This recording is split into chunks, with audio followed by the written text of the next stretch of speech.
Yo, different thing going on today. So, as you can tell from it, it's my birthday. Hey. And because of that, I thought we would do something different today. So, my thought is, we're going to figure out my terrible opinions on things and have a discourse about it, which I think could be fun. And then we're going to try out our hands doing some community games. I'm thinking we do some Jackbox, we do some Gartic Phone, and see where that takes us for the day. I'm going to run with some chill vibes in the background while doing this. I have a list of potential things that I want to talk about today. But there's something on this main screen here that's kind of already caught my attention. So let's talk about the greatest video games of all time according to tiermaker.com. What do we got here? Masterpiece, amazing, great, very good, good, decent, bad, really bad, horrible, have not tried. I don't understand why they gave us so many of these, but maybe it's worth having this many. What's this list look like? It's pretty extensive. Looks like it's got a lot going on here. Alright, cool. What do we got? First up, OG BioShock. So I've played a little bit of BioShock 1. Like, maybe 2 or 3 hours of it. What I did play of it was pretty good, though I came to the series, like, later on. Like, I didn't start with the first one. I think the first of the series that I played was BioShock Infinite, and I came back to the original BioShock after really enjoying that one. It's a little clunkier than Infinite, but it's still pretty good. I'd probably put it in very good, though I know the twist that happens at the end of the game, and I know people are very opinionated about BioShock. I mean, I feel like very good, at least from what I played was it. I should go back to it. That's Castlevania Symphony of the Night. I have not played it. It's on my list of games that I should play. You know what? I think we're gonna bump the games that I haven't played right away. Until Dawn, Warframe. Oh my god.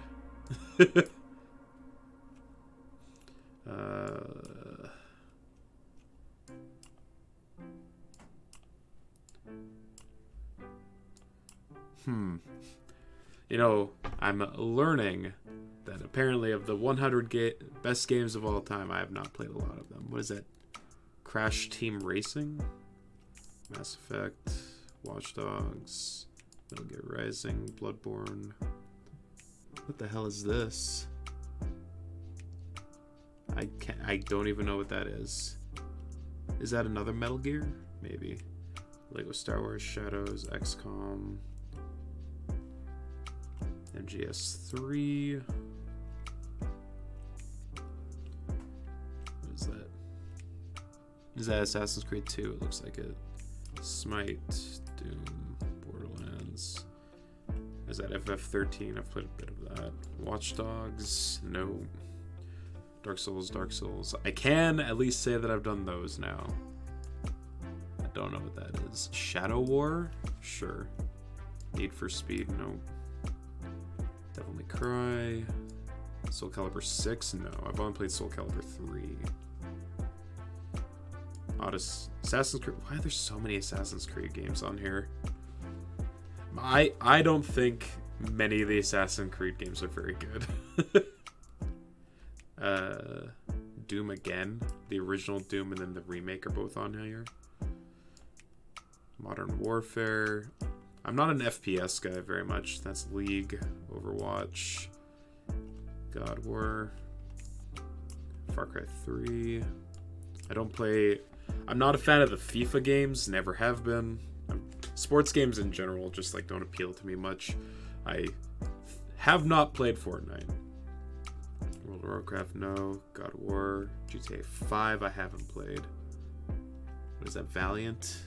I haven't. Yakuza 0. This is just giving me a list of things that I probably need to play at some point. What the hell is that?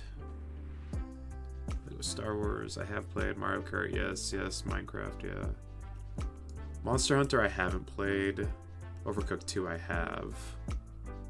Counter-Strike, no. Pac-Man, P5. That's Pokemon Sword, I haven't. Oh, Pong. Portal 2, Jackbox, RE2, RE4, Sekiro, Super Metroid, Super Bros 2, Galaxy, Terraria, Skyrim, The Last of Us, Zelda, Uncharted. What is that? Oh, The Walking Dead. So I haven't played The Walking Dead myself, but I've like watched an entire playthrough of it, which I feel like is basically the same thing. The Witcher 3 I have not. Yakuza 4, no. I haven't played any of the Yakuzas. No Apex. Haven't played Dishonored. Firewatch, yes. For Honor. Inside. I don't know what that is. Binding of Isaac. Jedi, Journey, Left 4 Dead 2. Limbo. Have I played Limbo? I don't think I have. Mordau? I don't know what that is. Outlast. Getting Over It. I have not played Getting Over It. I've seen enough people play Getting Over It to know that it would piss me off. Papers, Please. RE7. Roblox? I haven't played Roblox. Rocket League. I haven't played Rocket League. I have played that. Silent Hills, no. Sims, yes. Second Son? What is that? Is that Infamous? I've played Infamous 1 and 2, but I haven't played Second Son. Is that Civ? That's Civ. Spider-Man, Spore, Wii Sports, Bully, Deus Ex. I have played Factorio. I haven't played Fallout. I don't know what that is. Far Cry 5 I haven't played. The only Far Cry I've played is Far Cry 3. I haven't played Warcraft. I'm learning... I'm learning that I haven't played nearly as many games as I thought I had. But that's fine. That's kind of the point of streaming. I don't know what this is supposed to mean. Heyday, no. Hitman, no. Hotline Miami. I've played a little bit of Hotline Miami. Just Cause. That's Cage 3. Life is Strange. I haven't played the DLC. Don't know what that is. Mounted Blade I haven't played. That's Nier Automata, right? That's on the that's on the list. Don't know what that is. Path, yes. Plants vs. Zombie, yes. Postal, no. I do know that this game is like banned in a lot of places though, right? Prototype. Saints Row. What is this? Couldn't tell you. Sniper Elite. Star Wars Battlefront, nope. No interest. What is that? Half-Life 2? No. I recognize the face. I have played Undertale. I haven't played Superhot. Pokemon, yeah. Animal Crossing. I actually haven't played any of the Animal Crossings. Death Stranding. Diablo. No, I don't know. Oh, this is the iToy I actually have. Grounded? I don't know what that is. Just Dance 2020. Does it have to be specifically Just Dance 2020? I feel like if you've played any Just Dance game, you've kind of played all of them. So this is the base Persona, and this is Persona 5 Royal. Unfortunately, I haven't played Royal. Though that's on Steam now, so I might have to like go back to it. I haven't played any of the Sly Coopers. Valorant, no. Crusader King 2, no. I have played Divinity. I don't know what that is. I cannot tell. That's Dragon Quest. I haven't played. Dying Light, Fall Guys, Last of Us. I haven't played The Last of Us Part 2. Haven't played Oblivion. Haven't played Payday. Haven't played any of the Personas besides 5. Haven't played Rust.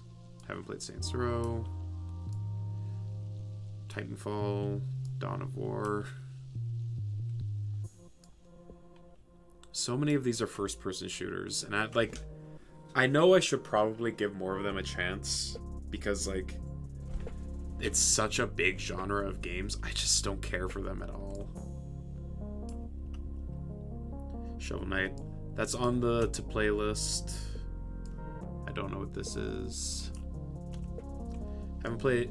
I'm not a big DBZ guy, so I haven't really gone on my way to play any of the Dragon Ball games. DuckTales and no. Untitled Goose Game. I haven't. I want to. I haven't. Hollow Knight, yes. Is this... It's one of the Batman games. Which one is this? I've played Arkham City and Arkham Asylum. I don't know what this is. No More Heroes 2 I have played. Shogun, no. Subnautica is on the... There are like 2 submissions for it in the list. So we might end up getting to that sooner rather than later. That's also on a... That's a 2-play probably. Super Seducer. More Warhammer stuff. More Yakuza stuff. I have played Ori. I haven't played Bayonetta. No Don't play Call of Duty. Don't play Crusader Kings. I outright refuse to play Cyberpunk. I don't like the idea of supporting game devs that decided not to finish their game before releasing it.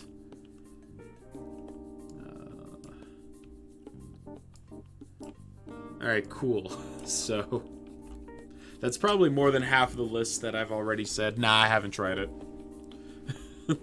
Though, to be fair, I haven't played a lot of games. Before starting to stream about half a year ago, I didn't play nearly as many video games as I did in my youth. So, like, Nintendo 64, GameCube, PS2, PS3 era. And a lot of these games are definitely past that time period. Like, this looks like a very modern games tilted list. Street Fighter 2 rules. Street Fighter 2 is great. Super good fighting game. Super Smash Bros. Ultimate is... I think it's pretty hard to argue that it's not a masterpiece. Like, it's the best that Smash Bros. Has ever been. And they, like, put everything into that game. Like, so much so that I don't know how they ever make another one. Like, I think going forward what you do is just, like, new console comes out, you re-release Super Smash Bros. Ultimate on it, and then you add, like, more DLC to it. And you just keep making the game itself bigger. Because, like, what point would there be to redoing everything when you basically already have everything in here? Just, like, re-release it, add new content as you update it, move on with yourself. Uncharted 4 is amazing. Uncharted 4 and Uncharted 2 are the best of their series. It probably goes 2, 4, 3, and then 1 is, like, clearly at the bottom. I haven't played any of the PSP ones, but, like, this is, like, a really, really... The way that they, like, humanize Drake a lot more in this one, and it's a lot more down to earth. Big fan of that. Tony Hawk Pro Skater 2, baby. That's childhood. I mean, it's a skateboarding game, but it's, like, very good. I don't think it's better than Street Fighter 2, but I mean, like... Oh, good, great, very good, gotcha. Yeah, man, it's so much time just, like, skating around. God. Red Dead Redemption 2. So... I've played very, very little of it. It's more like my roommate got it when it came out, and I was just, like, there along for the ride. And from what I saw, it looks good. But, I mean, like, I don't know. It seems like there's time wasting, slowly passing you by. Fire Emblem Three Houses I played a bit of. Basically it's like, have I played it, but didn't continue on with it. That's kind of like where good is for me. Like, I think I maybe put like an hour into Fire Emblem Three Houses. I've played a bunch of other the Fire Emblems. That one just didn't grip me for some reason. I think it might have just had to do with like the time that it came out. Sonic Mania is the best Sonic has been in a very, very long time.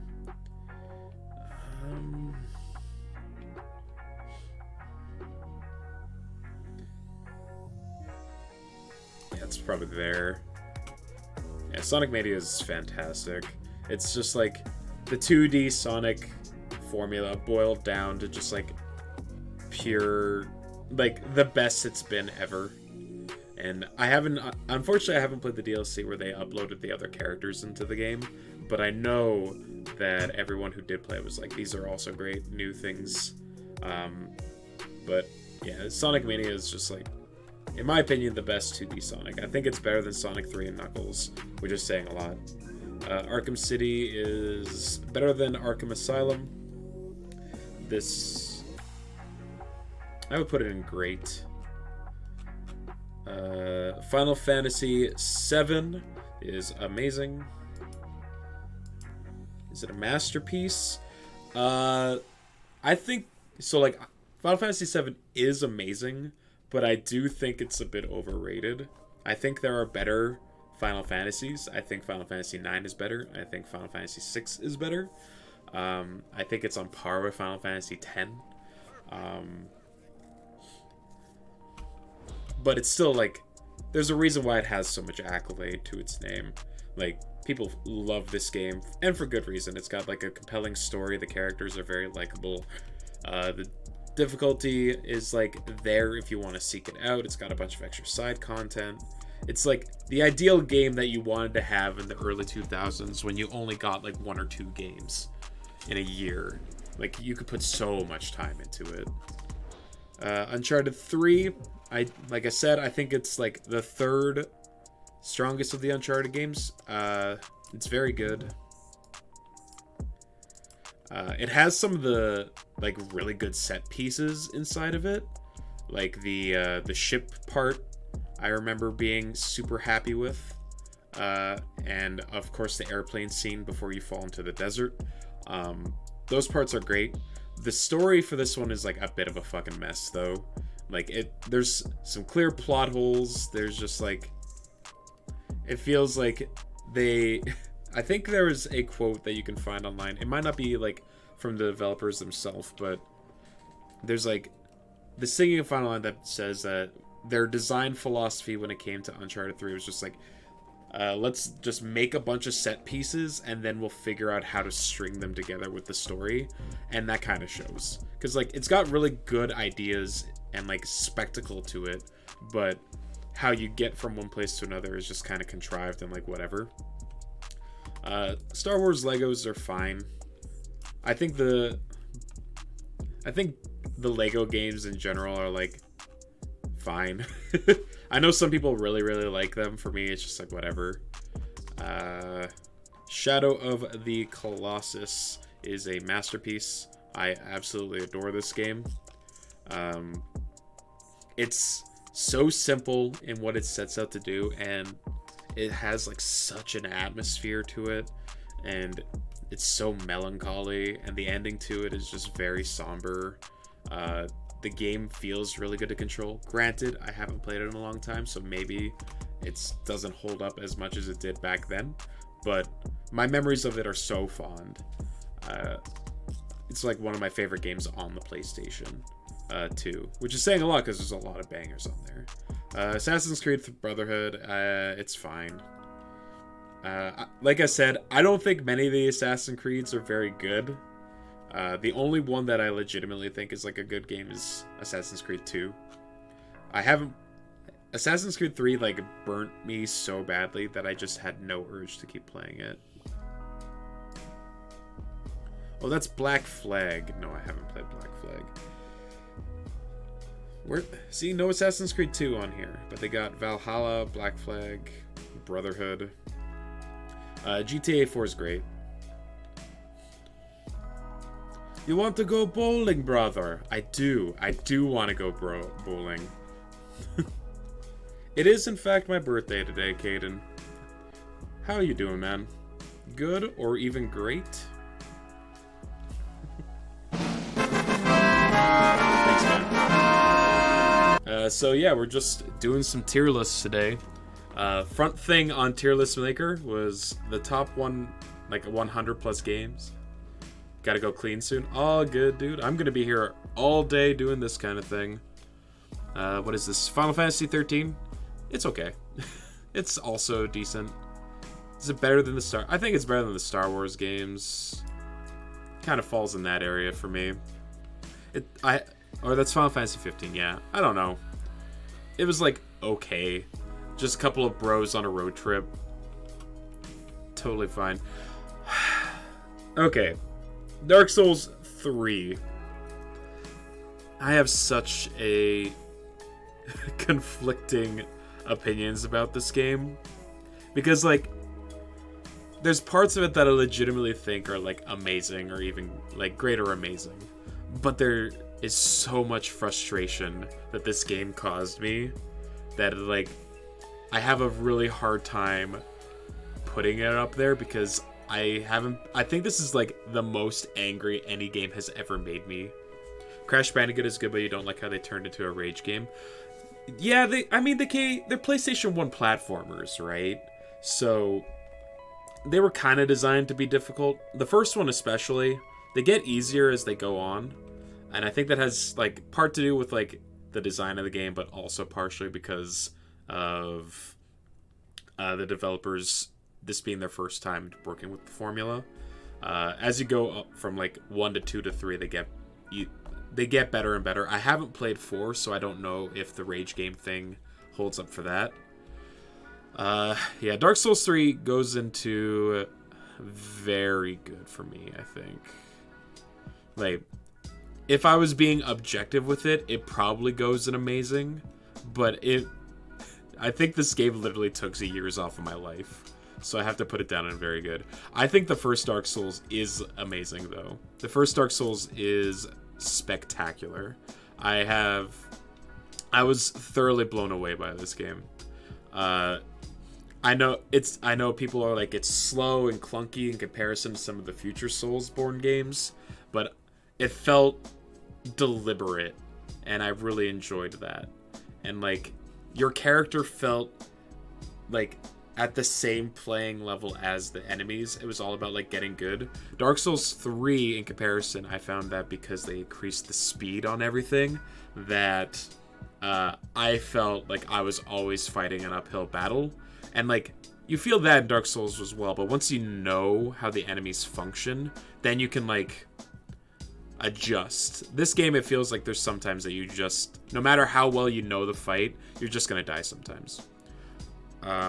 Super Mario Odyssey is the best 3D Mario game. It is a masterpiece. Best game. It's so good, Caden. I hard agree with that. Like, I don't know, like, they absolutely knocked it out of the park with this game. Mario feels incredible to control. The cap stuff is all really clever. The worlds are unique in their designs, and like, the moon stuff is so much better than any of like the shine sprite or the star stuff in the other 3D games, where instead of like, here, go to this world, get the star, get kicked out, start over, it's just like, you found it, cool, keep moving. Like, the speed runs for this game rule. I found Small Ant because of these games, and I think Small Ant's a super chill, cool streamer. And yeah, I don't know, Super Mario Odyssey is fantastic, one of the best games on the Switch. League of Legends. God. Okay. Personally, I don't like League of Legends. I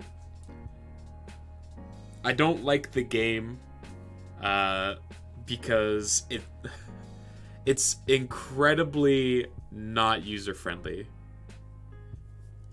Sane kept you sort of sane when you had COVID. Fair enough. So, like, I appreciate a lot of things that League has going on for it. I like the esport aspect of the game.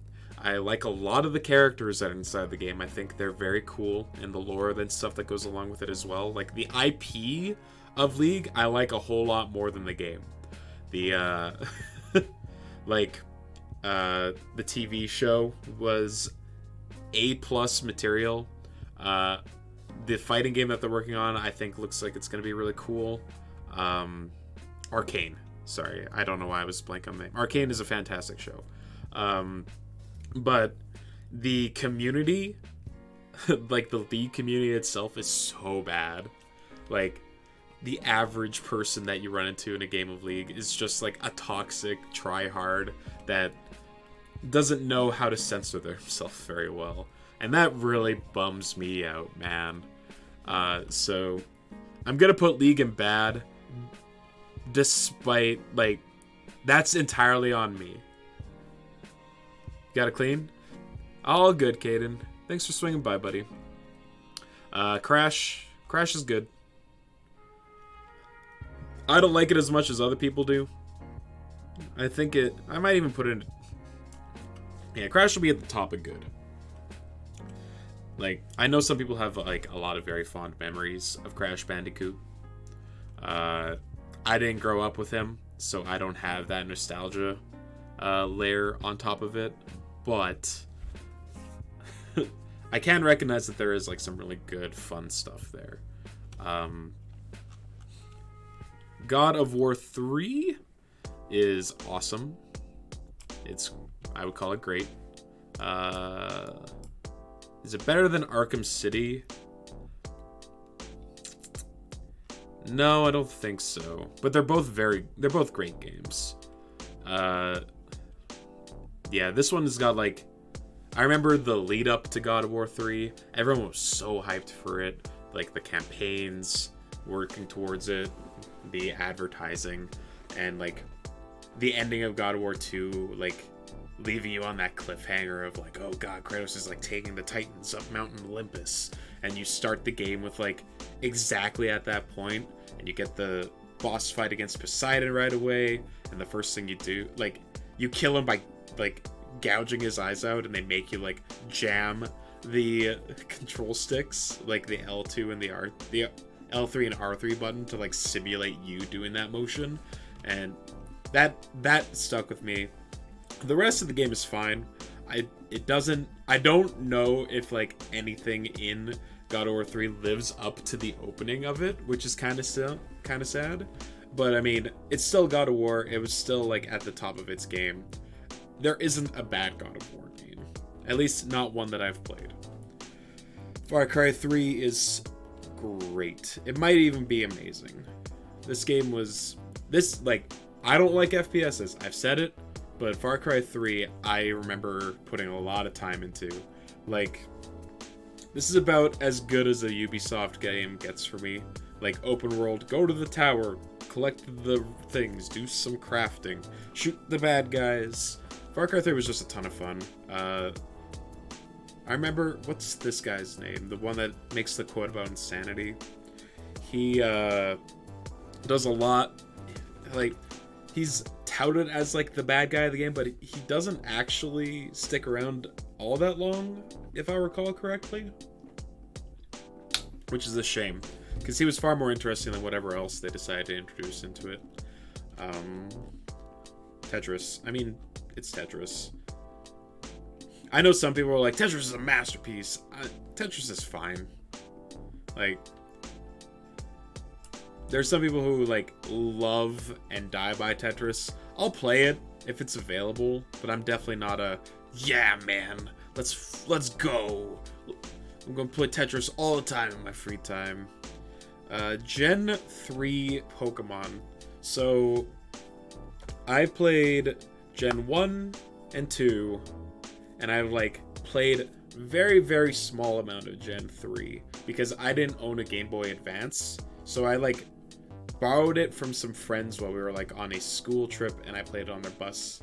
And so, unfortunately, I haven't gotten to play a lot of it. I have watched Let's Plays and stuff of Pokemon 3, as well as like Nuzlocks. And I know people really, really like Gen 3 of Pokemon. It's probably great.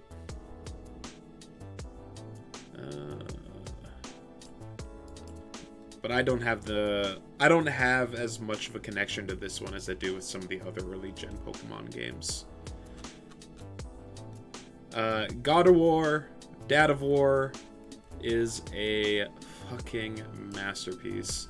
Holy shit. If God of War 2 isn't on this list either, but that one is also a masterpiece. These games are so good. I adore these games. Is it better than Final Fantasy VII or Dark Souls, though?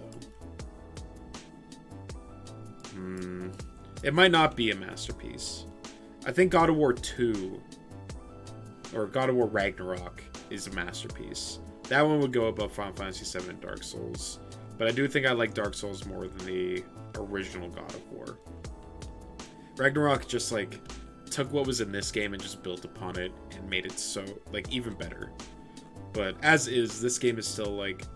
I think the reboot of God of War is better than any of the games in the original trilogy on the PlayStation, which is saying a lot because those games are also fantastic. But I think the way they decided to, like, take the story, the characters, and the combat overall is better in this new trilogy that they're doing.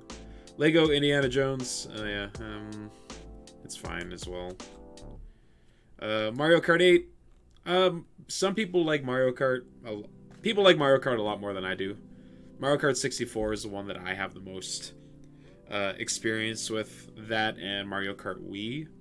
Mario Kart 8 I've only like played a small handful of times, and as is, it's like it's a good game. It's Mario Kart. Super Mario Galaxy is fantastic. It's amazing. It's not as good as Odyssey. I'd probably put it there above Mania. Minecraft is decent. I was too old. I was already like, I don't know, I was like 18 or 19. Hold on. When did Minecraft come out? 2011. So I was already graduated from high school at this point. So I know there are plenty of people out there who like grew up with Minecraft and like this was my childhood, and that still holds true today. Like my nephew, he's super into Minecraft, and it's fun. It's a fun game. Don't get me wrong, but if I were to play just like a mindless, waste your time, be creative and do things type game, I would rather play Stardew Valley pretty much any day of the week. It's better than any of the Lego games. It kind of occupies the same spot in my mind as like Tetris. It's like, it's fine. I'm not going to go out of my way to play it though. Overcooked, I played a little bit of. It was also fine. Yeah. Pac-Man.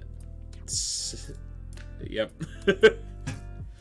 These like older games where it's just like, just do the same thing over and over again. It's just like, they can only be like, yeah, it took the world by storm and people love Pac-Man. But at the same time, it's like, how many people actively go out of their way to play Pac-Man on a day-to-day basis? Maybe it's more than I'm giving it credit for, but I'm not like biting at the heels being like, I gotta play some fucking Pac-Man, you know? P5 Royal is one of the best RPGs of all time. It's better than Final Fantasy VII. The base Persona 5, I think, is the best RPG that I've ever played, which is why I should go play Royal. Just so much style, character. The story's fun. The characters are endearing. It balances like a high school life simulator and like a dungeon crawling RPG thing in such a great way. The time system in the game means that like you have a lot of time in the game to accomplish things, but you still have a time limit. So it still like pushes you to try and maximize the amount of time that you have, even though it's like an 80 to 100 hour long game. Oh man, the soundtrack to Persona 5 is probably my favorite soundtrack in any video game. Absolute bangers, all the way down. Pong. It's fine. It's Pong. Honestly, Pong's kind of bad. Like, it's Pong. Boop, boop, boop, boop. Like, I'm not gonna go play Pong. Portal 2's great. Top of great. Just below amazing. And is it better than Far Cry 3, actually? I think because I got more... I've played Portal 2 more times, but it's a much shorter game than Far Cry 3. The original Portal, I've played very, very, very little of. So, I'm just gonna put it in the good tier, kind of with these other games that I've, like, played a bit of, and I know that they've got, like, accolades, and people like them. Jackbox is... There's a lot of varying, like... Overall, I think... Oh, this is... Is this specifically 6? Screwed. I'm just gonna put it for, like, all Jackpot box games. There's a lot of varying quality. Maybe I okay, what's in Jackbox 6?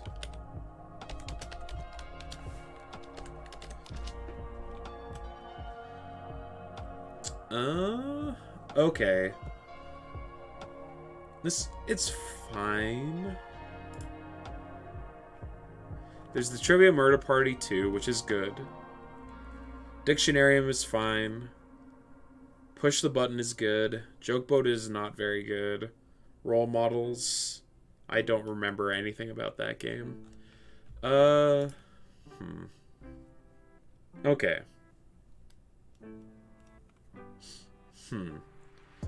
I'm gonna just list this as, like, all Jackbox games. So, like, the games that are good in Jackbox are super good. Like, can go back to multiple times. They're fun. You get a group of people together for some drinks. You sit down, you load up Jackbox, and then you play the ones that you like, and then you just ignore the ones that you don't like. So that overall, I think, makes the series, like, very good, because there's so many of them available, and they're, like, basically infinitely replayable. Super Metroid is a classic.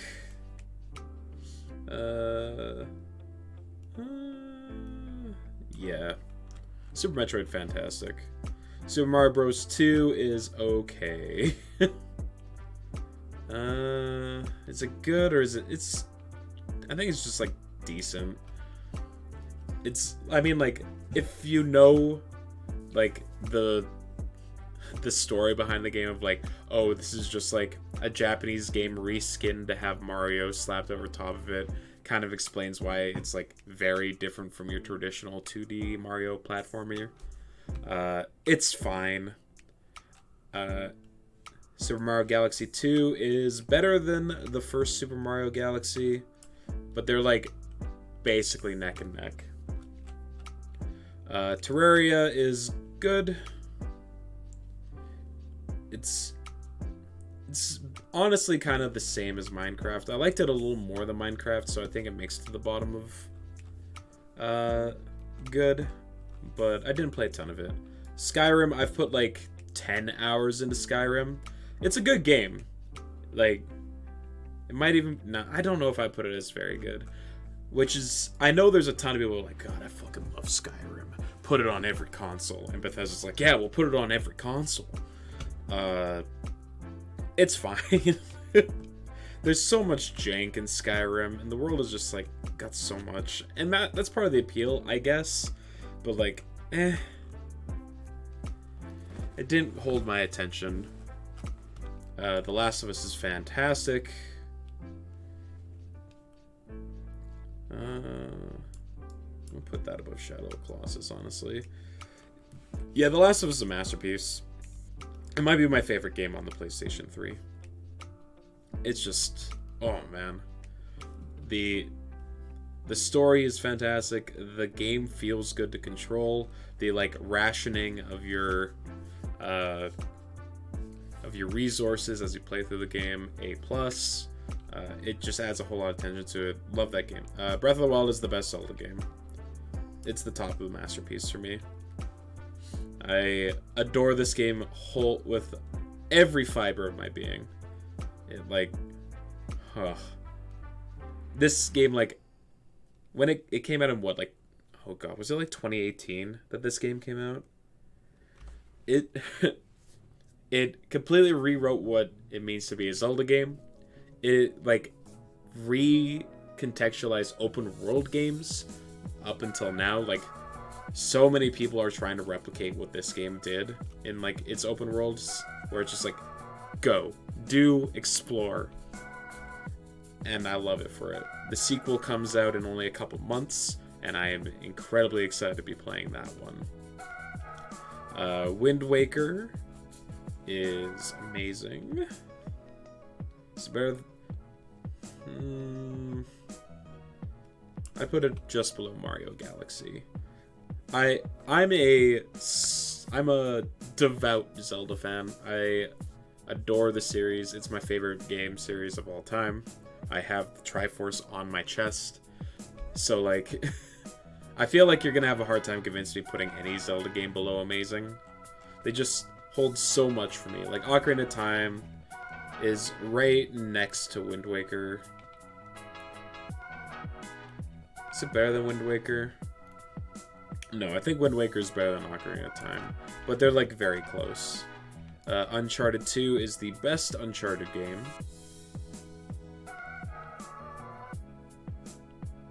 So I'm going to put it right there, right below Ocarina of Time. The Walking Dead is very good. It's literally just like an audiobook with visuals. But like the first Walking Dead, the story between Clementine and Joel is incredibly touching, very sad, and there's a reason why they made like this kick-started Telltale as a company before they just like ended up falling into the dirt. But it's because this game is legitimately very good. Celeste is so fucking good. Is it a masterpiece? I know some people find the story contrived in Celeste. I think the story is like compelling and interesting. The gameplay is very tight. Playing through it earlier this year and like doing the DLC stuff and learning how to wave dash and everything was just like so difficult, but so incredibly satisfying every time you made it one more screen forward. It was just like, yeah, I'm doing it, even if it took like 45 minutes to get past a single screen. I am going to challenge myself to get through that very last screen at some point. Like, I would be remiss if I never did that. But I had to step away from it because I had been playing. I think on my finale stream of this, I did like 5 hours of this game, and then I made it to the final screen, and I spent like almost an hour like trying to work my way through like the 2-minute long gauntlet that's at the very end, and it's just so difficult.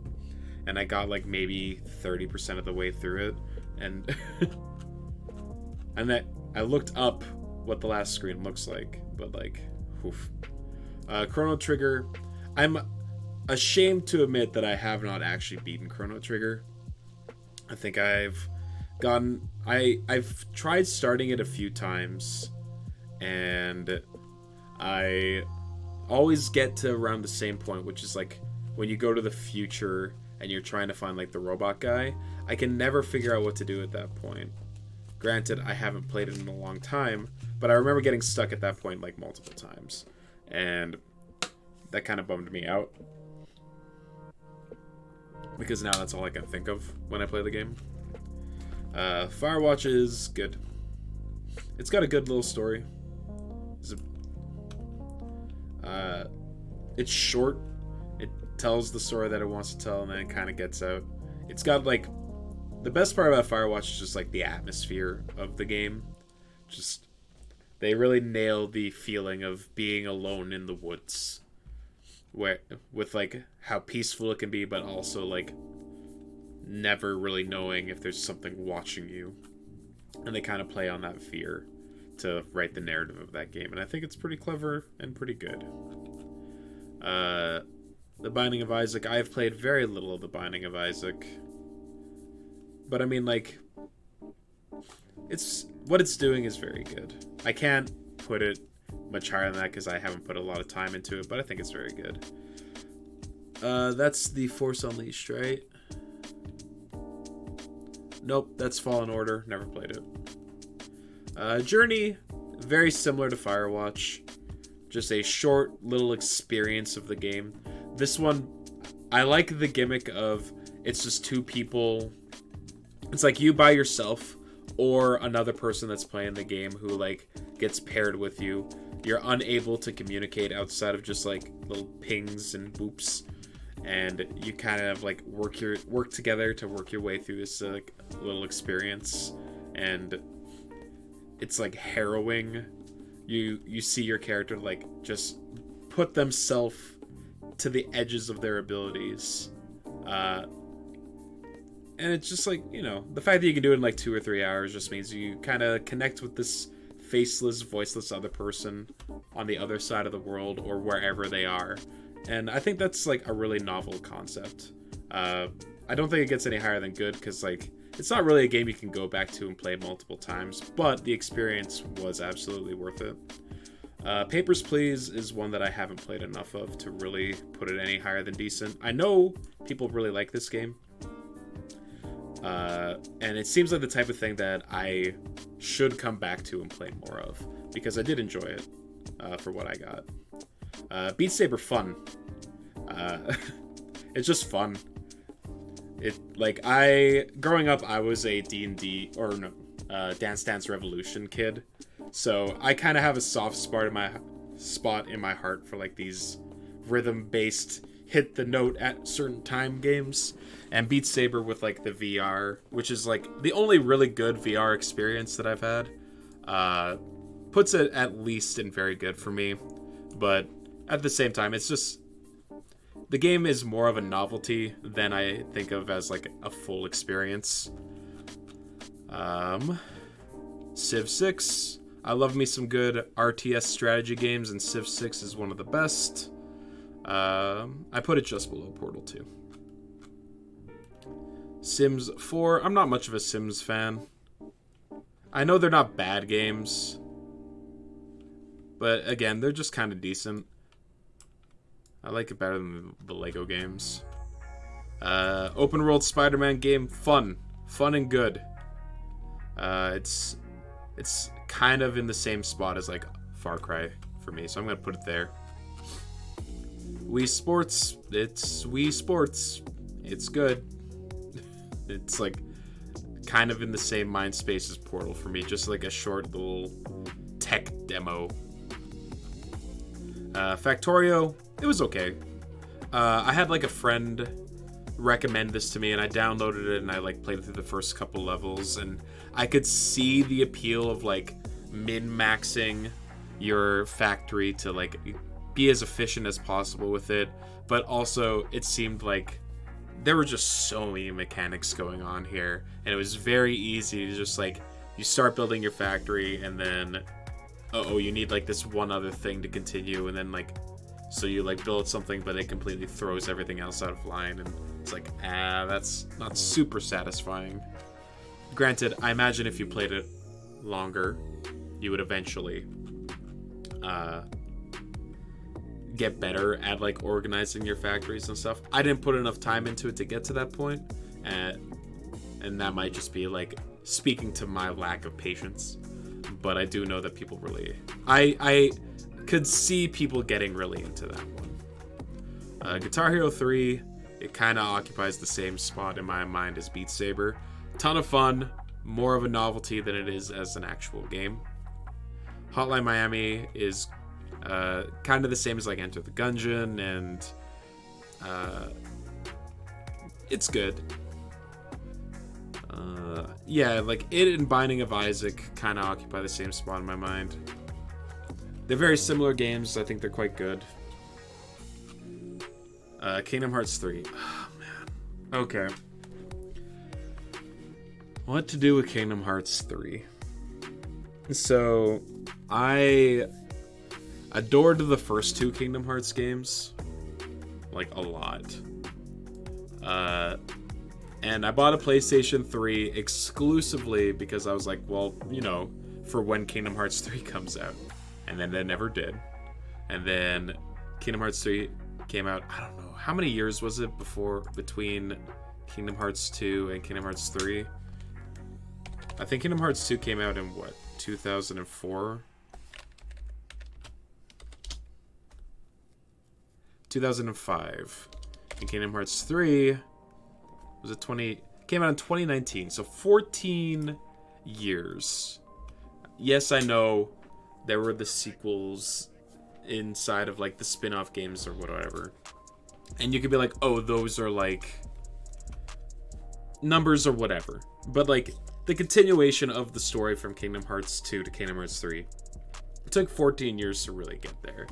And I don't know, man. The story was like an absolute fucking mess. Like the writing on it made me upset. Them jam-packing like all of the relevant story stuff into the last like 90 minutes of the game made like going through the Disney worlds just feel like a fucking alright, that's done. Alright, that's done. Yeah, I don't know, man. Kingdom Hearts 3 I think is like one of the worst Kingdom Hearts games. I think it's actually pretty bad. I played it the one time, kind of out of obligation, and I didn't... Once I finished it, I was like, eh. It really bums me out to say that, because I think Kingdom Hearts 2 is fantastic, but Kingdom Hearts 3 I felt was like a pretty big disappointment. Life is Strange I've only played a little bit of.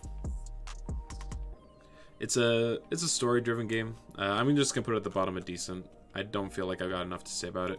Path to Exile was great. I enjoyed the bit of time that I had in Path to Exile. I didn't play a ton of it, but from my understanding, this is like the game that all the Diablo fans went to while they were waiting for Diablo 3 to finally come out. And even after Diablo 3 initially came out, because from my understanding, Diablo 3 didn't have the best launch. Path to Exile, free to play, Diablo-like, infinite content. I have a friend who just spends so much time playing this game. Plants vs. Zombies. Yeah, it's a fun little puzzle game. It's like baby's first RTS.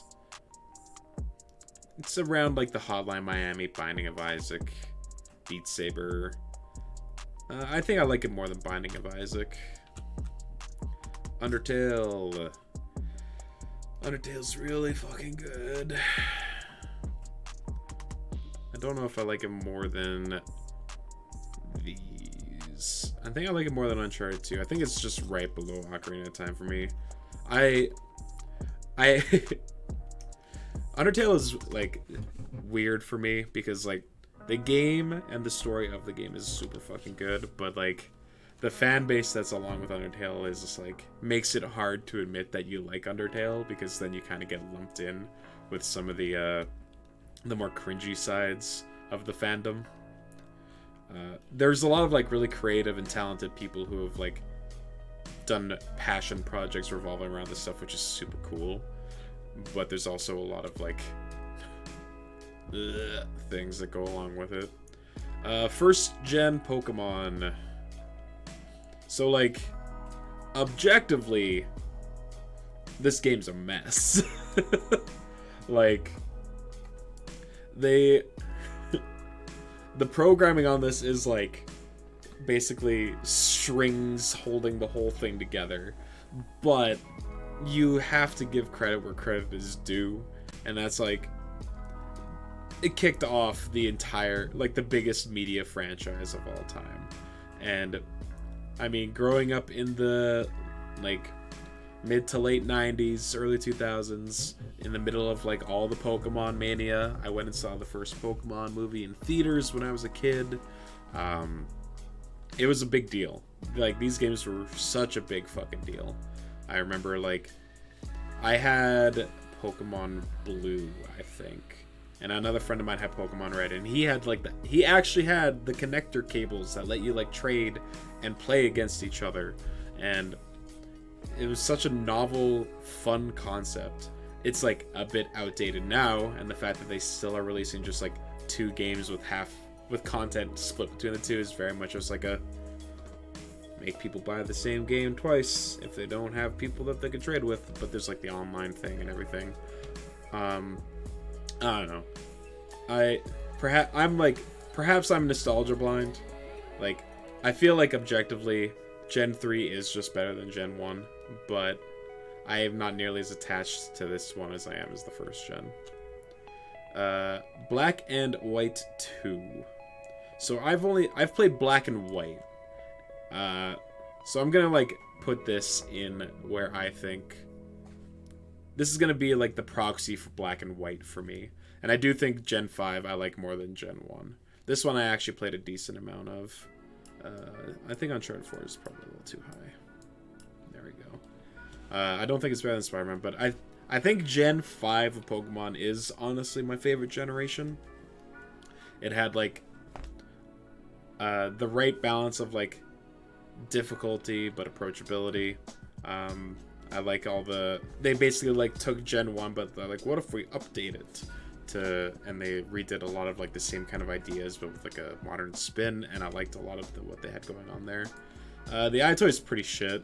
It was the first attempt at like it's like a motion control kind of thing, but it's like pretty fucking shit. Cuphead's fantastic. I got to play through for the first time earlier this year. It's a masterpiece. There's like very few games that I can think of that had such a strong identity as Cuphead does. Like, they absolutely 100% nailed the rubber hose thing. The 1920s cartoon aesthetic. And it's hard, but like not too hard that it's frustrating. Like, I eventually got a hang for like the controls, and it felt great to control and play. The DLC was also super, super good. Like, big fan. A+. Divinity, I've only played a little bit of. What I did play was quite good. It kind of occupies like the same spot in my mind as like this, where it's like a game that I know is good, but I haven't played enough of to like have that many strong opinions on. Fall Guys, it's fine. Fall Guys is like fine. It's like there. It's okay.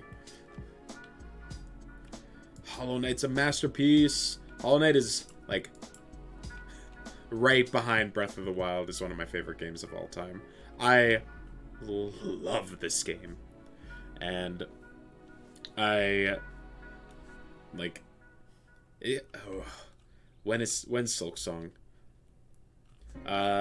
One thing I plan on doing on stream at some point with Hollow Knight is we're gonna try and beat the Pantheon and get the actual ending.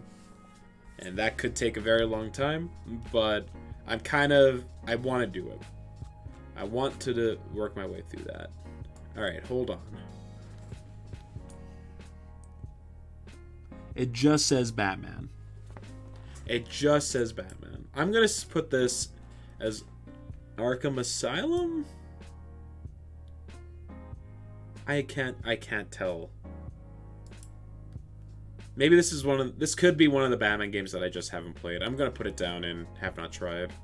No More Heroes and No More Heroes 2. These games are like kind of jank, but they're so good. Like, I like them more than Skyrim, even though I probably shouldn't. They're better than Isaac, better than Mario Kart. I think I put it above Dark Souls. And then I like the first one better than the second one. But they're pretty close to each other. Just so over the top, cheesy. Has like, it's similar to Cuphead in that it has like a very strong sense of like identity. And No More Heroes 3 like also follows on that. Ori is very good. Is it great? It's probably great. Yeah. Ori was very, very strong. I played it after Hollow Knight because I was like... The first time I beat this game, I was just kind of like clamoring for like more Metroidvania kind of things. And this was a game that was recommended very highly next to Hollow Knight. It's like, yeah, they like kind of occupy the same space. But I mean, like, I've replayed this game countless times, and I've only played Ori once, so that kind of like tells you which one I think is better. Hades is a masterpiece. Hades is up here. Oh my god, Hades is so good. This might be the best roguelike that I've ever played. Because the story progressing through the roguelike elements is so good. Basically what feels like infinite amount of dialogue that's inside of this game is crazy. The characters are like A+. It awoken some stuff in people, this game, I'm pretty sure. And the sequel is coming out, and oh my god, am I excited for a sequel for Hades. Hearthstone.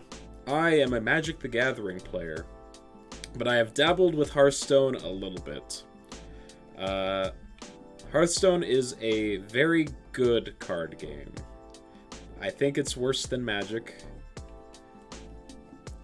Is it better than Binding of Isaac? It kind of like occupies this area for me. Like, it's very good. But I can only afford to play one competitive card game at a time, and so I tried to like stay away from Hearthstone because I didn't want to have to spend a lot more money. So I was free to play, and unfortunately that kind of limits my ability to be competitive with this game, and as a result I haven't really gone back to it in a while.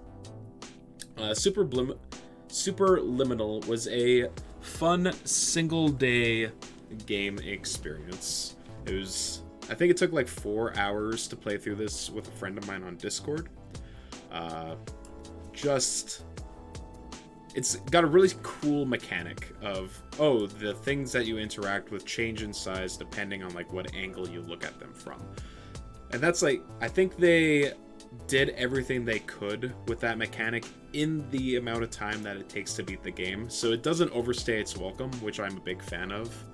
Like, it never felt tedious. So because of that, I think it's a pretty great game. I would put it about here. Alright, cool. So, of this random 100 games the greatest video games of all time, according to whoever this person is, on the front list of the front page of Tier List Maker. Sorry that I haven't played about 50% of the games that you had on your list. Alright, cool. That is one tier list and down. What do I want to talk about next? I think I want to talk about Disney movies.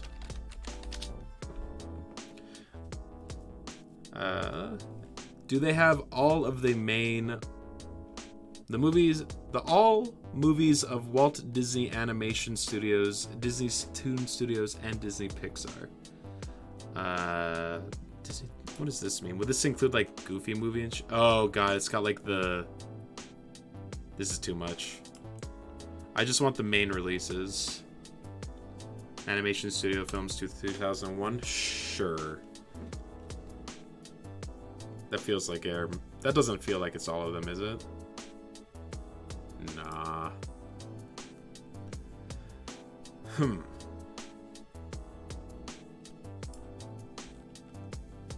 This one also includes the fine. Fine. Ugh.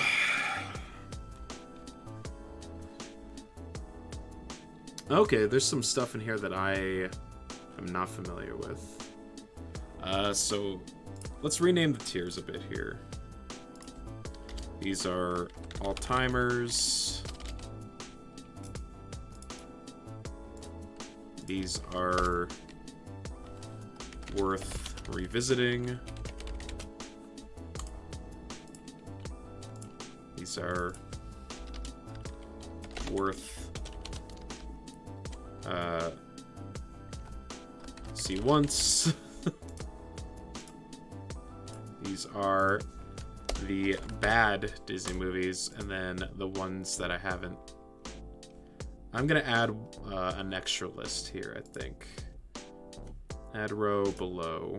Make it this color.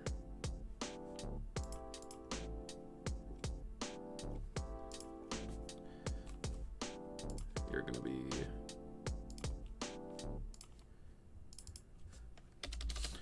trash, and then haven't seen.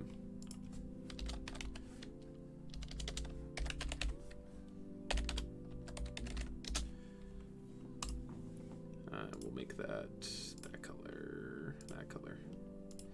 All right, cool. According to this list, the first one is... This isn't even in English. Oh my gosh. All right. Simba's Pride. This is the direct-to-DVD Lion King sequel. And you know what? This movie's worth revisiting. Of, like, the direct-to-DVD movies, this one actually is pretty good. The comparison that I've heard about this movie multiple times is this is like Romeo and Juliet to Lion King's Hamlet. And it's, like, fairly apt. The music in this one is actually pretty good. The animation in it is, like, definitely solid. It being a direct sequel means that it's not as good as, like, their full animated releases, but it's still quite good. Nala and... No, it's not Nala. Kiara? I can't remember the names. It's been a long time since I last seen it, but I have watched this movie multiple times and I didn't regret it. Pinocchio is a see-it-one-time type movie for me. Like, it's fine.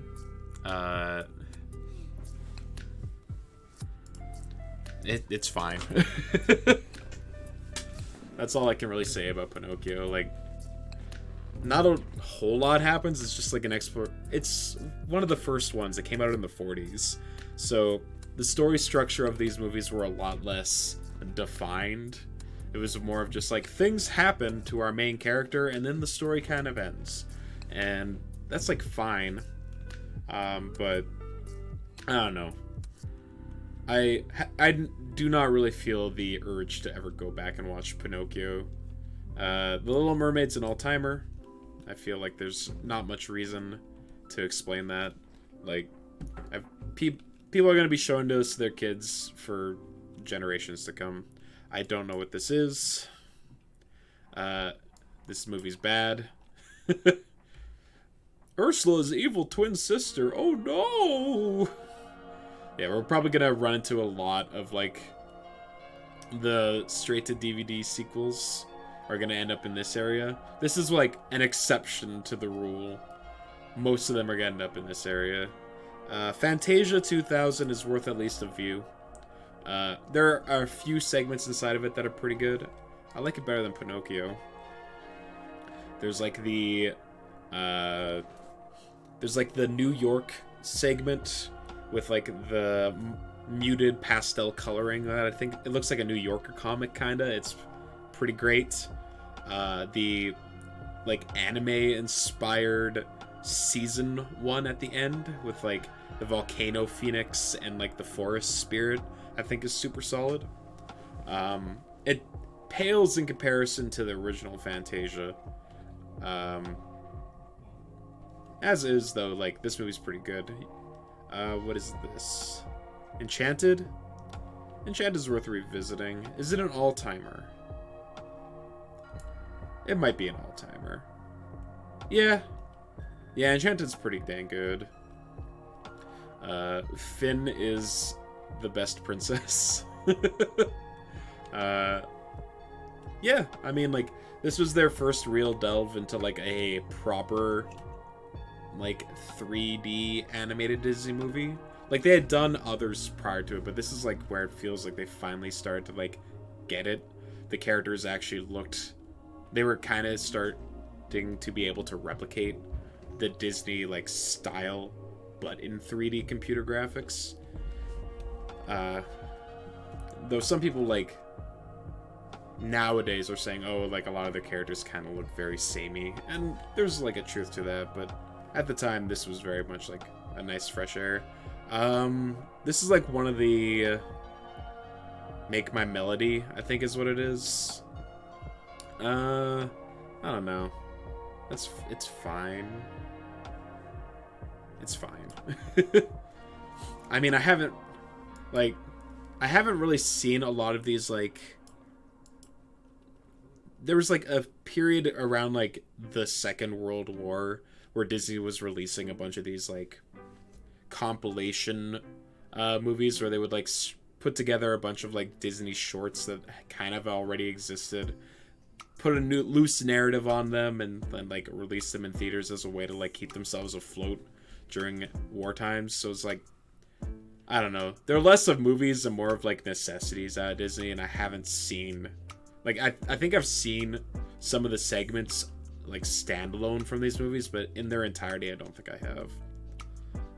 Piglet's Big Adventure, I think this is. I haven't seen it. That's like a Mickey Mouse Christmas Carol, I think. I think I've seen it. I don't remember anything about it though, so maybe that makes it bad. I don't remember, but I don't remember hating it. So I'm gonna put it in scene once and leave it at that. The Aristocats is pretty bad.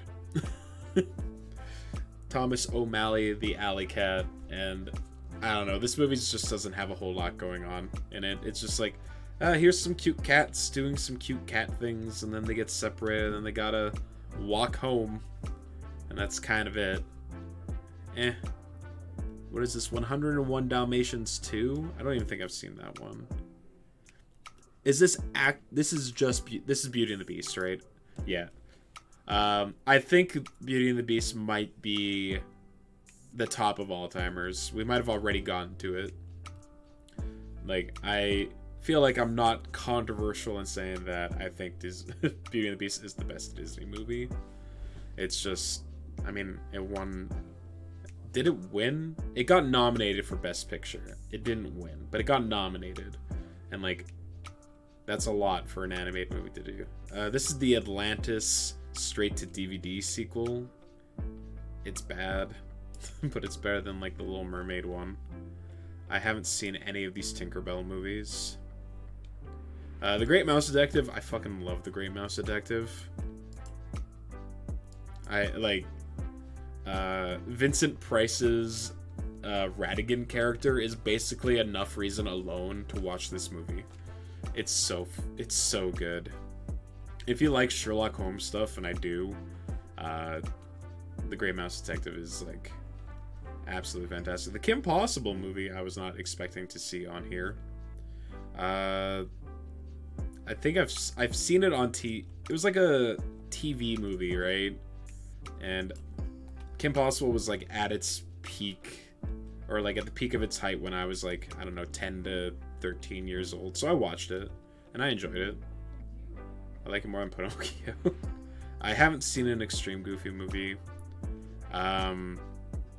So we had this like VHS tape when I was growing up as a kid, that would have like, my parents had made like a couple of these that contained like cartoon shorts that were like thematically appropriate with each other for holidays.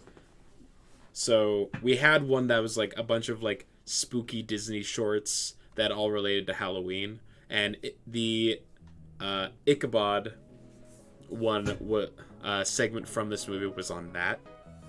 And I'm gonna say that that's worth revisiting alone. I know there's a whole nother section in this, whole other segment in this movie for the, what is it? The Mr. Toad part. But I mean, like, who cares? The Ichabod one is so good on its own with like the Headless Horseman thing that that's worth watching just for that. 101 Dalmatians worth at least like one watch. This movie was more of just like a, hey, we have like this new animating technology with like rotoscoping, so we can like put a bunch of stuff on screen at one time, and it's like, that's kind of cool. But the movie itself is very much like, here's a bunch of cute animals doing cute things. Coincidentally, if we're talking about cute animals doing cute things, Fox and the Hound is a much better version of that than this, because there's an actual story here, whereas the story here is just like, oh, the dogs get stolen. Sorry, excuse me.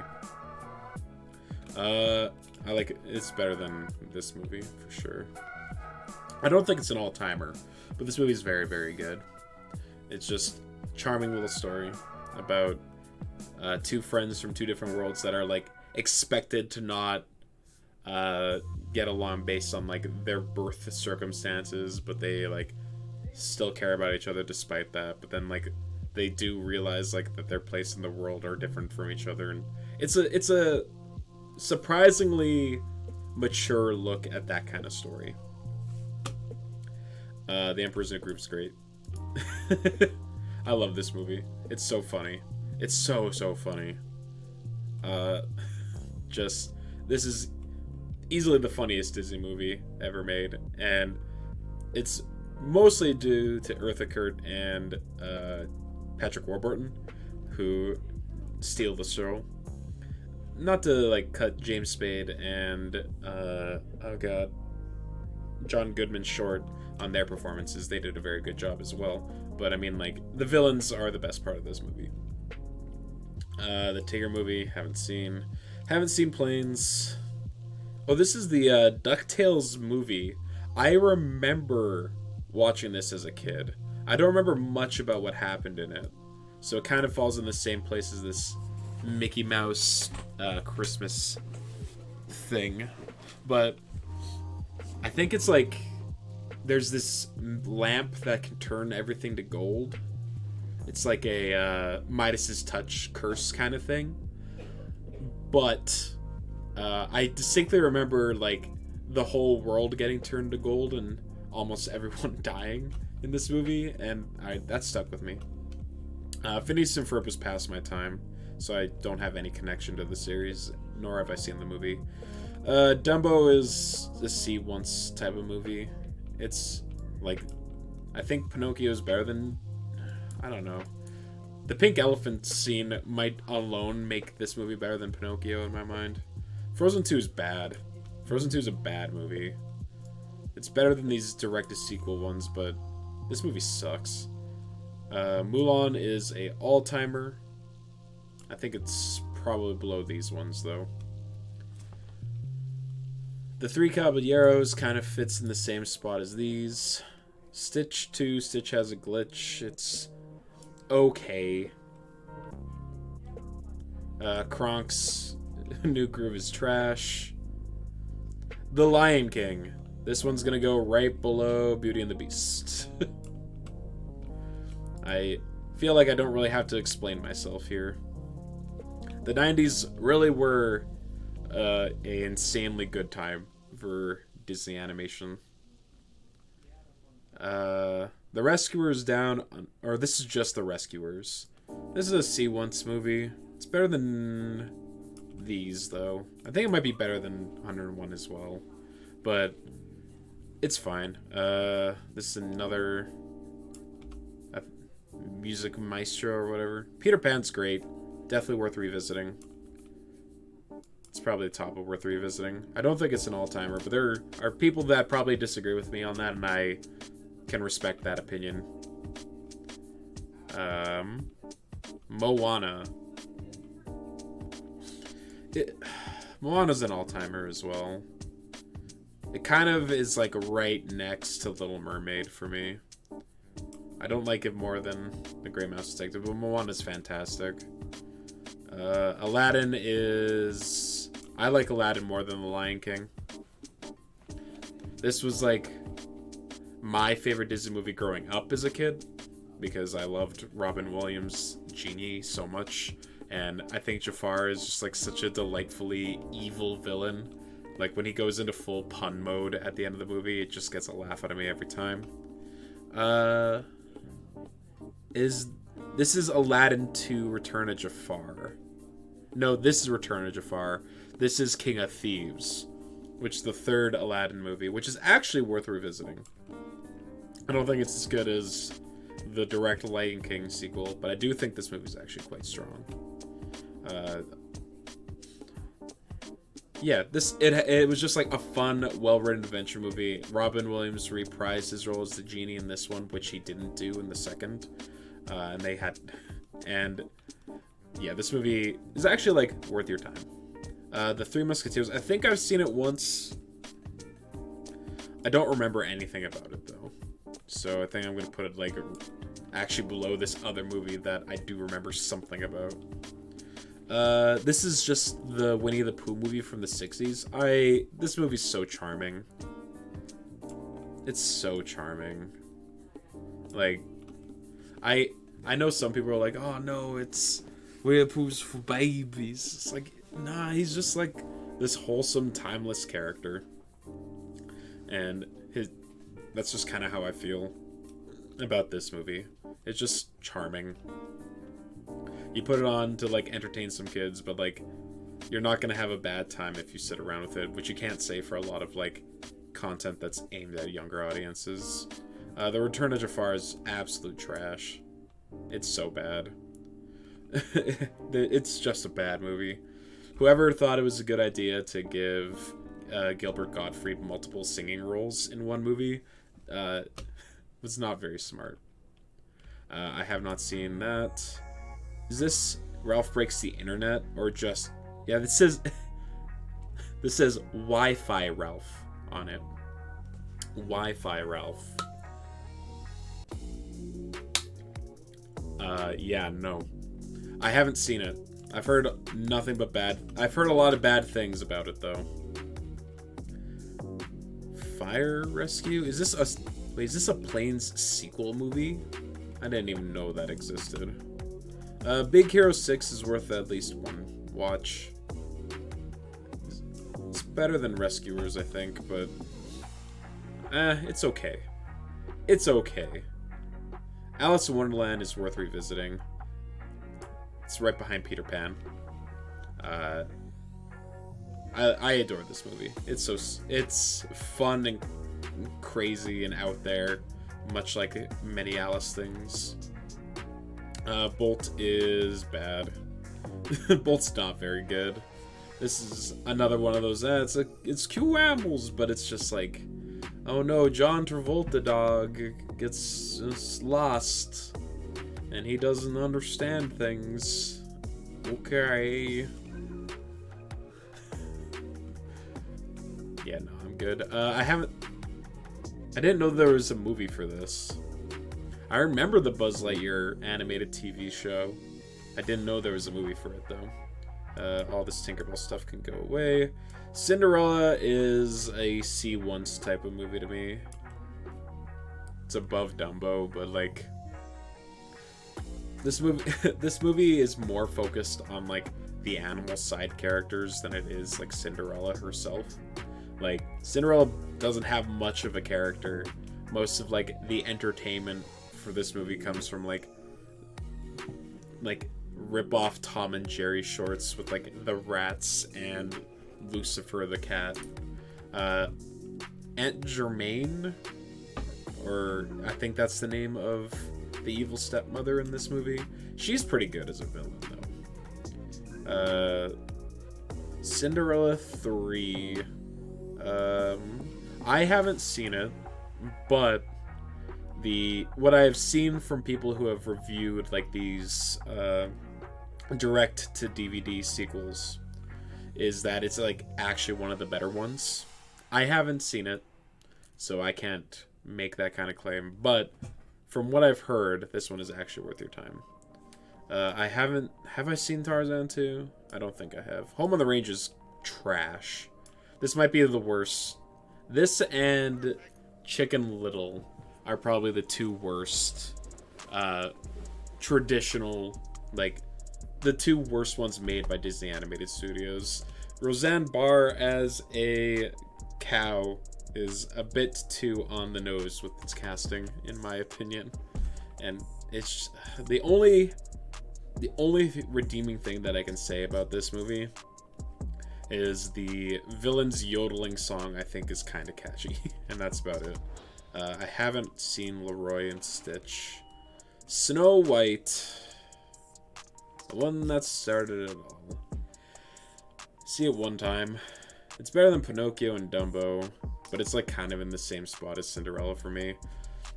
This was like the very first animated movie, so there's got to be some respect shown for it in that regard. And like, if you're trying to learn about like cinema and movie and stuff like that, it's like an important movie to see. But there's like very little story structure here. Like, it just kind of meanders. The pacing of this movie is like definitely not very tight. Like, there's the whole scene where the dwarves are like washing for dinner, and it's like 7 minutes of just that or followed by an extended dance scene predecessed by a cleaning scene. It's just like, yeah, this is made by people who haven't had to make a full-length animated movie before, and they're just kind of like, the novelty of it is, look at this stuff that we animated and put onto a big screen. Isn't that cool? And like, yeah, at the time, absolutely.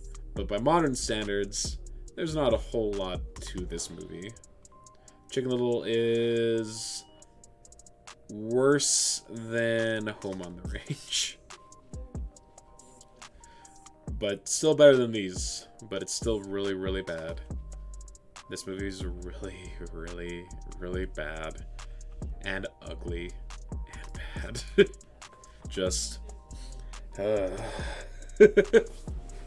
Hey, yo, everyone in town hates me, and they're all mean to me, and my father doesn't love me, and I have to work my ass off to impress him, and then I do, but then he doesn't believe me, and he doesn't have my back, and it's like, ugh. This is The Hunchback of Notre Dame. Is this the sequel? No. This is just The Hunchback of Notre Dame. That's an all-timer, baby. I wish I could put this movie at the top, because I think it's the closest to, like, art that Disney has made. It's so close to being, like, their best work. There's just a few things that really fuck it up, which bums me out, man. Because, like, the dark tones, the themes of like humanity, and like taking a bite at the church, saying that like just because you're a man of religion doesn't mean that you're a good person, or the fact that like Quasimodo doesn't get the girl at the end because it's like realistic in that portrayal. All of these are great things. It's got the best villain song in any Disney movie, but then like the fucking gargoyles, man. And it feels like they were too afraid to like lean 100% into what they were trying to do with this movie.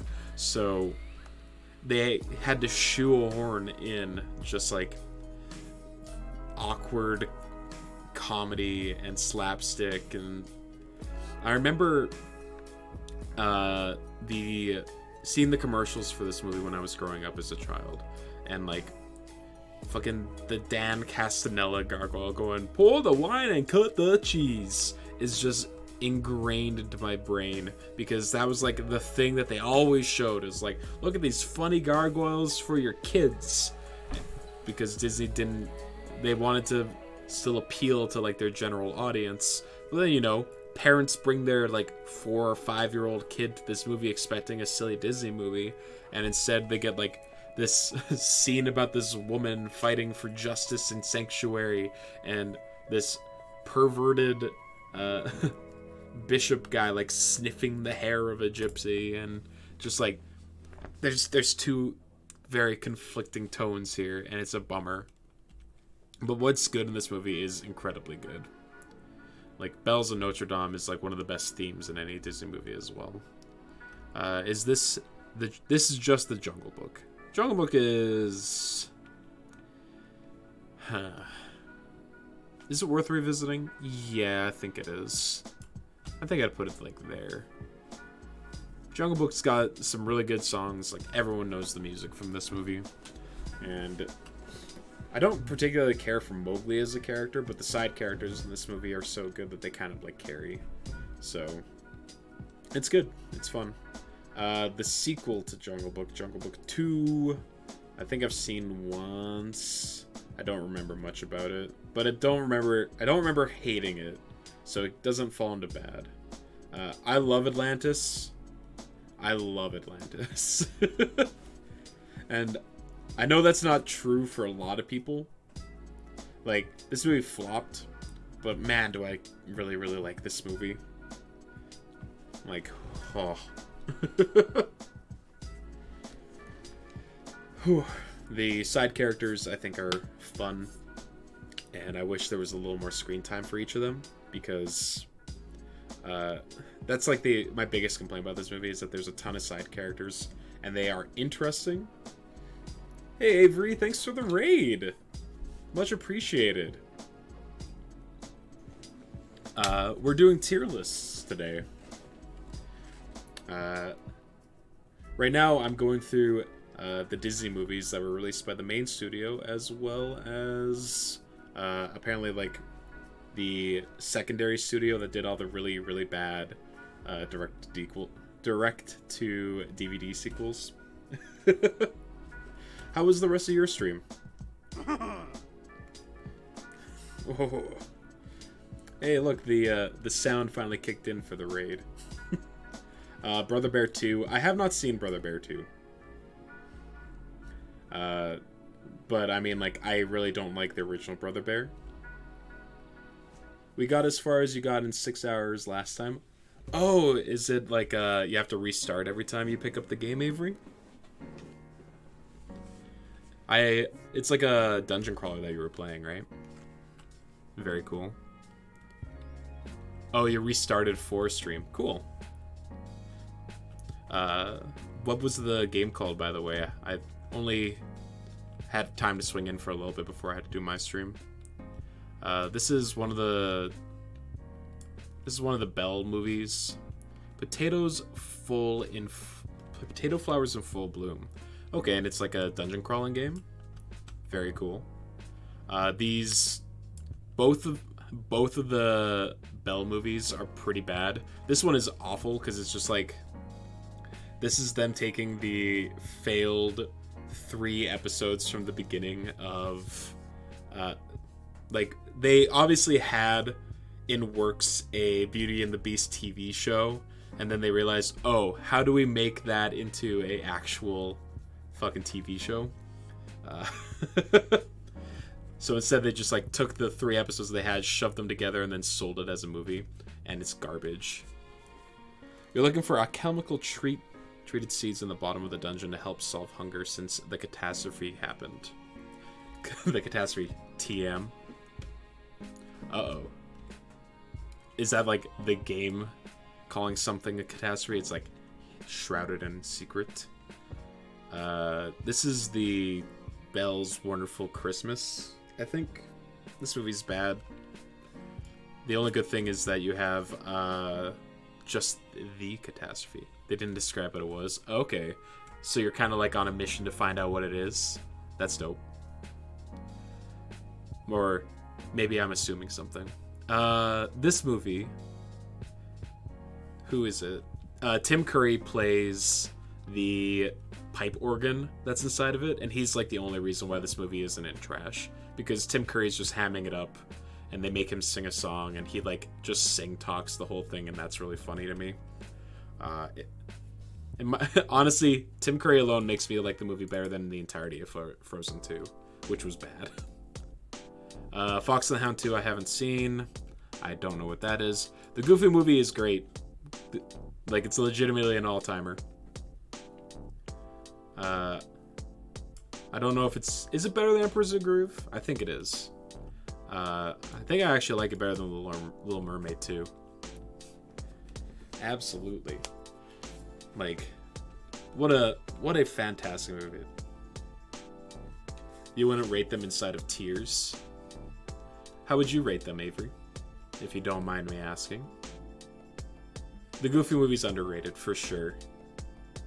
Oh, it's too much stress. Well, I mean, I think it's fun to, like, discuss, though, right?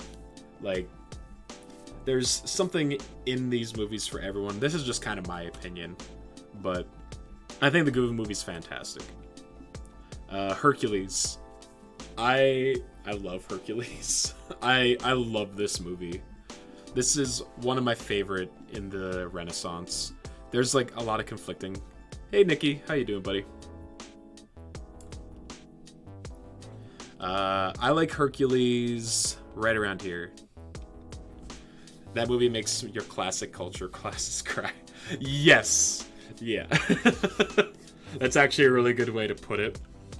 Because, like, it's like, how do you feel about Greek mythology? What if we just, like, took the names and that's basically it? But, like, it kind of builds its own world and it's so much fun. And the music in this is just, like, absolute bangers. I've rewatched this one so much. There's absolutely nothing accurate in it. And that's okay. True. You've really never seen most of these? Well, you can get my opinions. The Hunchback of Notre Dame 2 is trash. It takes what is arguably one of the best Disney movies and completely misses the point entirely. This movie is so fucking bad. Don't watch it. I haven't seen the Kim Possible movie. I haven't seen that one. I've seen that one, but I haven't seen that one. Sleeping Beauty is a see it one time kind of movie. It's the best of like these old school Disney princess movies. I don't see how Zeus stuck his lightning rod in yet another place it didn't belong and be friendly anyway. Yeah, just like infinite spawn of Zeus all over the place. And Hera trying to like murder him at all times. There's gotta be an alternate universe out there where there's like a dark take. Yeah, where it's Disney Animated Studios and the secondary studio that did like the direct-to-DVD sequels. I've got like a list of things that I'm gonna like put into tier lists. You missed me tackle this one that's like randomly. WALL-E's your favorite anime movie? They don't have the Pixar movies on here, but I would agree with you that WALL-E is super fucking good. What is this? This is like the pilot thing for the Lilo and Stitch TV show. Tortoise and the Hare, I haven't seen. Cinderella 2, I haven't seen. The Princess and the Frog. It's worth like a watch. I don't think it's super good though. Like, I think it's worse than 101 Dalmatians, and I don't think 101 Dalmatians is all that good. Meet the Robinsons is like a mess of a movie, but it's got a lot of heart to it. It's like worth watching at least one time. Maybe multiple. You've never seen it. Okay. So like the premise is like you got a kid who's like up for adoption, and this other kid from the future comes in, and he like goes with this kid to the future, and he meets like this kid's family who's just like this hodgepodge of like really zany and wacky and out there characters. And like it's okay. It very much feels like a movie that came out in the mid 2000s where they were like, we're just going for wacky crazy movies, wacky crazy characters that don't have a whole lot of substance, just a lot of fast paced jokes, bang bang bang. And that's like fine, but it doesn't make for like the most compelling of stories. Though the villain of this movie is actually a lot of fun. He's just like a complete idiot, and I like that quite a bit. Ratatouille is goated. I agree. Ratatouille is my favorite Pixar movie. This is the House of Mouse movie, which I think I've seen once and I remember absolutely nothing about. So it falls into that category with all these other movies that I know that I've seen and do not remember anything of. Fun and Fancy Free is another one of those anthology movies. Mulan 2 is trash. It's really bad. It's Better than this really bad Belle movie. This movie's actually just there. I haven't seen any of the Phineas and Ferb stuff. Oh, this is the Proud Family movie? I've seen it. Again, I don't remember anything about it. Rescuers Down Under is worth a watch. It's better than the original Rescuers. You like DreamWorks and Pixar a lot more. I think all of the studios have, like, their bangers. Like, there's good stuff and bad stuff inside of every one of them. DreamWorks has got, like, Kung Fu Panda, How to Train Your Dragon, and, like, The Prince of Egypt as, like, all-time classics. And, like, Shrek 2. Fantasia. I love Fantasia. But this is, like, less of a movie and more of, like, just, like, a viewing experience. If you want to listen to classical music with, like, some abstract art thrown on top of it, it's just, like, vibes. Prince of Egypt is underrated. You're not even religious. See, I'm the exact same way. I'm not much of a... I don't practice religion in any kind of way, but I think The Prince of Egypt is just, like, an incredibly good movie. I watched it the other day with, like, my family because we were showing my nephew it for the first time. And I was just kind of blown away by how good is that. Who is that other fairy that's not Tinkerbell? There's another fairy that's not Tinkerbell? I don't know who you're referring to. Lilo and Stitch is an all-timer. I love Lilo and Stitch. It's got so much heart. I like it better than The Little Mermaid. I like it better than Goofy Movie. I like it better than Moana. I don't know if I like it better than Hercules, though. Anastasia? That movie sucks. It was your ex's favorite. Anastasia... Isn't that the Don Bluth movie? About, like, the Russian princess? Bro, Treasure Planet? This movie was done so dirty. Like, this movie's so good. And Disney, like, pushed it into the fucking dirt. Yeah, I don't know what you're thinking of at all, Nick. Treasure Planet's so fun. It's so fun. Like, steampunk, futuristic pirates in space? How is that not the best? And, like, our main villain being, like, this sympathetic guy that you know is the villain from the beginning, but you understand his motivations and you see him. No one watched it. Yeah, because, like, Disney didn't promote it, like, at all. And then they shoved it into a really bad week for its release. It was released alongside the first Harry Potter movie. They didn't want to do animated movies anymore. No, I think they just didn't want... I think they wanted this movie to fail.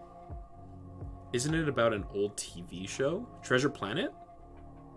No, not at all. It's like Treasure Island, but in space. And that's awesome. The aesthetics of this movie is cool. The main character is like... It starts with, like, his father leaving him. And that's just, like, a fact about him. It's...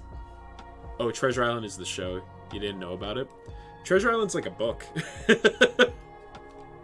And they've, like, made movies of that. And then they decided, what if we, like, took a spin on it, but put it in space? And this was, like... Thumbelina. Yeah. It's made by Ebert and Klask or something like that. They were the people that were behind, like, Hercules and Aladdin and Hunchback, and The Great Mouse Detective. Like, they made a lot of, like, the really, really good stuff that came out in the Renaissance because they were, like, begging for Disney to let them make this movie. And eventually they're like, okay, fine, we'll let you make this movie. But then they completely put it into the dirt.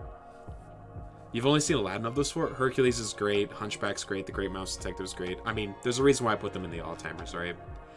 Tarzan. I love Tarzan, too. I don't think... Like... People bring up, like, Phil Collins doing the entire soundtrack for this movie. And, like, that's valid. I get it. But... I mean, it's just well animated. They, like, they developed new technology just so they could have Tarzan, like, surfing through it. What's wrong with that? Poor Phil. we'll see. Like, I don't have a problem with that. There's some of the songs in here are really good, outside of the one where Rosie O'Donnell like scats, which is a bit much. But the animation in this movie is like so good. It's so good. I think the main complaint that I hear people say about the music in this movie in particular is that compared to some of the other Disney Renaissance movies where they've been the characters like sing, it kind of like it's a missed opportunity to have the characters like convey their thoughts and opinions through song that like a lot of these other musical Disney movies do. Instead, it's like a little disconnected by having Phil Collins do it instead. But I mean, Phil Collins can sing the shit out of anything and it'll still sound good. So I mean, like, I don't mind it. You've seen Aladdin, Beauty and the Beast, Lion King, New Groove, and Moana from the S tier. Robin Hood. He's only 72 and can barely sit in a chair anymore for concert. His son had to play the drums on his final tour. I did not know that. That's a lot.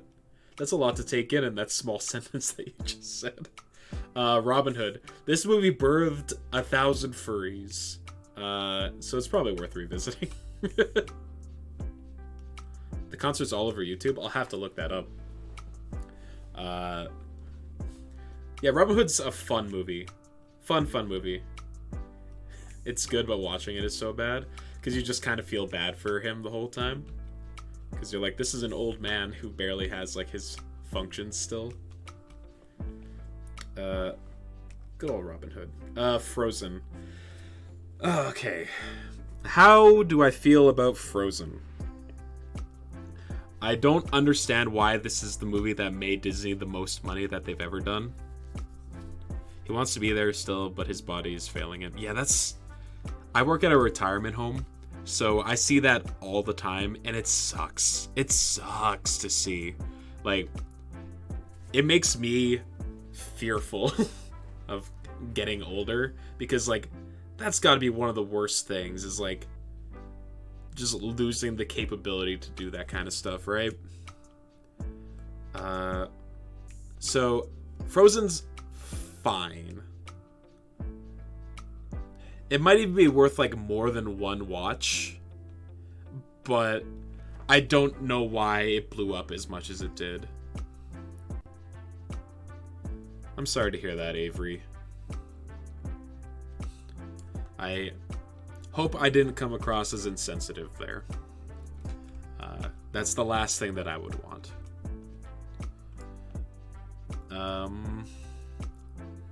No, okay. Let me see.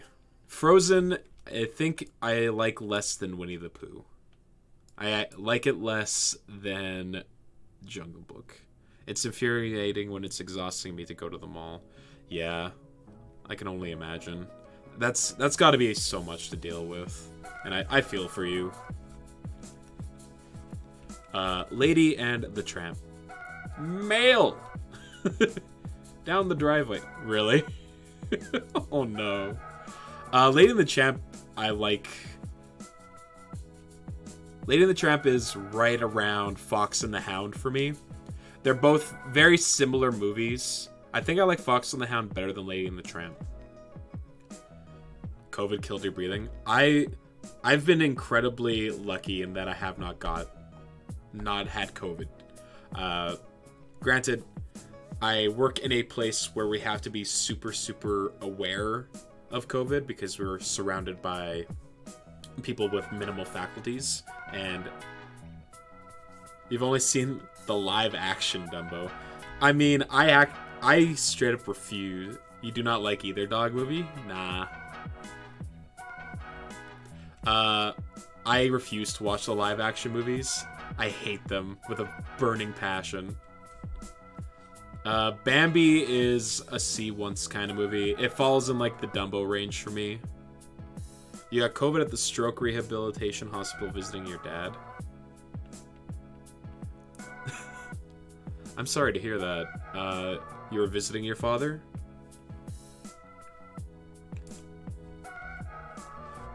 Is this your bias for... He was the carrier. He probably got it while he was at the hospital, yeah. Fuck, that sucks. Is this your bias to not liking animated stuff and you prefer live action things, Nick? No idea how you got it when he couldn't get out of bed. Probably just like, I assume the nurses probably came into contact with people that had COVID and it just like unintentionally got spread around the building, right? Pocahontas sucks. Pocahontas is bad. Pocahontas is around the same level as like Frozen 2. Lazy nurse is not doing the diligent procedures. Tell me about it.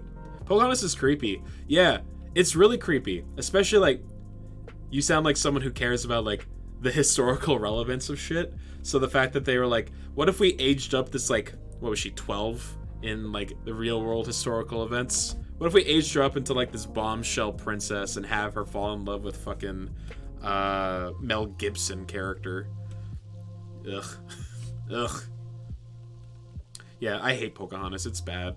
It's not as bad as like the worst of the Disney movies. And Age Down the Guy That Can't... Yeah, awful. You think you've seen Pocahontas the most? Nick, what's up with your taste in these movies? I'm so sorry, Nick. The sequel to Peter Pan, I haven't seen it. Tarzan and Jane, haven't seen. I haven't seen Raya. I heard a lot of bad things about Raya. And didn't consult with any native people while making the movie. There was like the one chief character who was voiced by like an actual like Native American actor, but wasn't he like kind of lambasted as a kind of guy that wasn't exactly an ideal representative of their views? I think I remember hearing about that. Slam Zootopia and S tier. For a gang. Pocahontas 2, haven't seen. Oliver and Company's bad. This movie kind of sucks. It's better than Bolt, but I don't like them very much. Wreck-It Ralph rules. Wreck-It Ralph is super fucking good. Below Little Mermaid. Below Atlantis. Around Tarzan level. You don't like Assassin's Creed 3, it's boring, but at least they did well with the native people. I got through maybe 2 hours of Assassin's Creed 3 before putting the game down and never touching it again. Your mom loves Oliver and Company. I think some of my sisters like this movie quite a bit as well. This movie's like, it's got a cat character.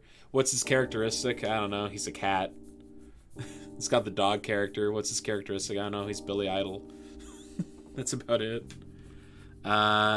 Lady and the Tramp 2, haven't seen. Bambi 2, haven't seen. One of those Tinkerbell movies, haven't seen that. Sword in the Stone is kind of bad. You know a few Revolution or War fans who all love Assassin's Creed 3. I got 2 hours into the game because there were multiple game-breaking glitches that I ran into in the first like 2 hours of playing it, and I never wanted to touch the game again. I was like, why would I want to play a game that isn't done yet? No Touchy and Llama Face. Yeah, Emperor New Groove, fantastic. Sword in the Stone is bad. It's a bad movie. It's what happens in the movie. I don't know. Merlin drags Arthur around, turns them into animals, and like it feels more like a children's TV show than it does like an actual movie. The only good part of it is like the wizard duel between Madame Mim and Merlin. Brother Bear's also bad. I'm gonna put it at the top of bad because the first. It's worth the Arthur adaptation. It's, you know, actually, it's the worst Arthur adaptation. Worthless movie. Like 80% of my time seeing these are watching it on a shitty old TV in school. Fair. Brother Bear, I'm putting at the top of bad because like the first 20 minutes of Brother Bear is actually pretty good, and then he turns into a bear, and then the movie sucks. And that's all I'm really going to say about it. I hate the kid bear, Coda, or whatever his name is. Really bad. And also, the Canadian moose. They're fine, I guess. Haven't seen the Tinkerbell movie. Black Cauldron is a bad movie. It's got like a cult following, but it's pretty bad. It almost killed Disney Studios. They got an actual kid to do the Kid Bear. Yes, and he is appropriately annoying. As a child voice actor should be. Yeah, Black Cauldron. Is it worse than the Aristocats? No. Is it worse than Bolt? Yes. Yeah, this movie's got like a bit of a cult following. I think mostly to do with like there are a couple cool things in this movie, but none of it has to do with the characters. Yeah, not much is worse than the Aristocats. The Rejubilant Dragon. This is like one of those live action mixed with cartoon movies, right? I don't think I've actually seen it. No, I didn't watch Doug. This is Lion King 1.5. For some reason, they're like throwing, like, it's like a different language. Rey Leon. This movie's actually pretty good. It's what if Lion King, but from Timon and Pumbaa's point of view, and they were secretly there the whole time. It's like, Chicken Little was your best friend's favorite movie in elementary school. I'm sorry that he likes the actual worst traditional Disney movie. Disney put extra warnings on Lady and the Tramp and the Aristocrat. Oh, because of all the racism. Because of all the racism. Because they really liked to put Siamese cats inside of their movies. Oh, so like on Disney Plus, they have like, sorry about the insensitive nature of some of the stuff in this movie warnings. It was the 60s. Whoops. This is the 2009 Winnie the Pooh movie. This program includes negative pictures and our mistreatment of people of cultures. These stereotypes are wrong then and are wrong now. Yep. They sure are. Like, Lady and the Tramp at least has the benefit of there being, like, a movie worth watching that unfortunately has the negative stereotype stuff inside of it. Whereas Aristocrat is also a bad movie on top of it. Yes, it is absolutely fair to put that warning on it. The 2009 Winnie the Pooh movie, I think, was pretty charming. I don't think it's as good as the 1960s Winnie the Pooh movie. But I remember being titillated with it. Haven't seen that one. Dude, the Recess movie? An actual all-timer. This movie rules. This movie's so good. It's like right next to a Goofy movie for me. Like, as someone who grew up watching Recess all the time as a kid, and then like the movie was just more of it but bigger and better, it's everything you could have asked for. It's so good. Zootopia. I think Zootopia is good. At the very least, it is worth more than one watch. Do I think it's an all-timer? I don't know. I don't know about that. Like, it has, like, some good things that it's trying to say, but it also kind of butches the metaphor a bit by having the predators also be, like, actual animals that, you know, give in to their darker side. Like, it's worth revisiting, though. I think it's probably the top of worth revisiting, I would say. The Brave Little Toaster Goes to Mars. This movie holds a special place in my heart. I remember watching it as a kid multiple times. There's like a scene where they're flying into space and they run into a bunch of balloons that were let go by kids and flew all the way into the space. And they're just like singing a song about flying forever. And I'm like, what the fuck is this movie? It's been forever since I saw it, so I don't think I put it very high. But if the opportunity to watch it again were to arise, I probably would just sit down and see what's up. The original Brave Little Toaster is better. I know in my heart that that's true. And this movie's got like some dark shit inside of it too.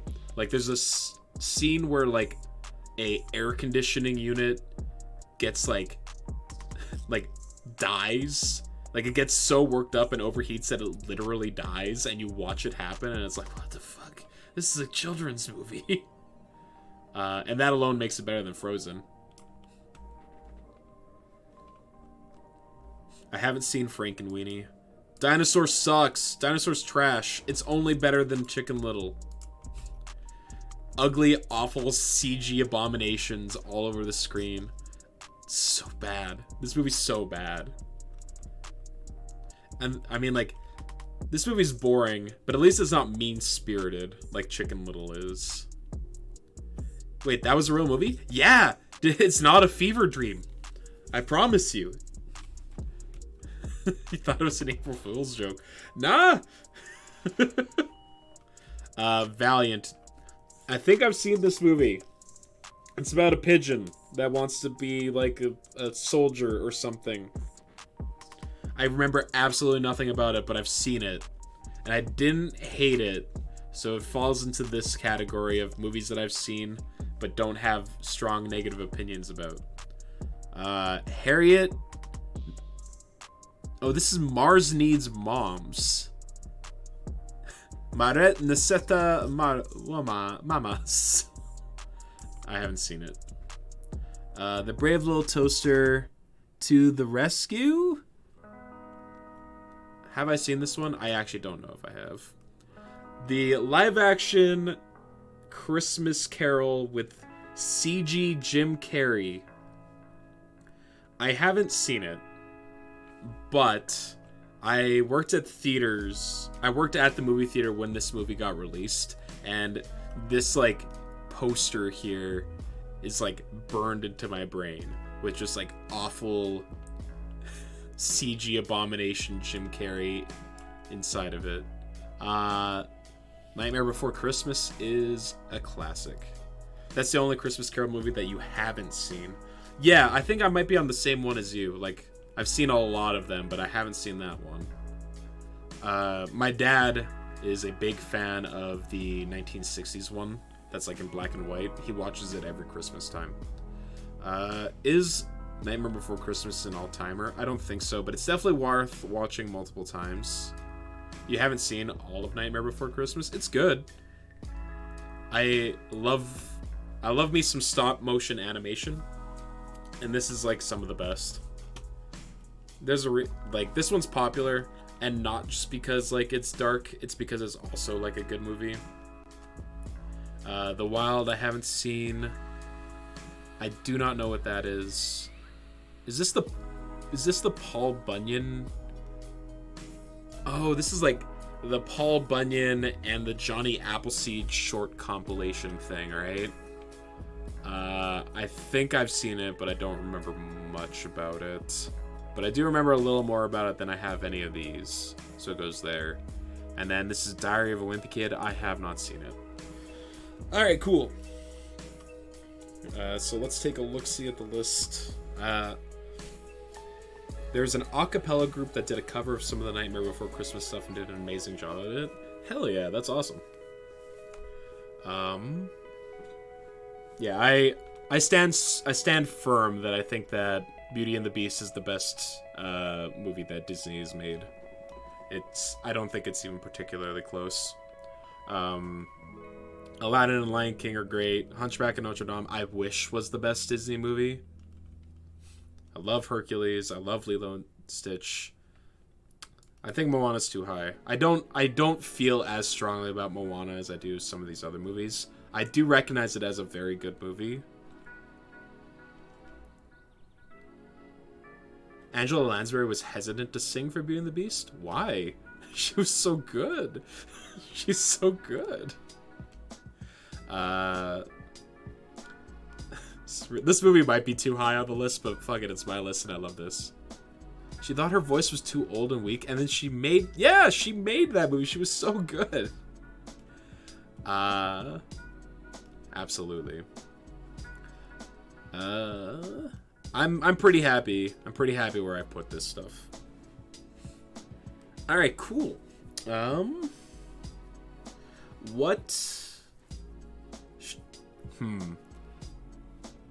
So what do I do next?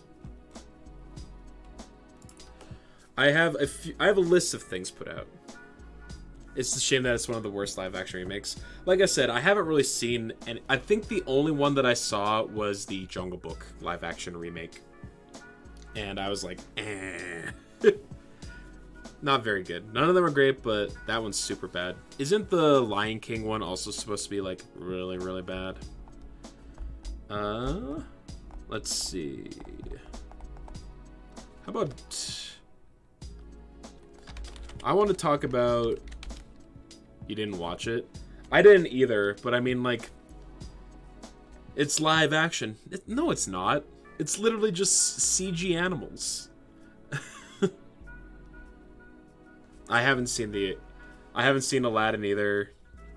I don't know. Like... I have such a fondness for the cartoon Aladdin. Because, like... Robin Williams is just, like, such an icon to me. He's such a legend. So... The fact that, like... They tried to put someone super charismatic in the role as well with, like, Will Smith. But, man... Just not the same. Absolutely not the same. He did his best. And, like, I can't fault the man for, like, taking a paycheck at the end of the day. But, I mean, like, I'm not gonna go see it. Let's see. Let's talk about cereal. Everyone's got opinions on food.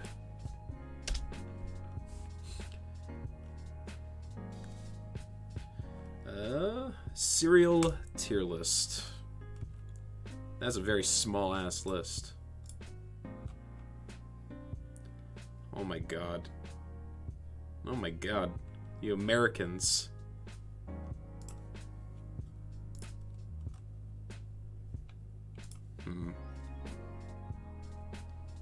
Cereal time.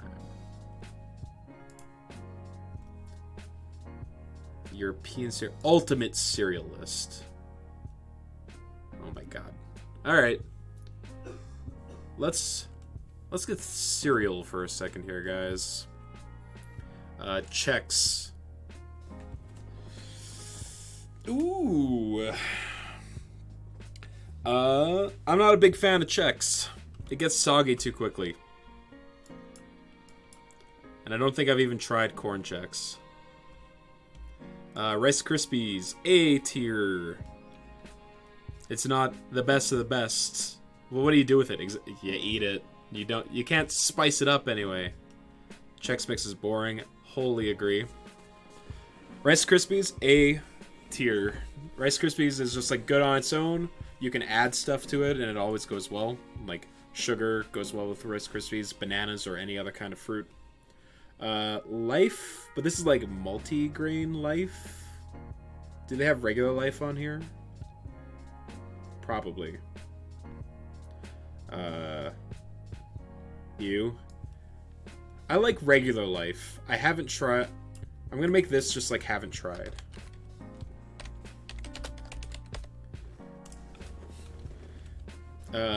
Chocolate Lucky Charms. I don't like Lucky Charms. I may be... Like, I don't like regular Lucky Charms, and I really don't like chocolate cereals. So this is, like, the worst. This looks awful to me. I haven't tried it, though, but my gut tells me that I would hate it. Crave, I've never tried. Fruity Pebbles. I think I've tried Fruity Pebbles. It's okay. Crave is pretty good. Okay. I don't think I've ever seen Crave on like on a shelf on a cereal aisle. So it might be more of an American thing than up here in Canada. Fruity Pebbles are okay. You don't have a Lidl? I don't actually know what that is, Avery. Special K, but with almonds. Yeah, I don't recognize the name, so maybe they have to in like bigger locations, but I don't live in a heavily populated area. It's a European grocery store chain. They hit the east coast of the US. Okay. So maybe it's like... Maybe it's further out east for me as well then. I live in Western Canada. So perhaps it's more of an East Coast thing. I Special K with almonds. That's pretty good. I like me some Special K. Frosted mini wheats. That shit's S tier, baby. I love me some mini wheat cereal. You get some sweet. You get your oats. Wonderful. A+. Love that shit.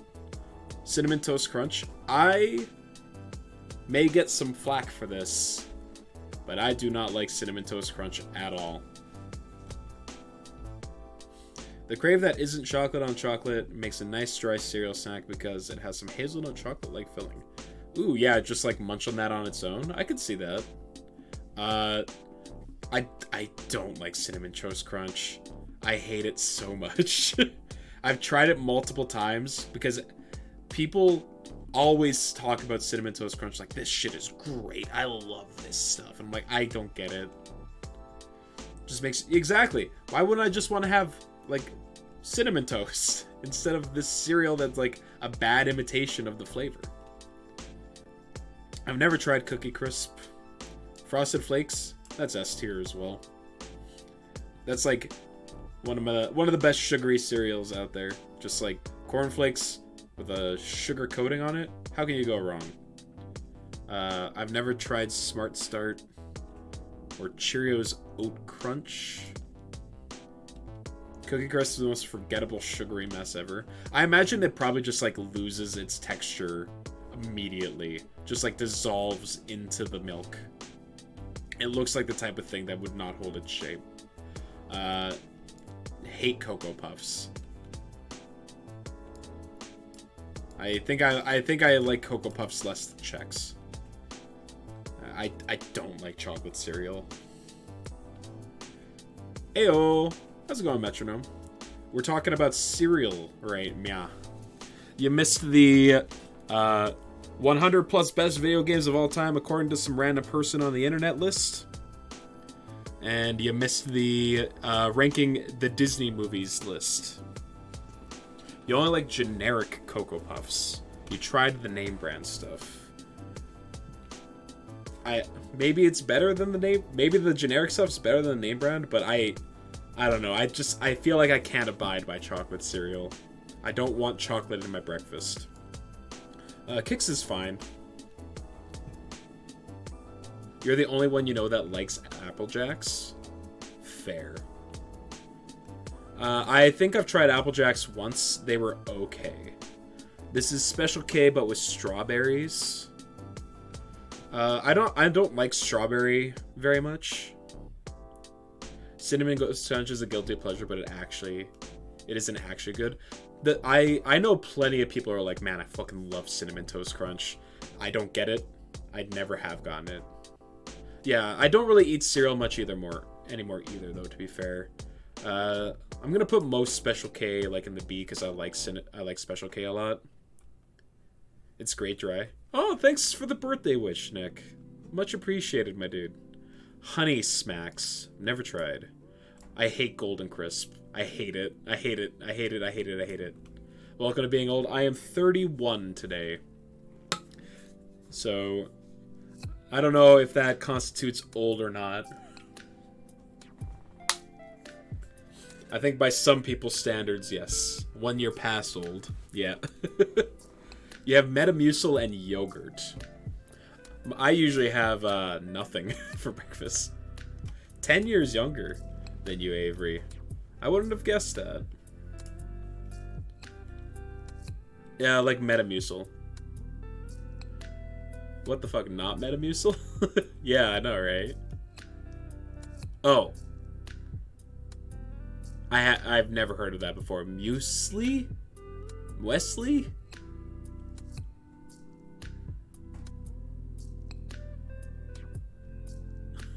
You drink Metamucil for breakfast, is what I'm getting. It's like granola and dried fruit. Oh, okay. I've learned something new today. Count Chocula goes right next to Cocoa Puffs. Life cereal. I love Life. It's right next to Rice Krispies. It's not a brand, it's just a type of cereal. Okay, I've just never heard of it referred. How do you pronounce that? Chocolate Cheerios. Haven't tried it. I assume I would hate it. Cookies and Cream Krispies. What the no. Donut Chop? Muesli. Okay. Good to know. Captain Crunch S tier? Dude, I agree. I know some people absolutely hate Captain Crunch. They're like, ah, it tears your mouth apart. I'm like, yeah, that's why I like it. It hurts. Yeah. No, absolutely. You finish eating a bowl of Captain Crunch, you're like, oh, God, I've completely destroyed the inside of my mouth. I love Captain Crunch. It's like my favorite sugary cereal. O's. Yeah, tiny lacerations all over your mouth. Yeah, the pain makes you feel something. O's by Post. I don't know what this is. Fiber One. It's like next to Chex. I don't like fiber cereals. Fruit Loops. Fruit Loops is like top of A tier. This was like my favorite cereal as a child. Tastes exactly like fruit with 2 O's. You can't stand Fruit Loops. I feel like I've tried them recently and they're definitely not good. They're fine dry. They're fine dry. Sour Patch Kids cereal. I can't even begin to imagine what that would even taste like. They have to call it Fruit Loops because it doesn't have fruit in there. It's true, this is... yeah, it's got fruit. Oatmeal S tier. Is oatmeal on here? Oh wait, these are maple frosted mini wheats. Okay, they're slightly down a little bit. Frosted Cheerios are great. Corn Pops. I don't like Corn Pops very much. They're like B tier. Vector's probably on here, I would guess. Like, I don't know. I don't like Corn Pops very much. I find they get soggy way too quickly. And that's like a thing that always turns me off of some cereals. Vector? It's... Do you guys not have Vector down in the States? It's like a... it's advertised as like a sports cereal. Okay, good to know. Strawberry frosted mini wheats. I don't like strawberry, that like the fake strawberry flavoring that cereals have. It's like a high protein fortified cereal, but it's also tasty. Yeah, it's like made by the same people who do Frosted Flakes. I think Tony Tiger is like used in some of the advertising for it as well. The Corn Flakes lore? What? You're gonna have to enlighten me. Strawberry Fiber One, haven't tried. I don't know what this is. Honey Bunches of Oats. Honey Bunch of Oats is my favorite cereal. This is one that I actually eat on the regular. Wheaties is the sports one, yes. Cornflakes were made as an anti-self-pleasure tool. As an attempt to stop people from masturbating. What? They were like, ah, that'll... What? Yeah, how'd that work out? How'd that work out for them? Pretty good?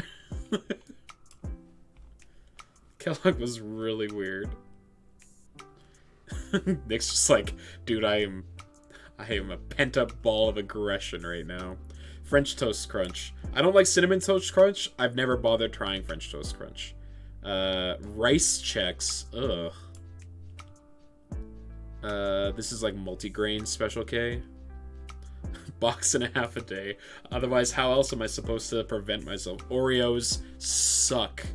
They're better than regular chocolate cereal, but they're like right next to the rest of them. JFC. Lamau. Great Grains. I've never tried that before. Raisin Nut Bran. I don't like bran cereals very much. It's like right next to these Fiber One ones. I've never tried Boo Berry. I don't know if it's like easily available in Canada. Raisin Bran right next to the Raisin Nut Bran. I think it's better than Golden Crisp, actually. I hate Golden Crisp. Puffed wheat cereal, not for me. Most of these are brand cereals, though. It looks like it. Choco Pebbles. Again, hate chocolate cereal. Hate it so much. Banana Nut Cheerios. I haven't tried it, but that actually sounds like it would be pretty tasty. Crunch Berry Captain Crunch. Haven't tried it. I'm very much I like myself some regular Captain Crunch, and that's it. Is this the Crave that you were talking about, Avery? The one with like the little bit of stuff inside the middle of it? Malt-O-Meal knockoffs? Huh. Yeah, I haven't tried any of this Crave stuff. I don't think it's available in Canada. I might be crazy though. Haven't tried these Chex. Regular ass Cheerios are like S tier.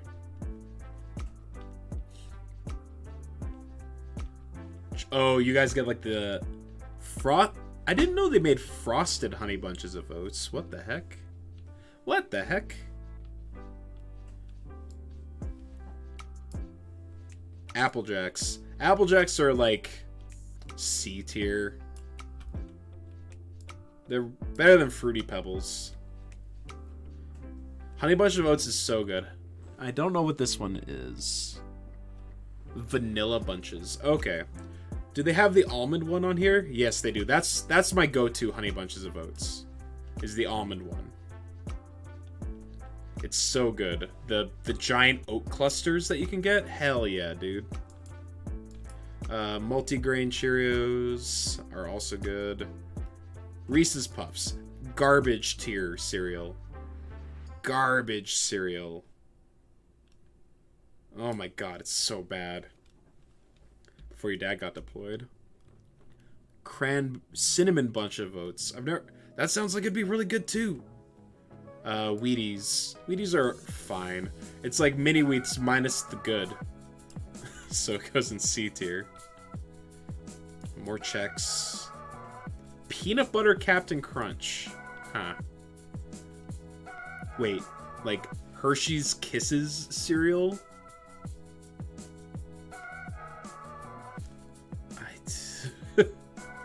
Kix is okay. It's like next to Wheaties. All Captain Crunch that's not normal is a mistake. I've never ventured outside of regular ass Captain Crunch before. And I don't think I ever will. Chocolate Rice Krispies, no thank you. Actually, I have tried them. They're bad. This is Strawberry Life cereal. Don't do it, brother man. Okay, this is just regular life, right? Okay, good. It's a tart. Honey Nut Cheerios, the best Cheerios. Right below Captain Crunch. This is just the perfect cereal. I feel like this is like, if you were to take a poll amongst the general audience of like, if you were just take a consensus on like where people felt about cereals, Honey Nut Cheerios I feel would be like the one that would top out at the most. Tastes like Face It and Grandma. Oh man. It was like the one cereal that was always available at my house because my parents were like, hell yeah, like it's good for you and tastes good. What's not to like? Granted, I don't know like if Cheerios are actually, or if cereal at all is really that good for you, but it feels healthier. So there's that. Maple Cheerios I haven't tried. It feels like it's healthier, but it's not actually super good. Strawberry Honey Bunch of Oats I haven't tried. There are multiple of these donut shop cereals, and I don't know how to feel about that. Your stomach is iffy. Honey Nut Cheerios is definitely something you can almost always manage to eat. That's good to hear. Kix. What's the difference between these two Kix? I don't know. This is the one I recognize and I know I've tried. Grape Nut. No thank you. Gotta take Homer out now. All good. I'll be here chilling. So you know where to find me if you ever want it. You like grape nuts? I've never tried it. Frosted mini wheat cinnamon? I haven't tried that. Is this regular life? I can't tell. I honestly cannot tell. This one has like nuts in it, so I'm gonna guess that's regular life. They're not very sweet and they're quite crunchy. Oh, that's good. S'mores? No, thank you. I had mentioned this before, but I despise marshmallow. So anything that has marshmallow inside of it, I just kind of avoid. Hey, regular ass Special K. That goes at the top of A tier, baby. I love me some Special K. He's a super awesome pit bull rescue that is just waking up and doesn't realize he has to go yet, but he will in about 2 minutes, so you'll beat him to it. All good. Good luck with the doggo. Lucky Charms. I don't like Lucky Charms. I don't like marshmallows in my cereal. You like gourmand marshmallows? Yeah. Some people adore Lucky Charms. This is like one of my least favorite sugary cereals. It's not D tier. It's not like I hate it, but it's not very good. Like, I think it's like above Apple Jacks. Golden Grams. This is like the teddy bear cereal, right? Oh, you think Lucky Charms is D tier? Golden Grams are like a B. They're like right above Apple Jacks, yeah. Below Cinnamon Toast Crunch, really? I would rather eat a bowl of Lucky Charms than a bowl of Cinnamon Toast Crunch. That was personal. Like, I would eat a bowl of Lucky Charms probably before any of these. Why, though? Because the cereal, it's, like, the non-marshmallow part of the cereal is, like, unoffensive. Bruh. I can eat around the marshmallows and it's fine. I don't like the taste of the Apple Jacks on their own. You can't stand that part? Fair. I've never tried Trix. They look unappealing to me. Back to work. Alright, Metronome. Best of luck at work. What is this, banana Special K? I don't know, man. There's so many different Special Ks, and I feel like none of them are better than regular-ass Special K. Bye! Great Grains, don't know. Cornflakes are the most basic-ass fucking cereal of all time. They're so bland. And they also stop you from masturbating, apparently. Wheat Chex. It's the best of the Chex. Well, that's peanut butter Chex. I have not tried that. Frankenberry. Never tried. Crispix. I have tried. It's the same as, like, these cereals. It's like Chex, only slightly better. It's because of Kellogg's Puritan roots, you think? Yeah, I didn't realize that he was such a staunch weirdo. All these fiber cereals I haven't bothered to try. Oops! Oops! That's in the name of their cereal. Whoops! All berries. Garbage. Get it out of here.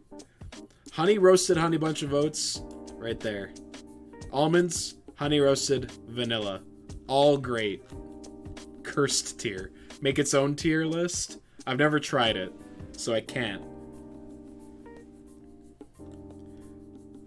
I might make a tier list. I might make another tier just for these chocolate cereals, but they stay at the bottom for now. Frosted Krispies, didn't know that was a thing. Honeycombs. Me want honeycomb. It's like slightly, they kind of occupy the same spot in my mind as like Corn Pops. They're a little better than Corn Pops, but they have kind of the same structural issue as Corn Pops in that they get soggy way too fucking quickly. Special K. Some kind of multigrain life. And Hershey's, I don't know what it says underneath it, but it's a cereal that has Hershey's in the name, so I assume I would hate it as well. Just stop putting chocolate in my cereal, man. Where did you put peanut butter chocolate flavor for what, for Reese's Puffs? They're D tier. They're slightly better than just chocolate, because they got peanut butter, but that's it. They still are chocolate ice cereal, which makes them bad. Which makes them bad. But yeah, S tier. We got our Honey Bunch of Oats. We got Captain Crunch, the best sweet cereal of all time. We got Honey Nut Cheerios, what I would say is probably the world's favorite cereal. Mini Wheats, Frosted Flakes, Maple Frosted Mini Wheats, Frosted Cheerios, regular Cheerios, multigrain Cheerios. All great cereals that I would happily have a bowl of. But here's the thing, I just don't eat breakfast that often. So it doesn't come up very much, but I do like these cereals. Alright, cool. Cereal tier list down. Nick, what do you want? What would you like to see next? I've got a list of potential tier lists listed out here. I've got candy. I got anime. I got fast food restaurants. I got Hollow Knight characters. I got Stardew Valley characters. I got Dark Souls bosses. Nintendo 64 games. GameCube games. Pets. Or Magic the Gathering sets. I'm open to suggestion.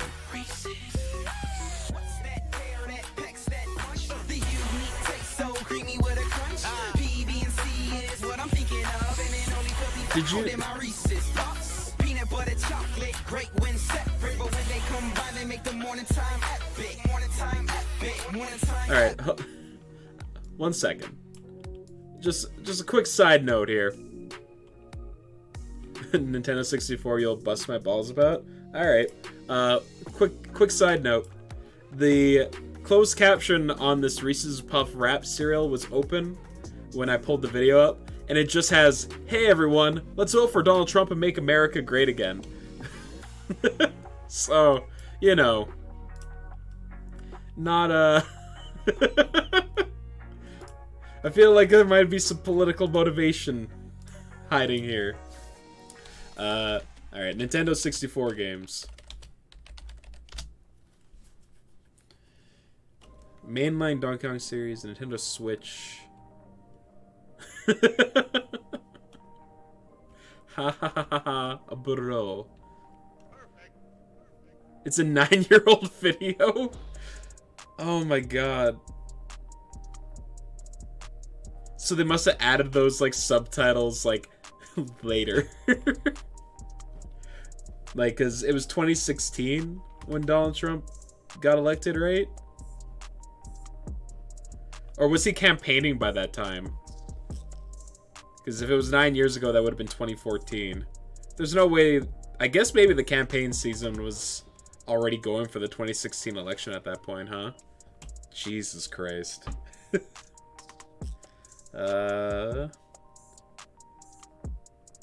Why is it all Switch games?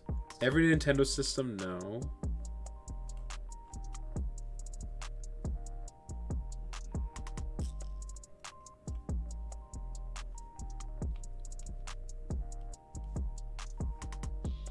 It's all Switch games. That's not what I want to rank right now.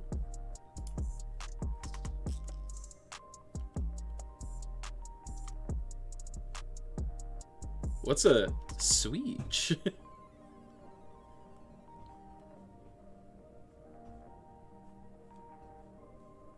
Nintendo 64 games. Here we go.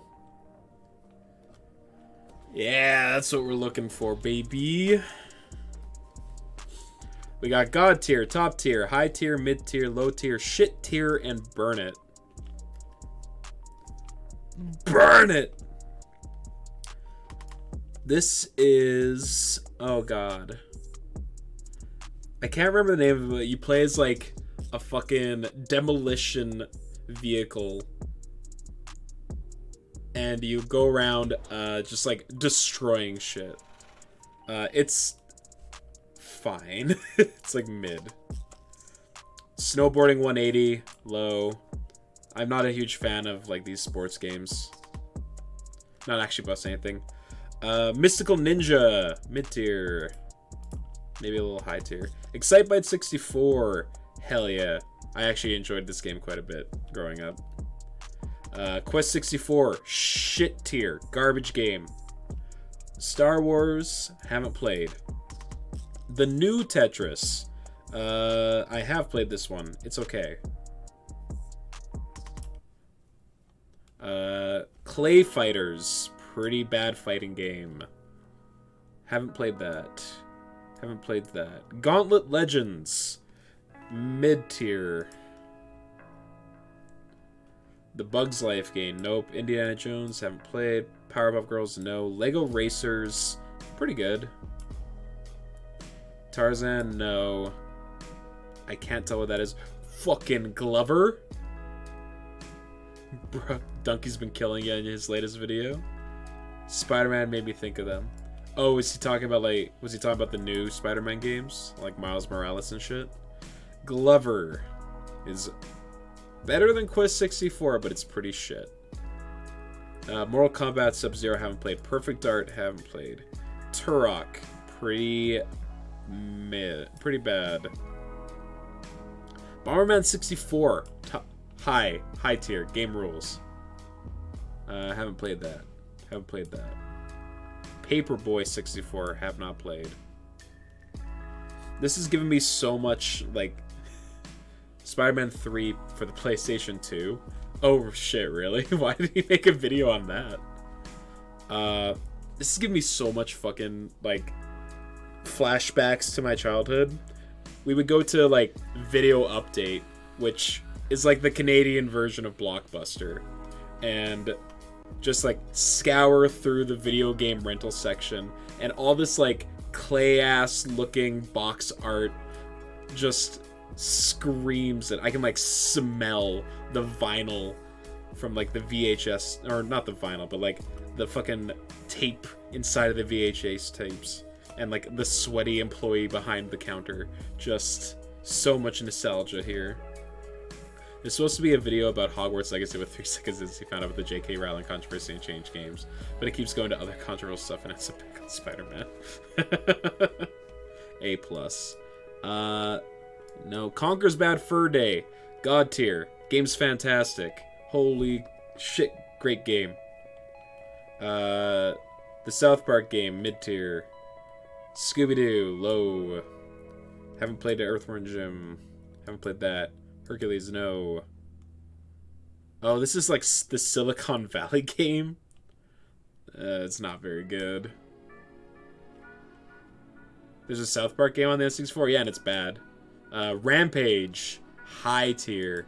Just wrecking shit as the giant lizard or the giant gorilla or the giant... Jesus fucking Christ, yep. Mario Golf, top tier. Not god tier, but top tier. Did not know about the 20 years of South Park games, yep. Yeah, how dare you? Is that Killer Instinct? That is Killer Instinct. That's pretty good. Pretty good game. Chameleon Twist 2. Pretty mid. It's not as good as the first one. You weren't allowed to watch it growing up? That's fair. Oh, this is Gemini? I haven't played it. Didn't play that. You know what? I actually haven't played the original Mario Tennis. I could never get a hold of this game. Kirby 64 on the Crystal Star? God tier. Star Wars The Battle for Naboo? Haven't played it. I don't know this game's name, but this lizard's dopey-ass face is permanently etched itself into, like, the recesses of my mind. How many Star Wars games are there? 100? There's got to be more than that.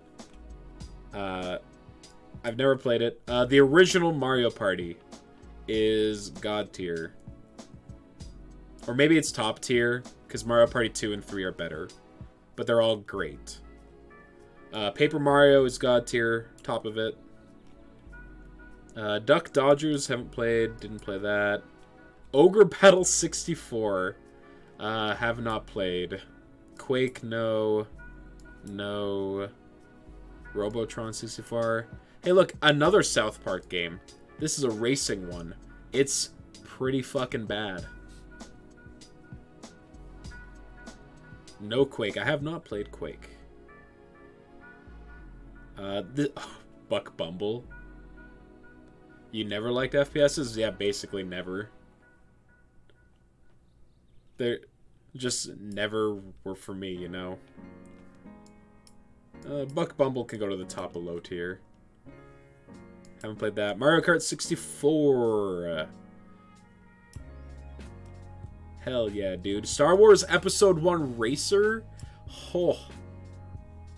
You were grinding FPS on your Xbox 360. This is such a good racing game. Like, it has no reason to be as good as it is as a tie-in game to Star Wars Episode 1 of all things. Burnt out of it besides, like, Borderlands 2 you played since then. Okay.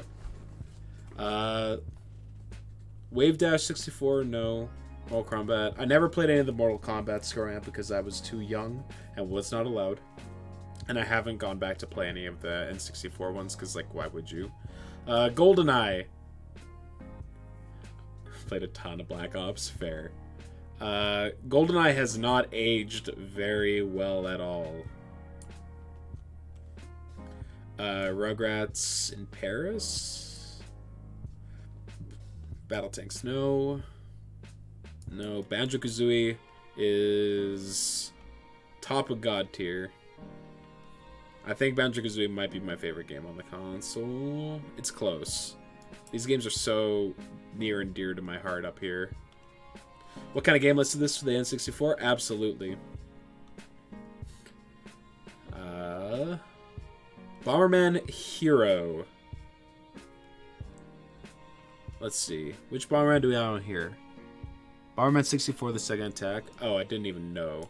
Fuck Bomberman? Bomberman Hero's pretty good, man. Banjo-Tooie is worse than Banjo-Kazooie. I would put it in top tier. You don't like Banjo insert stuff here at all? You're breaking my heart, Avery. Banjo-Tooie is like a notable step down from Kazooie. You'll accept that a lot of people like them? Well, I'm glad you'll at least accept that. Castlevania 64 is a bad fucking game. Chameleon Twist I have a soft spot for. Why are there two different Conker's Bad Fur Days on this list? One has a golden label. I don't know. I'm just going to ignore it. Star Wars Rogue Squadron I never played. I know this game's good, though. Castlevania 64 is a drinking game tier. Oh? And what makes you say that? I think... I know people dislike it. I know it's not good. Diddy Kong Racing is better than Mario Kart 64. You have to be drunk to want to plat it. Fair. Duke Nukem 64, never played. Donkey Kong 64 is mid.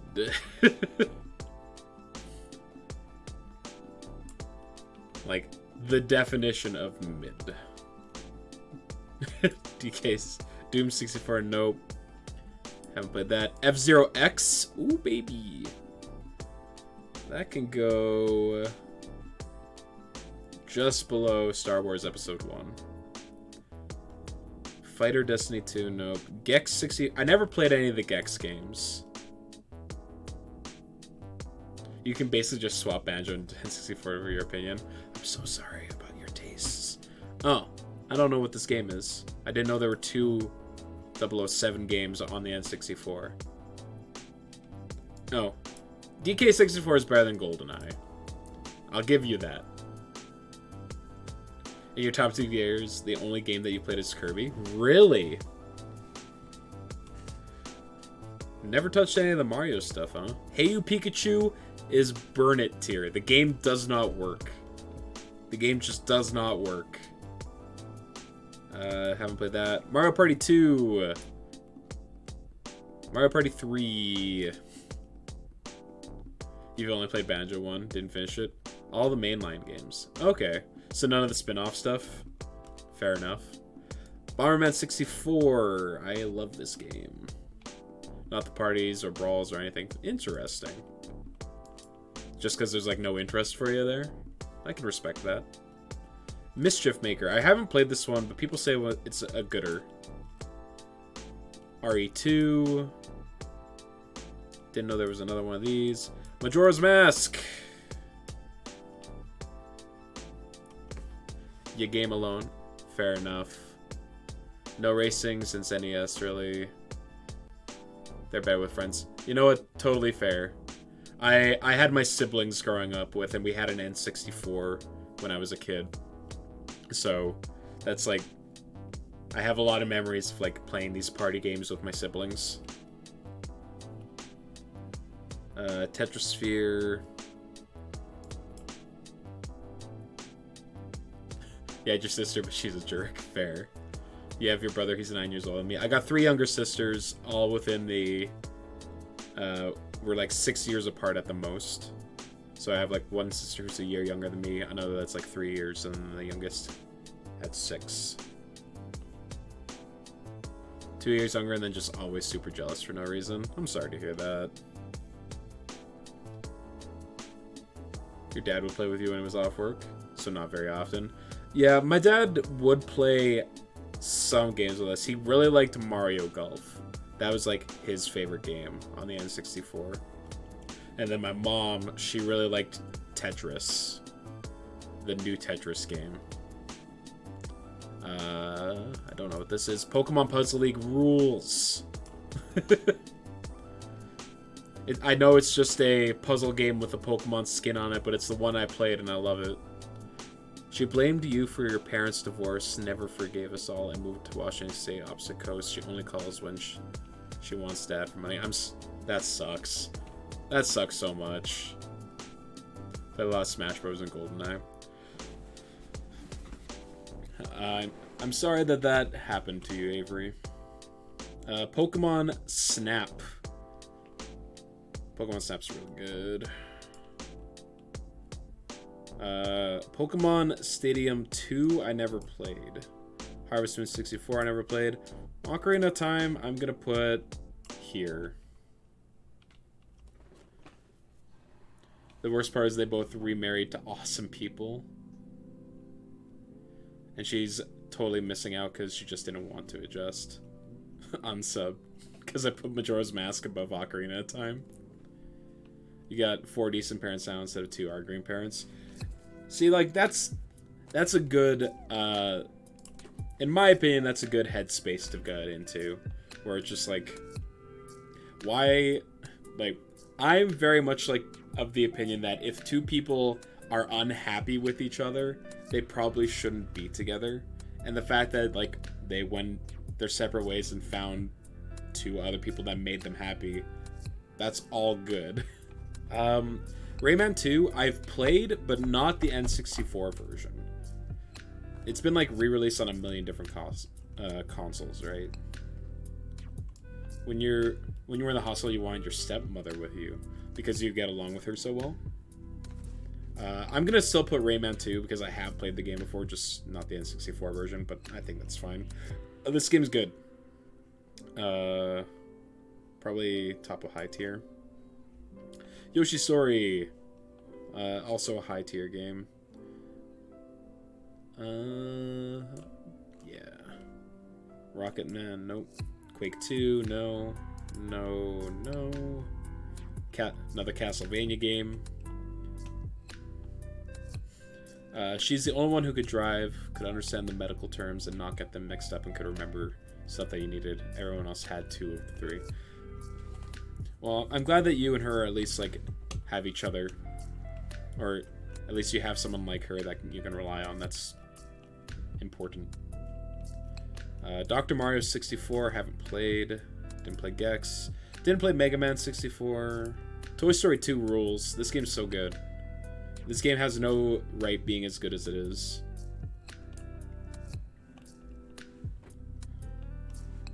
And you've been there for her since your father had the stroke.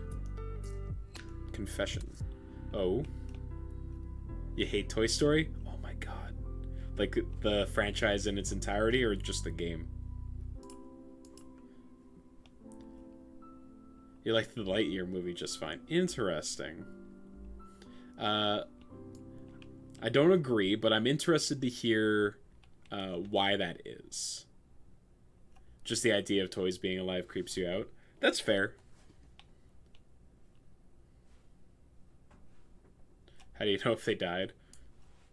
Well, that's the thing. You don't. You could be playing with corpses. Aren't they, like, immortal? Isn't that, like, kind of the idea? Pokemon Stadium is fun. It's, like, right here.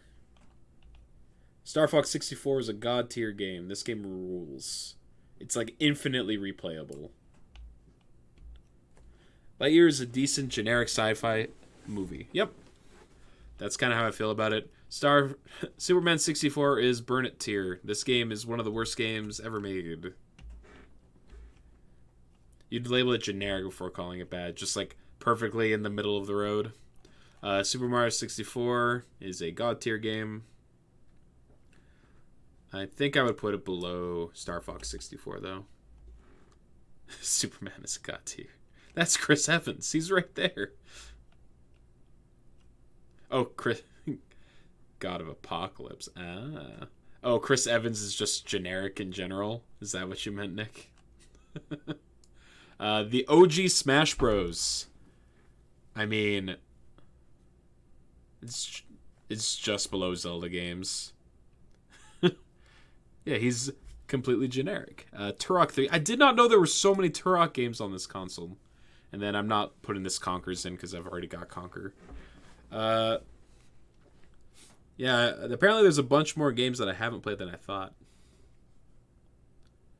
Yeah, apparently there's 3 Turok games on this console. I did not know that there was more than one. Well, that's Turok 2 that I have there. Okay, I put it there assuming it was the first one, which I have played. Yeah, there it is.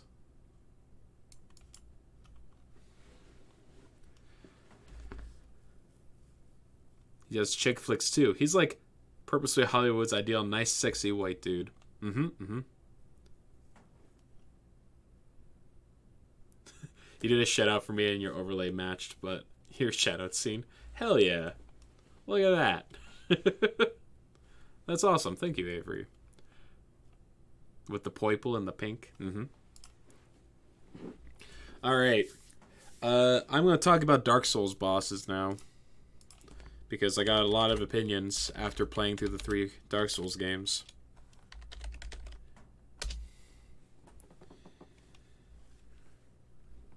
Complete Dark Souls like boss quality ranking. You like 2. You like Dark Souls 2? Woo! Let's go! Alright. Dark Souls 1, 2, 3 starting classes. Favorite order 3, 2, 1. Uh-oh. We have some disagreements.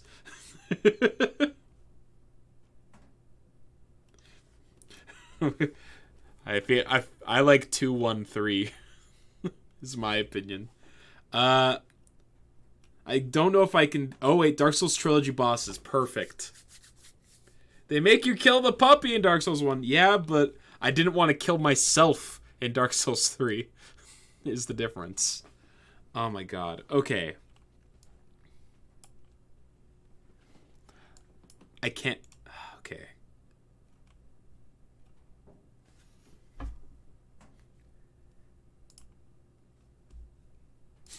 I cannot see any of these. That sucks. Alright, let's just start with Dark Souls 1 then. Okay.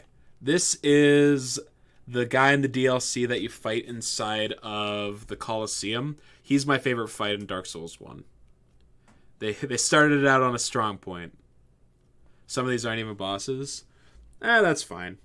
He's iconic. He's so good. This fight was awesome. I loved this fight. This is the giant tree that starts on fire. This is my least favorite fight in the game. I despised this fight. There's nothing fun about just getting knocked into holes over and over again. That fight can suck my dick. Yeah, You haven't even fought him, and you would still put him at the top? Fair. This is the dragon from the... He's so iconic, you can cosplay as him in Dark Souls 3. Yeah, he owns... He rules. We love to see him. This is the dragon that you fight in the DLC, right? I think this is the only boss that I didn't actually fight in Dark Souls 1. Is this just a Black Knight?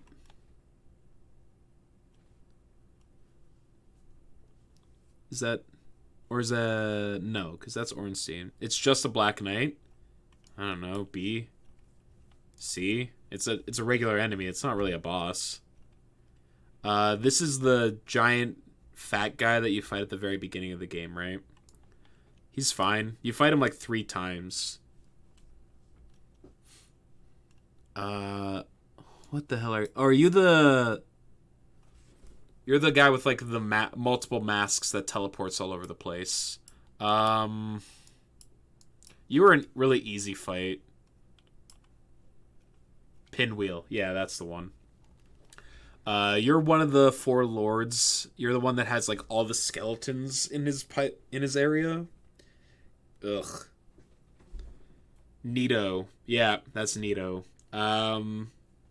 I had to cheese this fight. I had to, like, lure Nito into, like, the area where you drop in so that he wouldn't aggro the skeletons. And then I was able to beat him. This fight was more annoying than anything. Which boss is this? Oh, is this the giant, this is the giant iron golem. He was a okay fight.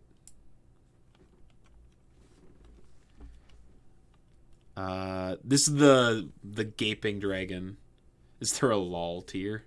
Just like, I don't know. Maybe, do you want to make one?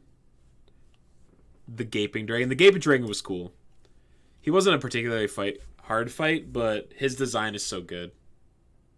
Want to make gaping dragon a harder fight? Summon Solaire. Oh? Why is it harder? What happens? Oh, this is the 4 kings, right? This fight rules as well. This fight's super cool.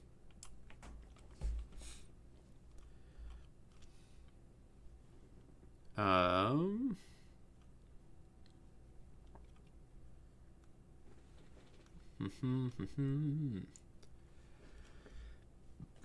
trying to, like...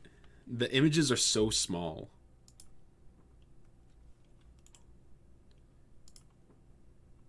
He keeps drawing his attention and you get it back and you get way more likely to just get trampled because you can't control the fight at all. Oh, cool. I can zoom in. Okay. You're another one of the... Yeah, so that's the initial one. This is the one that's, like, later in the game. I don't know. They're, like, basically the exact same fight. Are you the one that's in... That's the fire sage. This one? Or this lady?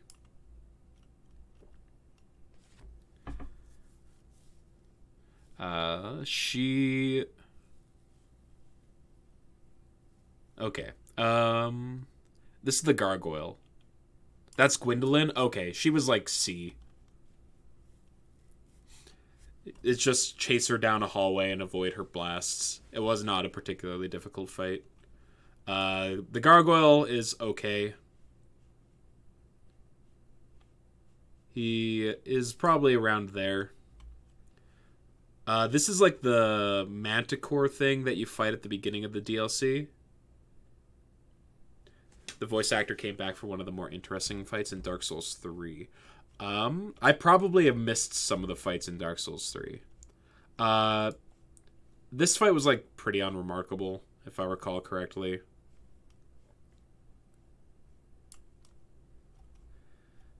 You didn't miss this fight? Okay, good to know. Let's see. This is the... He voiced the prince. Oh! Okay, well, good to know. This was the Capra Demon. I remember going into my first playthrough of the game. Oh, why? Let's get some music going, please. I noticed that we were quiet.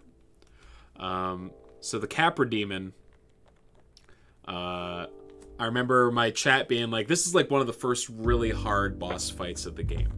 And the thing about my playthrough of Dark Souls 1 is that I got a Black Knight sword drop super early in the game, like inside of Undeadburg. So I basically just like leveled up my strength to the point that I could use it right away, and it made the game probably easier than it was intended to be. And I beat the Capra Demon on my second attempt. Yeah. And everyone was like, what the fuck? Happy birthday! Your tier list is so garbage and you haven't even read it yet. Wow, dude. Wow, dude. Just threw bombs over the wall. Who are you? Are you the big giant that... Yeah, you're like the giant that's in the demon area, right? The ceaseless discharge. I don't know. This fight was, like, not that interesting either. He's, like, bottom of B. This is the giant scorpion monster. What a piece of garbage this was. Did you know the sound effects of this thing are a baby? No.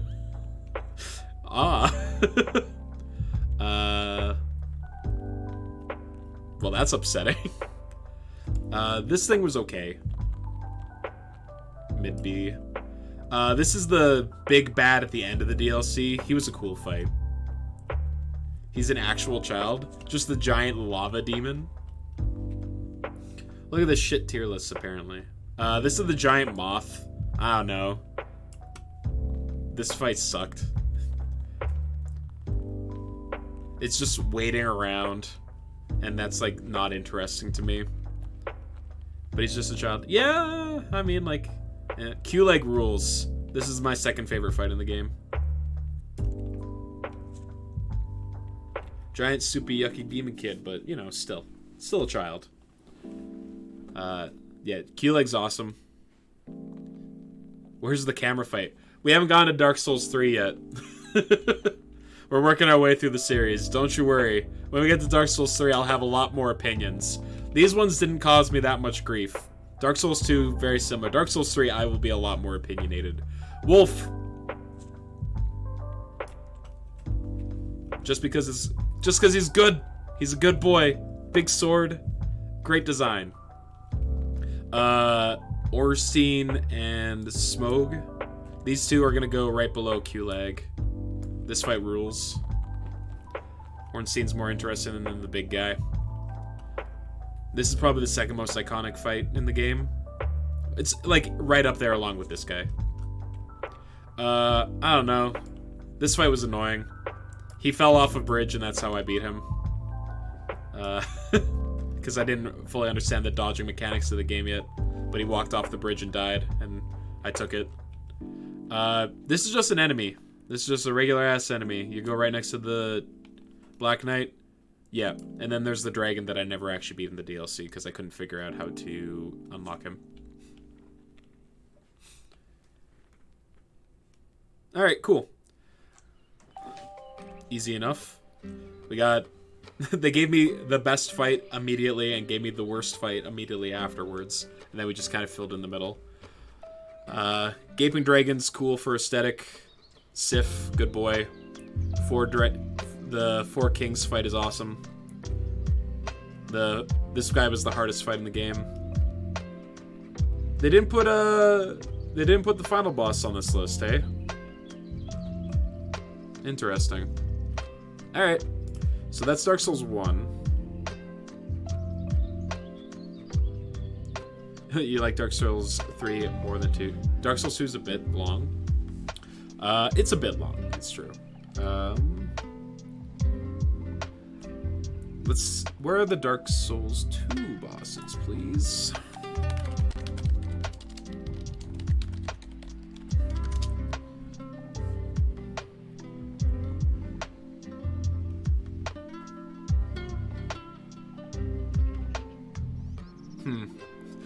People don't care about Dark Souls 2 as much, huh? We might just skip Dark Souls 2. Good luck. Are you heading out? They actively hate it. Yeah, right? It makes me mad because Dark Souls 2 is actually my favorite. It's like actually my favorite of the series. There it is, Dark Souls 2 bosses. Though I will admit, do the cartoon when you started on and scroll down. What's that?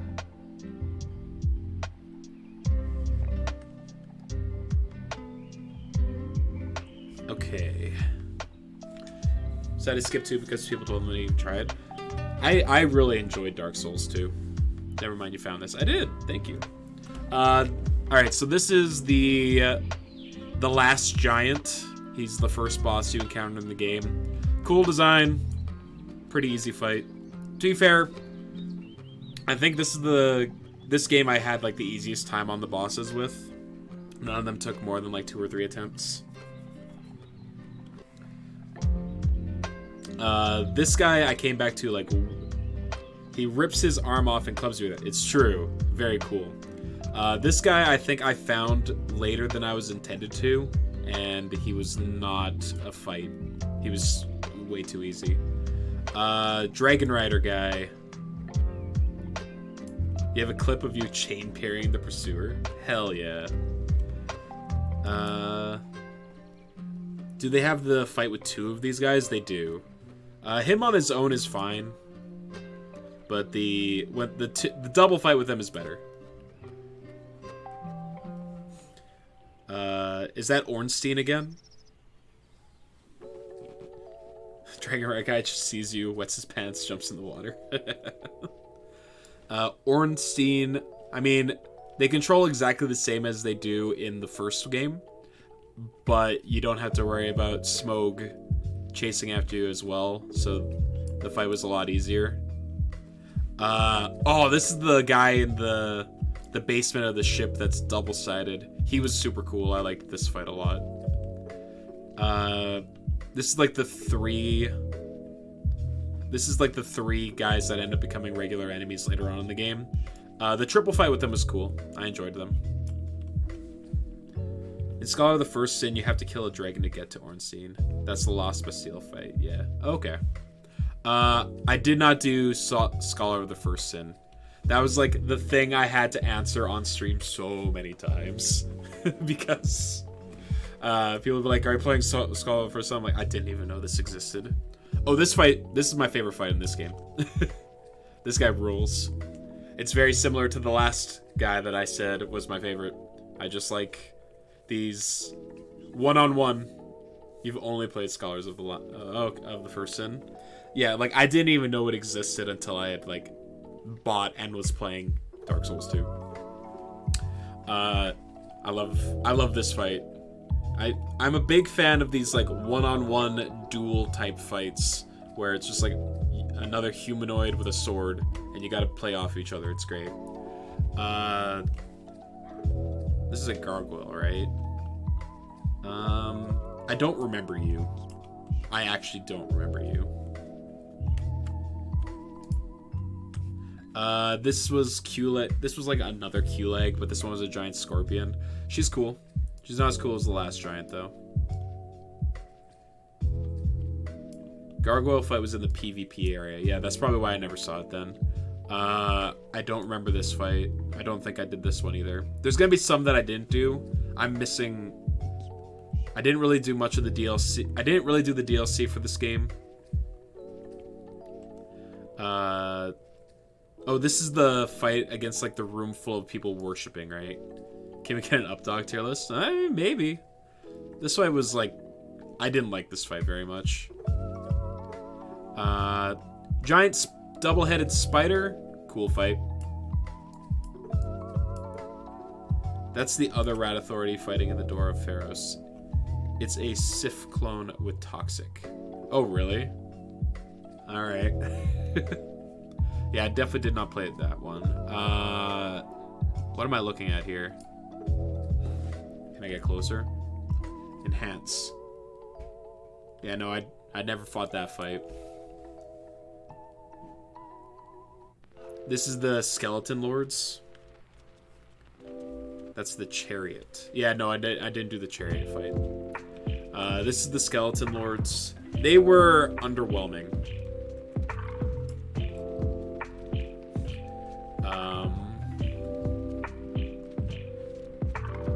Did I fight you?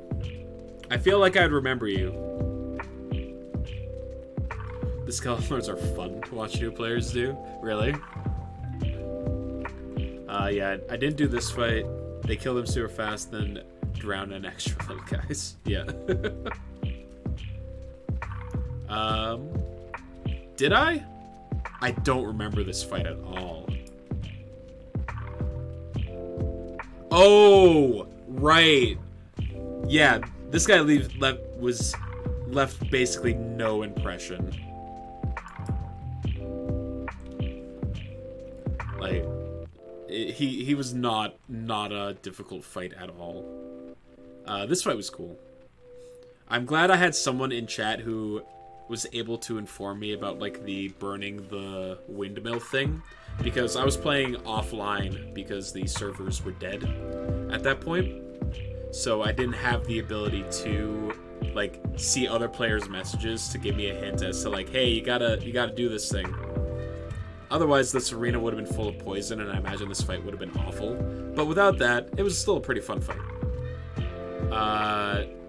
This fight, I think, caused me the most trouble in the game, because I think I was underleveled trying to fight it, and I ran out of effigies, so I didn't have the ability to summon, and I kept dying to it. Once I came back to it later in the game, it was much easier to deal with, and I enjoyed it, but a little bit of a bad one. This guy was underwhelming. You play offline because Dark Souls 2 has a lot of PvP griefers that go from stream to stream looking for new players who will have lower levels and higher soul levels. And that sounds miserable. Yeah, I had a lot of people come into my stream when I did Dark Souls 2, because I was doing it blind, and I did like a marathon where I started the game and I was intending on like just going until I finished it. At the 37-hour mark, I was like, I need to take a break.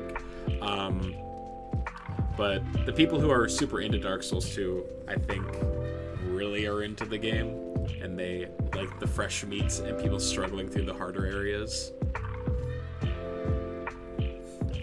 Hey, thanks for the gift sub, Nikki. I appreciate you. This guy was not very difficult. The next one is the Many Rats, also in the PvP area. I think I remember doing the mini fight. Merry Birthmas. Thanks, dude. I do remember doing the Many Rats. I just never did the big rat fight. Yeah, this was a fight against just like a bunch of random enemies, like regular enemies. This fight ruled. This fight was awesome. I enjoyed this fight quite a bit. Just big pile of stuck together corpses. So cool. Definitely did not do that fight. I would remember it for certain if I did. Yeah, there's a lot of... It looks like there's a lot of DLC fights that I have not done in this game yet. That's the Dark Lurker. Oh, man. This was the fight with the guy that had the mirror shield, right? And he was cool. He probably goes above Ornstein. This is the guy who's inside of a frog. So silly. You can go right next to the giant. I don't recognize you. What are you? Oh, you're the guy with the bell fight. Demon of Song, Frogger, is the one I helped kill most this Sunbro. That's Felstride. Yeah, I have done this fight. This fight was the most hype one that I had. I remember just, like, being super sleep-deprived and coming into this fight and just, like, clutching it out on next to no health. I got good ideas. See, fun fact, I've literally parried exactly 0 time in 3 Dark Souls games now. I don't parry. Someone can, you won't. I have not done that fight. Is this Dark Souls fight series? Yeah, we're going through the bosses. We did Dark Souls 1. Now we're doing Dark Souls 2, and we'll eventually come back to Dark Souls 3. Ancient Dragon. I did not fight the Ancient Dragon. I did not fight him. I remember being like, I absolutely am not fighting this thing. He's way too big. This is the Giant King. This is like the last giant, but like on crack, and it's awesome. This is such a spectacle fight. Like, it's not super hard, but it's so cool. So it gets an S tier for me. This is the Queen. Oh, this fight was hard. That guy kept stepping on you. Father. This was the hardest fight in the game for me.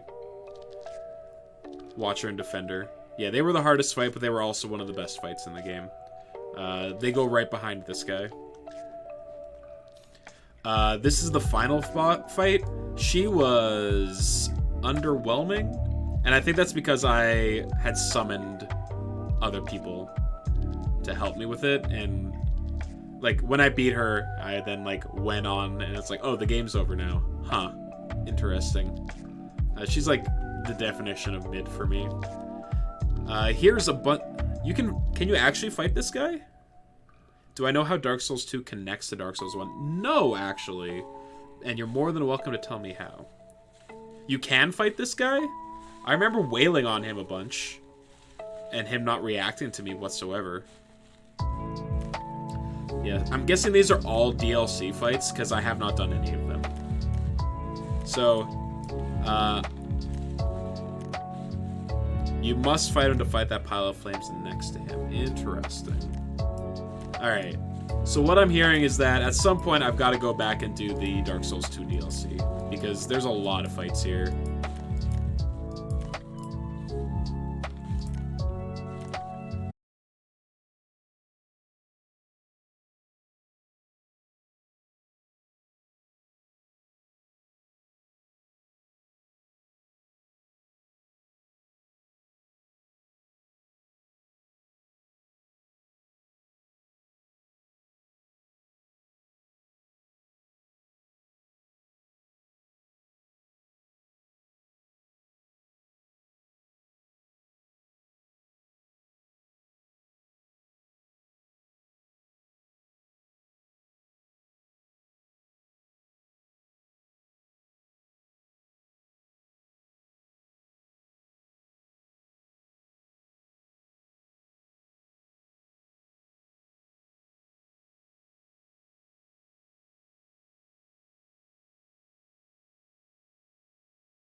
that I didn't bother finishing. Cursed Rotted Greatwood. This fight sucks. Dancer of the Boreal Valley. This is my favorite fight in the game. Dark Eater Midir. I don't think... Slave Knight Gale.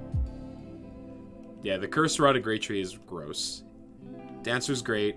I don't... Did I fight Dark Eater Midir? This doesn't look familiar.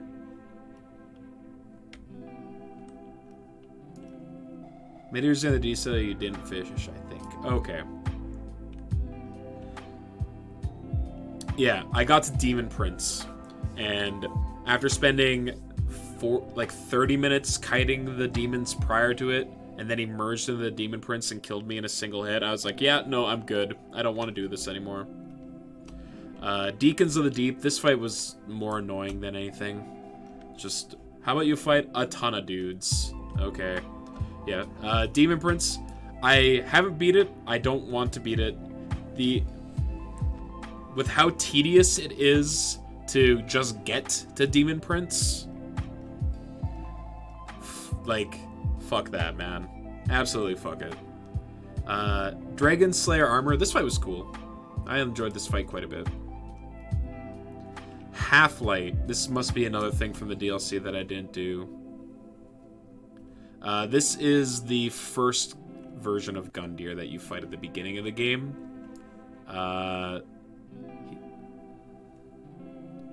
Maybe it was damage resistance? Maybe. Lothric and Lorraine.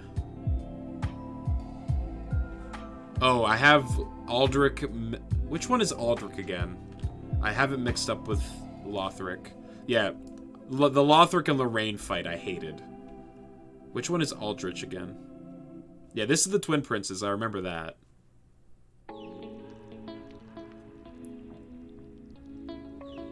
Nameless King is my least favorite fight in this fucking game. Aldrich is the thing that ate Dark Sun Gwyn. Oh, right. She's like teleports all over the arena. She's a giant slug. She was cool. Lothric and Lorraine suck. Nameless King's my least favorite fight. The camera just does not work. And having to fight against the fucking Drake over and over and over and over. Good evening, Jarpy. How you doing, buddy? You're in time to watch me complain about Dark Souls 3 bosses. The camera does not work in this fight, and I hated having to fight it. What was my favorite fight in Dark Souls 1? The guy inside of the Colosseum that you fight one-on-one in like a duel. Osario is the only fight that you walked in and beat without much issue. Seems like a reasonable thing to complain about. Thank you. Osario, which one are you again?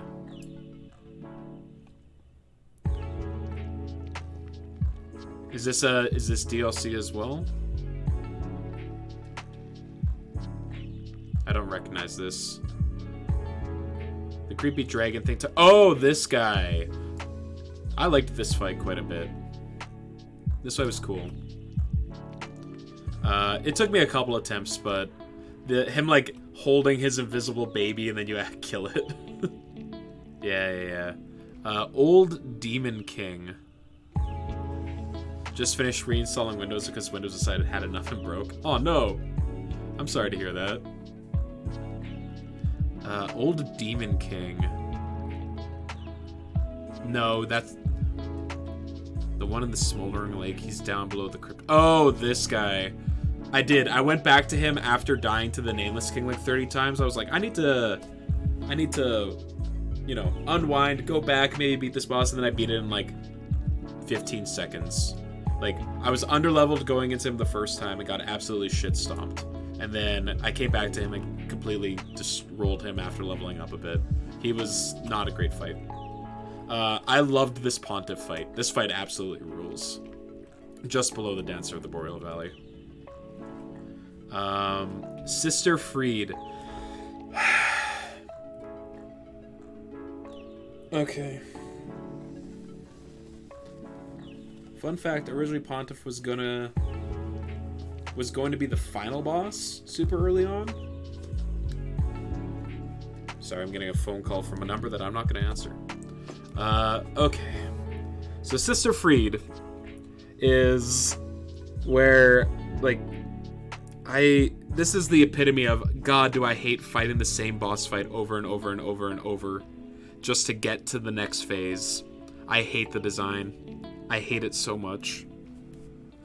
Like, beating her was fine. We beat her, and like, I think the design of her fight is good, but holy shit did I hate fighting her for like the 50th goddamn time. Yeah, you get her sides after. I think I actually crafted her sides. Which was cool. Slave Knight Gale, that's one that I never got to do. Soul of Cinder, fuck this fight. I hated this fight too.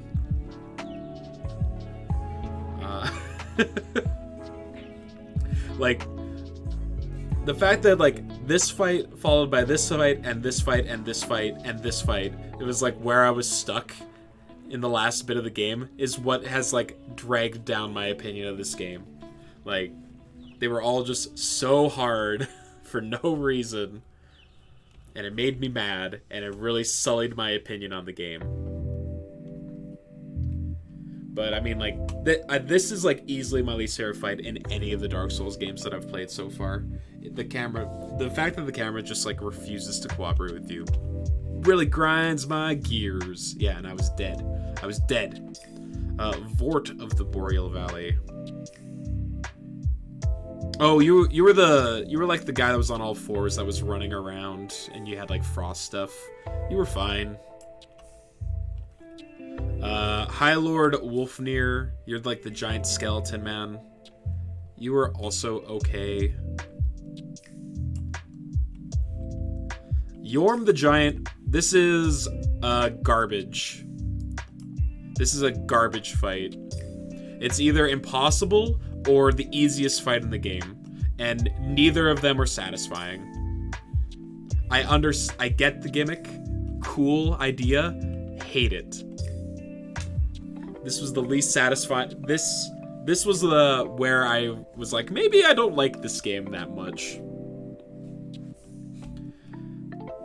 All right.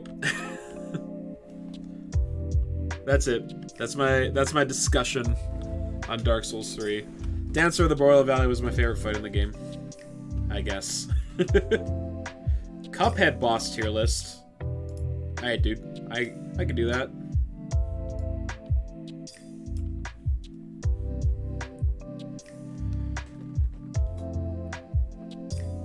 So, yeah, I had the chance to vent there for a little bit because I needed to, because a lot of pent-up aggression.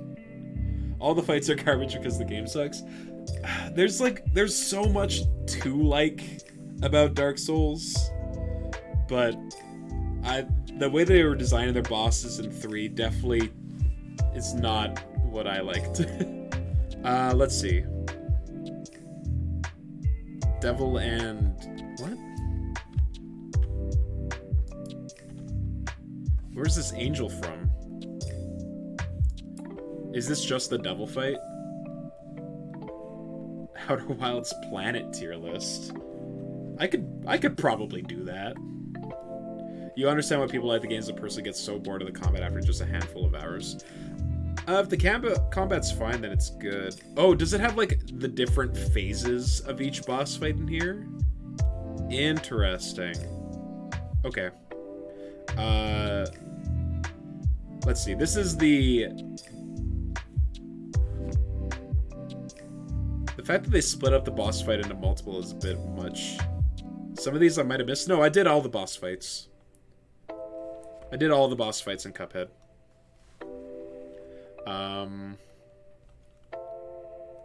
MTG standard format tier list. These are some good ideas, Metronome. I got nothing but time. Alright, the devil fight.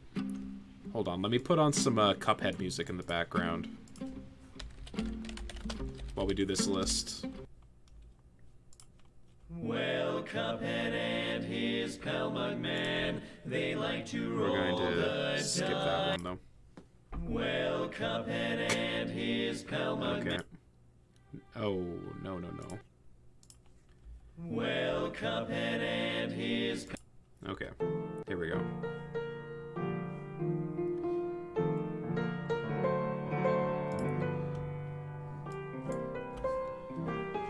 Four bosses that I missed in a secret area?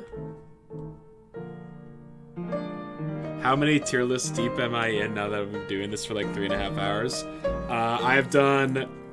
There was like a random 100 best video games tier list that was on the main page that I did. I did Disney movies. I did Serial. And we just finished off Dark Souls bosses. And we did N64 games. So this is like the 5th tier list that we're doing now. Letter of the alphabet tier list. Well, A is A, obviously. Yeah, please do, Avery. You're more than welcome to. The devil fight is a tier fight. This was the fight where, in the DLC, where you were... Hold on, what do we got here? Okay. What are we looking at here? This was you strolling up to the fight against the Storm King. Pretty dope. I'm guessing you know this game a lot better than I do, because it was not going well for me. Yeah, this was the fight where you were fighting against a bunch of bugs that were like in the mafia, and then they have like the fake out thing at the very end, which was awful. I haven't done this fight? What are you talking about? I definitely did this fight.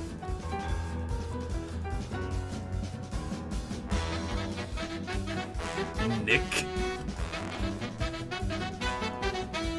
Returnal is out on PLC. I don't know what Returnal is. You've already beaten Dark Souls 3 a few times. Yeah, maybe I would have a better experience with it if I, like, went through it again knowing what I know. Returnal requires an Epic account for multiplayer. This is the lady that runs the candy castle.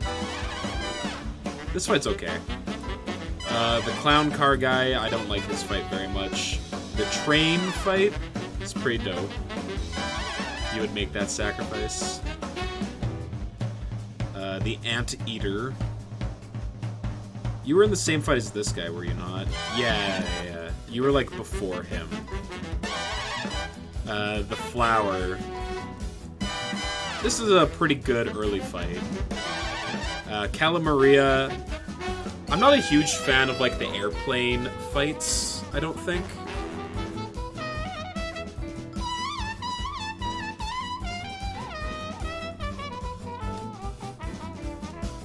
But Calamaria is like, it's Calamaria.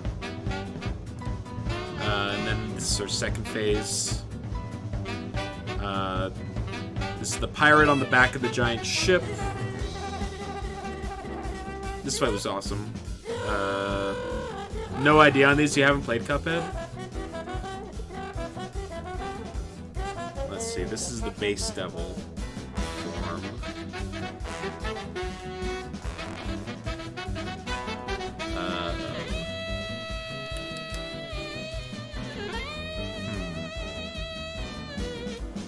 He's fine.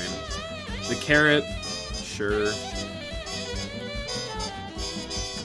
The chip is okay. The train part of the train fight is better. This is the middle part of the train fight. I don't know why they broke them up. Oh, did you do a bunch of these fights no hit? That... I've done one. I've done one. The cigar sucks.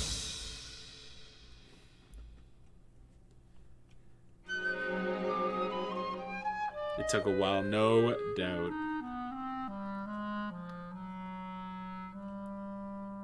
There are 4 bosses that have phases enabled by specific circumstances.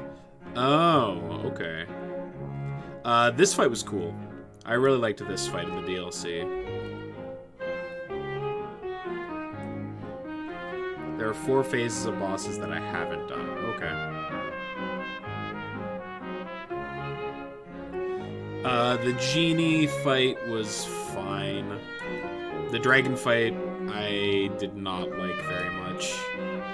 Specifically because of the 3rd phase, where he's just like got the 3 heads. The gumballs, whatever. This is the lady that turns into a zeppelin, right? She's fine.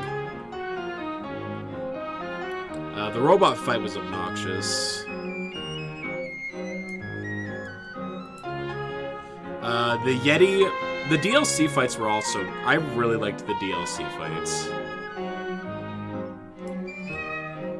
It's Root Pack, Jimmy the Great, Sally Stageplay, and Howling Aces.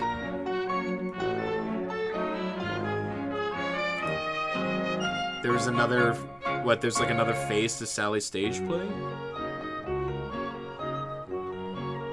The robot fight people often complain, but honestly it wasn't even that bad to get the A+. Yeah. I mean, like... I think it took me a long time to beat the fight, but when I did beat the fight, I got an A+ on it, so I didn't have to go back to it. The blueberry guy's whatever.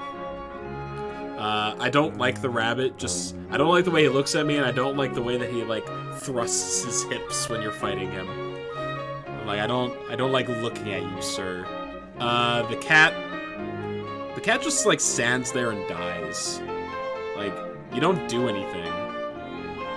You, like, slap your hand across the ground a few times, and then that's it. This is the candy corn from the...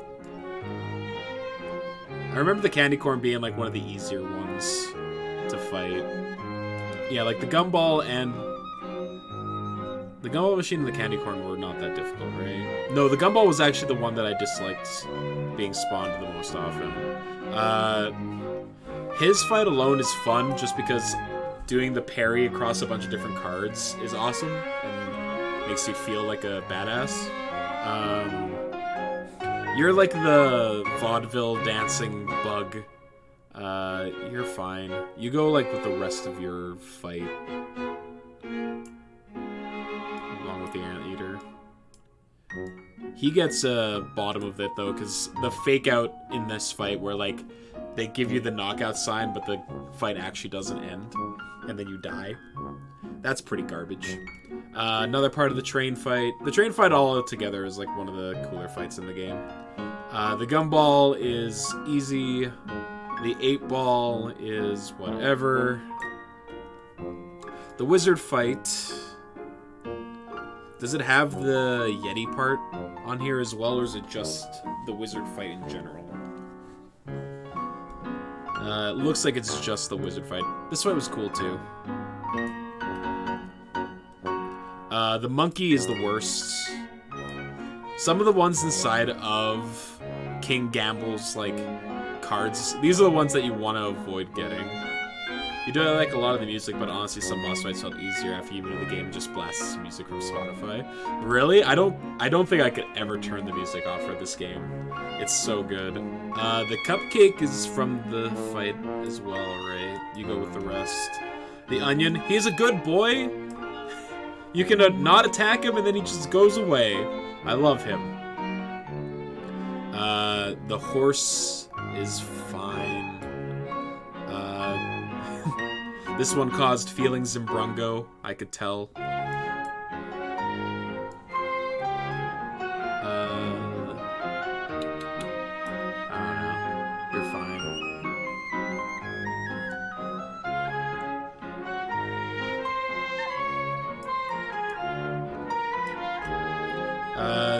Dominoes, you're like right along there. The frogs. Frogs are another good early fight. The bee fight. I know some people really dislike this fight. I'm pretty indifferent on it. The potato is very average. Sally Stageplay is a cool fight. I like this fight quite a bit. The waffle goes with the rest of the candy. You're the first phase of this fight, right? Yeah. The devil... Devil goes right there, I think. Yeah. I think I'm gonna bump the devils up to S as well. They're good final boss fights. This is all the king stuff, right? Let's see. The pawns are whatever. The horse fight was difficult. It's probably something to do with the music not stopping when you die. Oh, okay.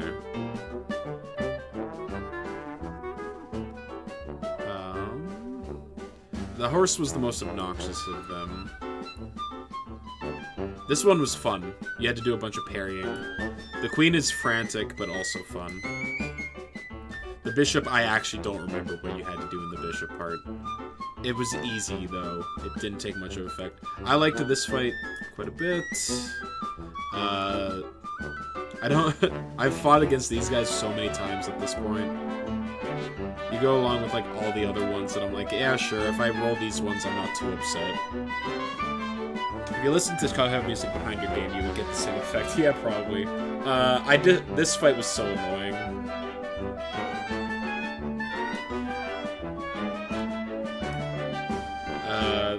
I liked the rat fight.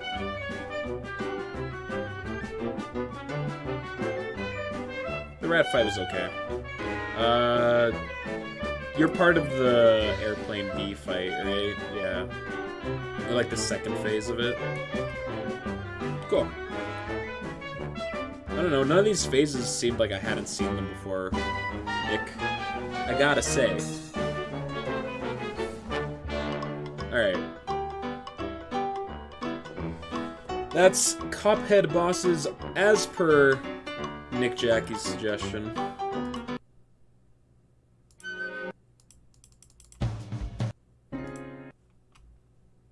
No. There we go.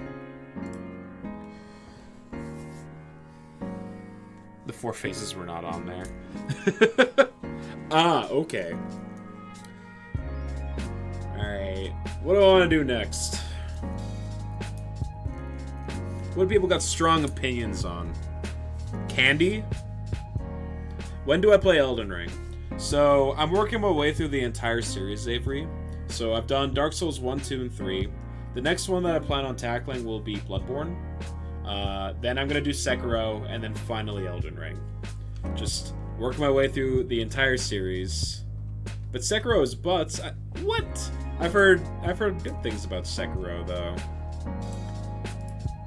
Let's do candy.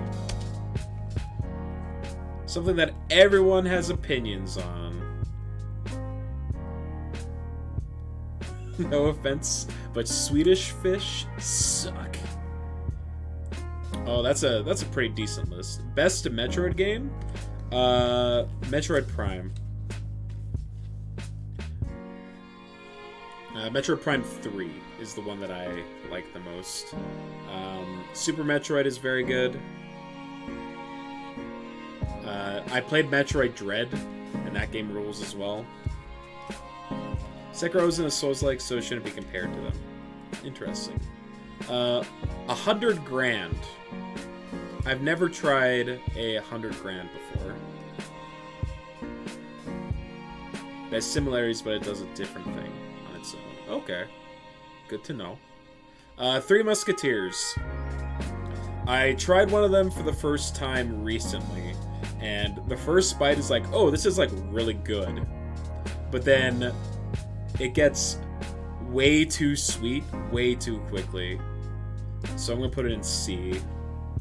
It was incredibly difficult for you to get the parry tying in a game. Just gave up after a while because you weren't having fun. That's totally reasonable. Gotta remember, hate the Swedes. So, in fact, you're just on his side, Nick, is what I'm hearing. Airheads. I don't like Airheads. Not a fan.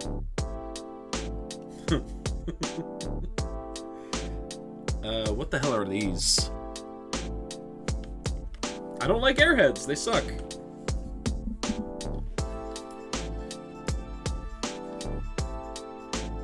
Hold up. Extremes.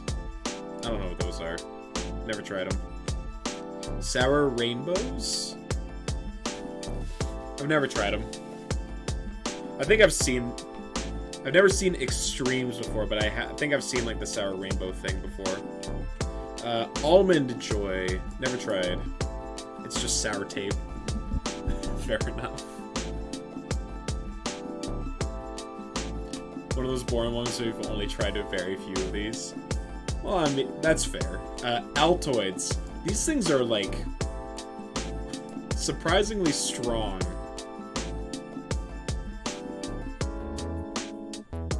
Ricky Maru is awesome. You like Altoids? I've only tried them a little bit. Andes. Do they have, like, After 8s on here? No. So these are basically, like, After 8s from my understanding, right?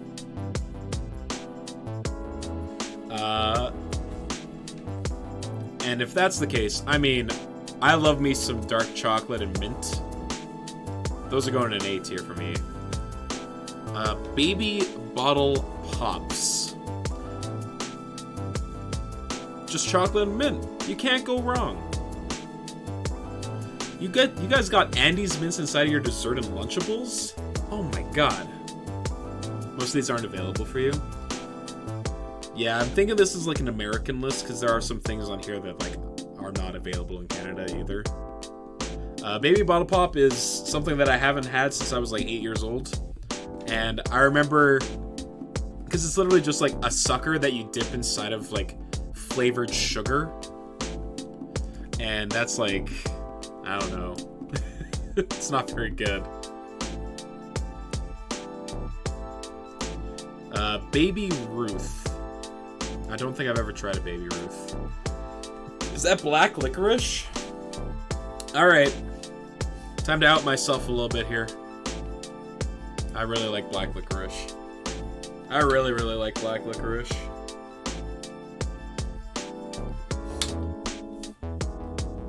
It's really good.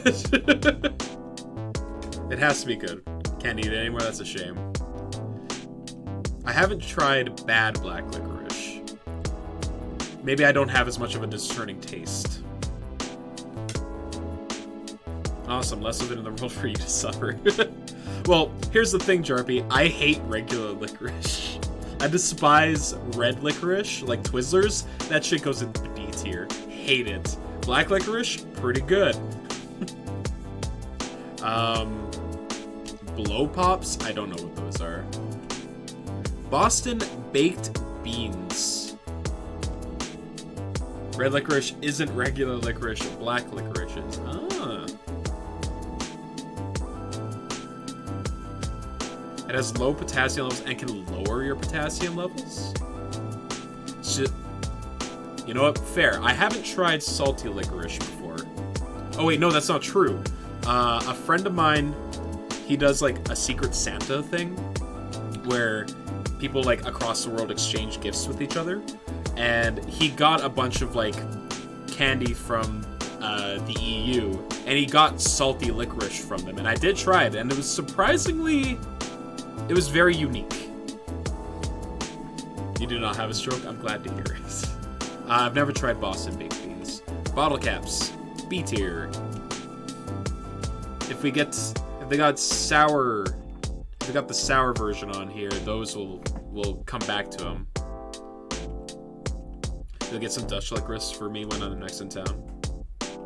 Man, feeding salty licorice to exchange students always. Yeah, because it's like, it's not what they expect. It's not what I expected. Butterfingers. This is a great candy bar. Sweet, savory, everything about it. They have sour bottle caps? Yeah, they're, what are they called? Sweet tarts. It's basically this.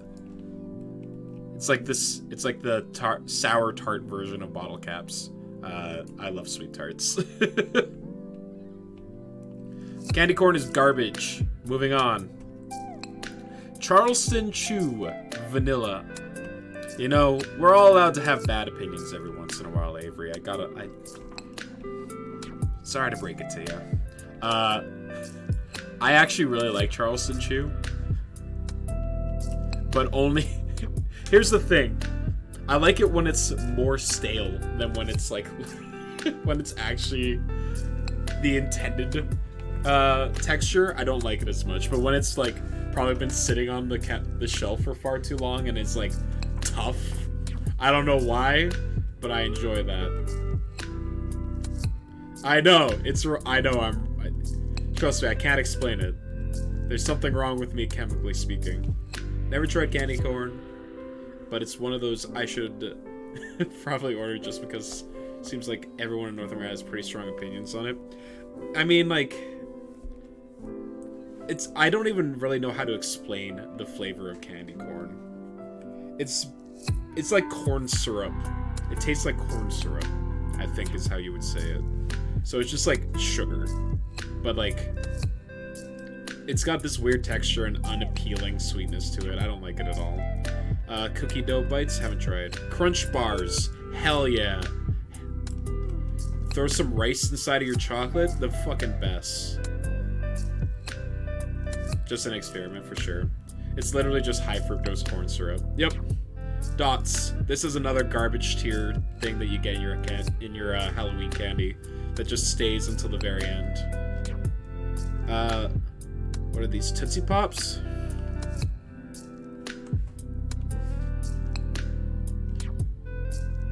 Like the flavored Tootsie Pops? Candy shop homemade candy corn tastes so different. You know what? I will say I haven't tried it, so maybe it is better than I would give credit to it. Regular Dum Dums lollipops? Alright, then I've never tried them. Ferrero Rocher. You know what? I think they're overhyped. I think they're okay. I don't like them. I don't like them a ton. Fireballs. This is like the... What the fuck? Unsubscribe. Not... You're not even subscribed right now. You can't unsubscribe. I've never had Dum Dums, that's true. How do you ban a streamer from Twitch? Fireball. Those are like the cinnamon... Ferreros are okay. Yeah, that's why they're in C tier. They're fine.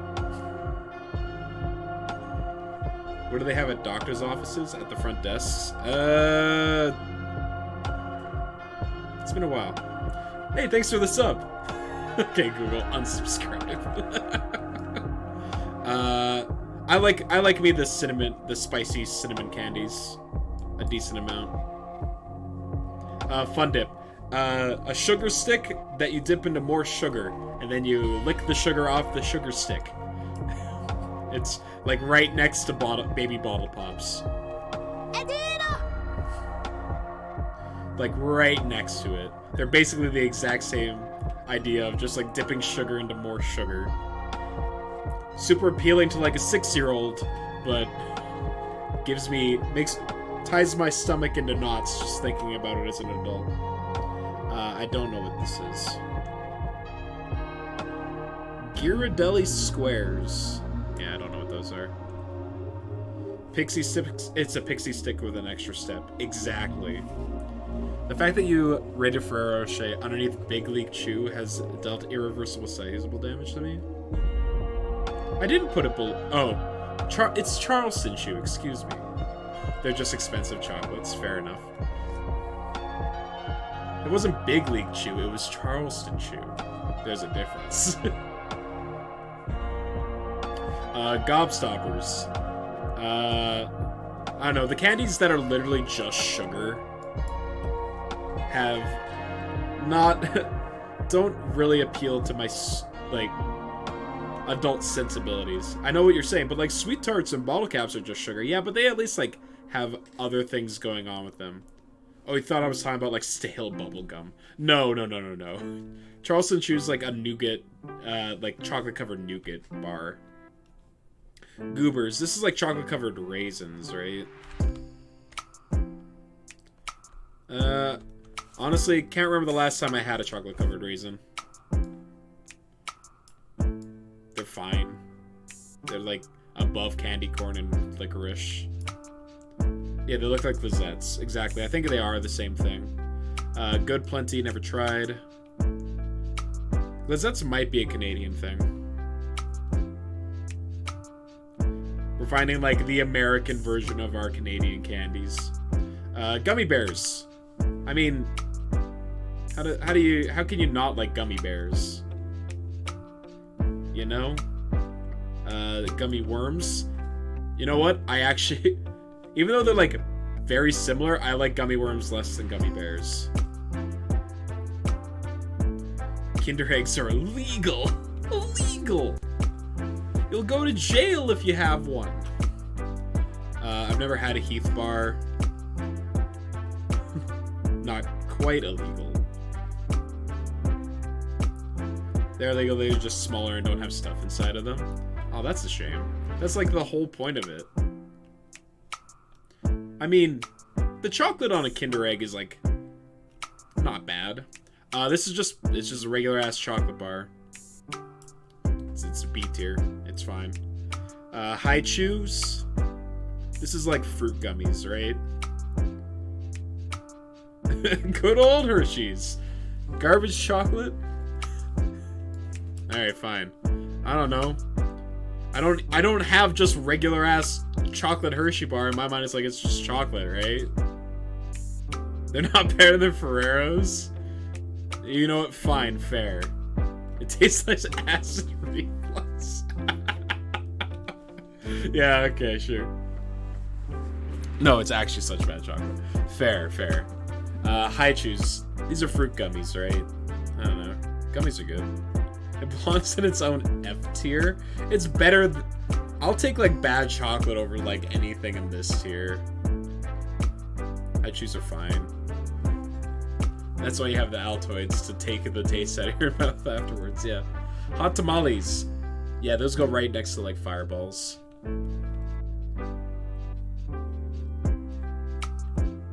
Palmer chocolate? Can't say I've ever had it. Jelly Bellies. I'm not a big jelly bean guy. Not huge into jelly beans. Those can go right next to the Ferrero Rochers. Jolly Ranchers rule, though. It tastes like wax. Yeesh. Jolly Ranchers are super good. Those might be S tier. Yeah. I mean, it's also different. You grew up eating American chocolate. You're very unlikely to talk about the vomit taste. Yeah, I've just become acclimated to the vomit taste of all my chocolate. Is that what they make those fake gold coins out of? Those are the worst chocolate. I agree with you on that. The fake coin chocolate's real bad. Hey, Juicy Drop Pop. It goes right next to Fun Dip and Baby Bottle Pops. Actually, it goes below. It goes at the bottom of those three because, like, you would have to push up the pop with, like, your finger, and then you'd, like, saliva all over it, and then you'd, like, put it back in to save for later, and then if you tried to push it out, it had, like, adhered to the inside of the plastic tube, and then it was just disgusting. Let's eat more on here. Eat More might be the 100 grand.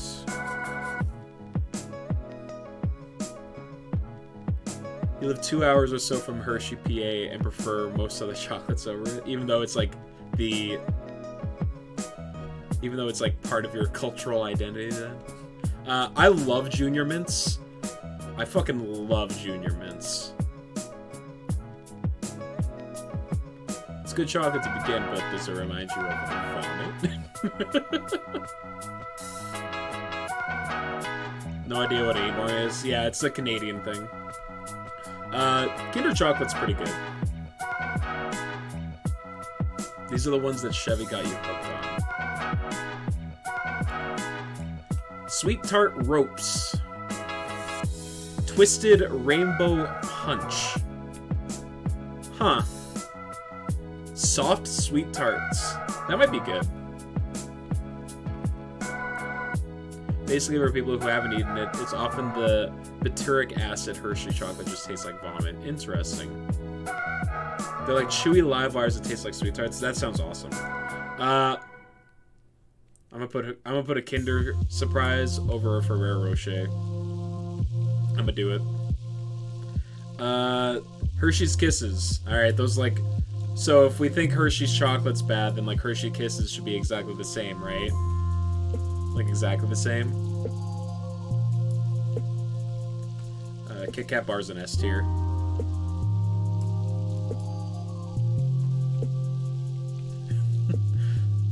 Uh-oh. If Metronome keeps acting up, I might have to move Ferrero Rocher down even further. Is it better? You know what? Our Ferrero Rocher is better than candy corn. Is the question. Now that I'm really thinking about it. Now that I'm really thinking about it. Alright, fine. You're a candy corn enjoyer. Okay, so you'll be fine with that, right? Alright, perfect. Oh, these are like those awful gummy patties or whatever that you get in your Halloween packs. This is what I'm putting, like, the candy that is at the end of your, like, bag of Halloween candy. The stuff that, even if you were allowed to eat all of your candy in one night, this is the stuff that'd still be left over at the end of it. You didn't realize you had such strong feelings. Cracker. I'm guessing this is like a Crunch bar, but made by Hershey.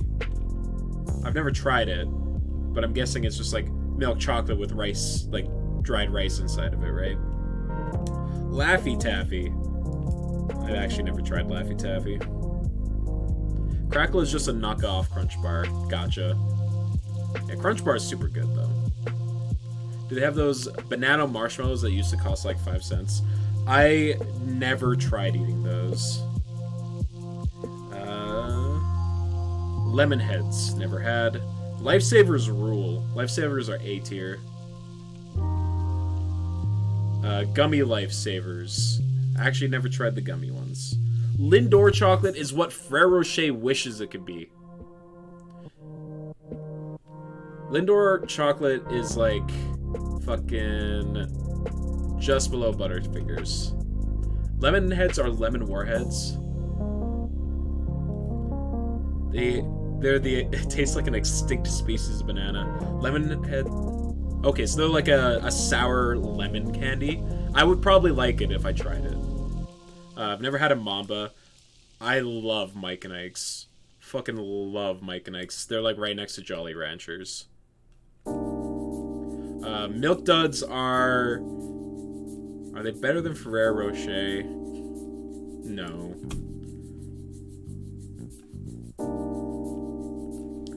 Milky Way. I've never tried a Milky Way. Wait, a Milky Way is basically just a Mars bar, right? And if that's the case, then it's like B tier.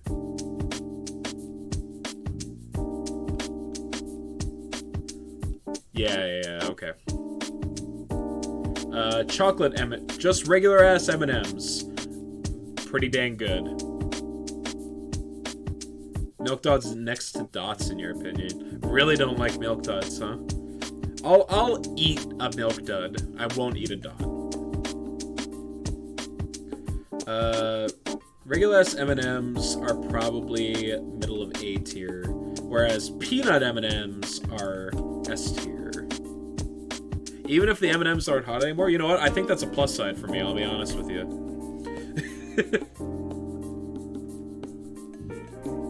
I could care less. I could literally give 2 fucks about the M&Ms being told not to wear high-heeled shoes anymore. It's the most bizarre-ass thing. I've never had a Mr. Goodbar. I don't know what these are. Oh, wait, are those nerds? You watched a grown man get upset that M&Ms aren't hard anymore. What a hard life that man must lead. Those are Necco wafers? Yeah, never tried one. Nerds! They're giant Smarties. Nerds, this is the type of candy that works as just sugar. You like Necco wafers, but not to eat? Oh, they're giant Smarties. Interesting. What do you do with them if not eat them? Just pelt people with them? Just huck them at other people's heads?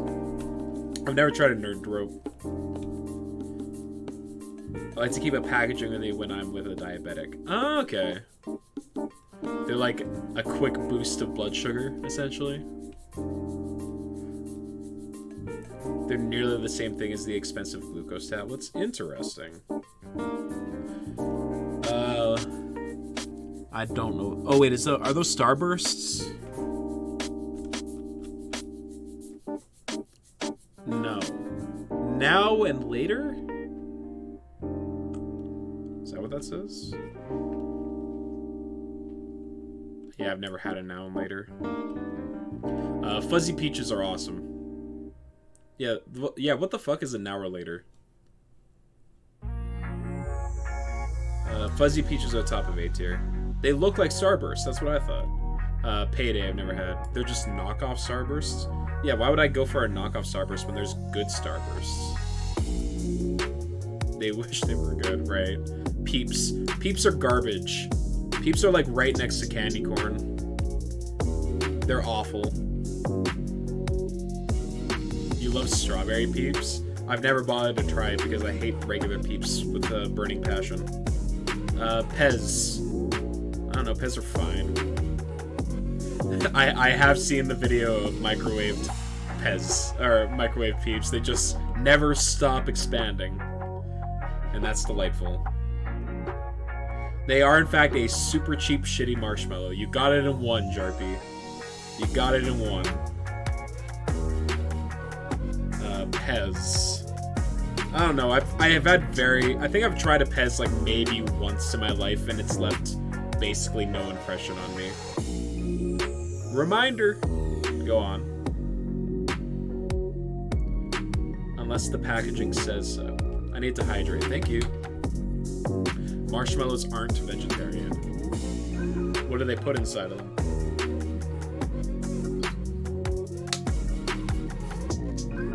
They do, in fact, coat the marshmallow in sugar. Like a yellow sugar. Horse hooves? Oh, it's gelatin. Okay. Gotcha. So remember to traumatize your vegetarian friends every Halloween. Pixie sticks. Hey, look. It goes... So, what do you think, Zavis? Because you said Fun Dip is just Pixie Sticks with extra steps. Do we like the extra steps with the Fun Dip, or do we just want to pour it directly into our mouth with a Pixie Stick? That's the real question. And there are vegan alternatives for making marshmallows. Okay. You tell me, man. This is your list. Pixie Sticks go above Fun Dip because I distinctly remember seeing kids snort that shit like cocaine, and that's hilarious. You like the extra steps. The best thing about Pixie Sticks is watch people suffer in middle school after they tried snorting them. Exactly! I'm glad that you were right there with me. If you eat it slower, you can mix the flavors. Pop Rocks. Sure. It's like sugar, but, you know, fun sugar.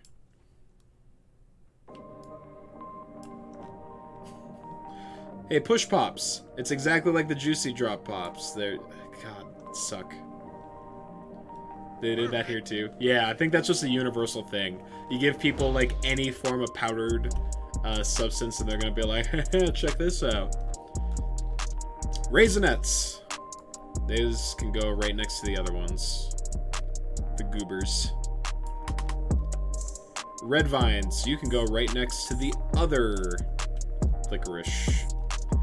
Is this the only Reese's Peanut Butter Cup on here? I mean, I'm just gonna count this as a Reese product, and that means that it goes at the top of S tier. A Reese's Peanut Butter Cup is the best candy. I will always take it. Ring Pop, you go with all this other shit. Do Red Vines contain that one carcinogenic red dye? Maybe. You'd have to tell me. Rolo. That's just chocolate and caramel, baby. Nothing wrong with that. Nothing wrong with a nice Rolo every once in a while. Runts. Those are like the really tart little... Wait, they're not tart. They're like super sweet. Runts are not that good, if I recall correctly. The only time I've, like, really seen them, I've even tried them, is you get, like, those candy dispensers that ask for, like, a quarter. and you can get like a small handful of runts. That's the only time I've bothered trying them, and they're always just like, yep, these aren't very good. You go with all the other random sugar candies. Skittles! Yeah, it's Skittles, man. Now the question is, do I like Skittles more than these? I don't think so. You hate Skittles? I'm so sorry. Yeah, Skittles go there. It's okay, Avery. You don't like Skittles either, Jarby? They get stuck in your teeth too much. Ah, you just gotta suck them first. Reduce them to nothing. Snickers. I'm not a huge Snickers guy. It's like right there. I don't know what this is. Oh, these are snow caps? I don't think these are in Canada. Or at least I've never seen them. It's the one thing on the list that you tried, they're pretty eh. I don't know. I really like me some snow. Snow caps are awful. Alright. Well, I'm glad that I'm not missing out. Sour Punch, I don't know what that is. Oh, they are awful? Okay. Snickers goes up some tiers on virtue of not being Nestle. They taste like old chocolate with sand on them, and they're often the only non-Nestle option. If they are frozen, they move to D tier. Oh, you have to freeze them? This is like that awful sugary, like, goo that's in a tube, right? This stuff sucks. It grossed me out. Sour Patch Kids! You might be getting like a idea of my preferred flavors when it comes to candy. I love me some sour shit. I like them more than Skittles, that's for certain. I like them more than Crunch Bar too. Sour Patch Kids are high. Spree. This is very similar to Runts. The only time I've seen Sprees are inside of them. Sour Patch Kids are at least decent. Ah, we got a moderate approval out of Jarpy over here. You'll love to see it. Yeah, Sprees in the same period as like these Runts, where the only time I've ever seen them available is inside of like the candy dispensers that you find in random locations. They're better than Runts. They're better than Pez. They're better than Hershey's. They can go below Ferrero Rocher. Never tried a Starburst? They're pretty dang good. They're pretty dang good. Do they make S tier for me, though? I don't think they do. I think they're top of A tier for me.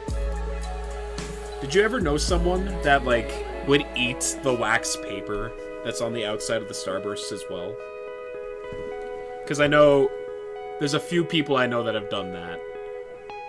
They just, like, pop the whole thing in their mouth and just go. It is weird. I know! I've never understood it, but I've seen it, like, multiple times. Because, like, oh, it's, like, so...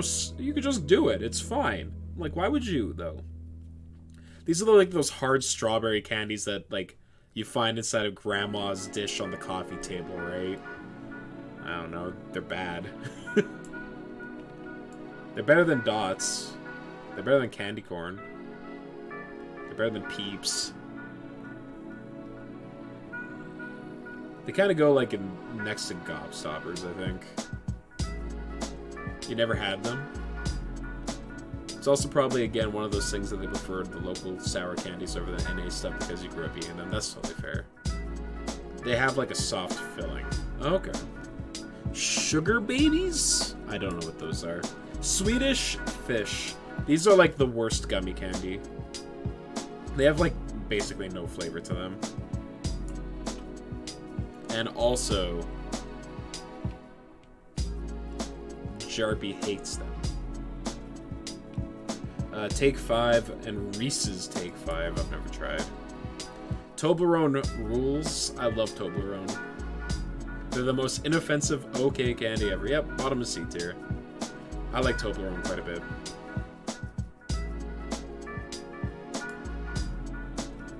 Toblerone can go above Andy's Mints. gummy bears.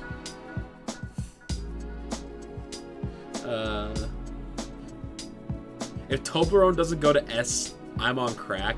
Absolutely not. It doesn't get S tier. S tier is reserved for the best of the best. Toblerone's very good, but it's definitely not on the same level as like a Kit Kat bar, Mike. Also, speaking of people that you're one of those weirdos that eat the wrapper on Starburst, right, Mike? Right? Toblerone was fire until they reduced the amount of chocolate in the bars by like 30%. You like Toblerone better than Kit Kat bars. Interesting. The damn gap between the peaks are huge these days. Reducing the amount of chocolate I can have? Unbelievable. Tootsie Rolls. It's higher quality than the Kit Kat, but I don't know if I actually like more. That's the thing, right? Like, I really like Toblerones, like the chocolate, and I really like the honey, and what it's like a type of nut, or is it toffee that's inside of it? It's great. They're very good, but I don't think they make S tier.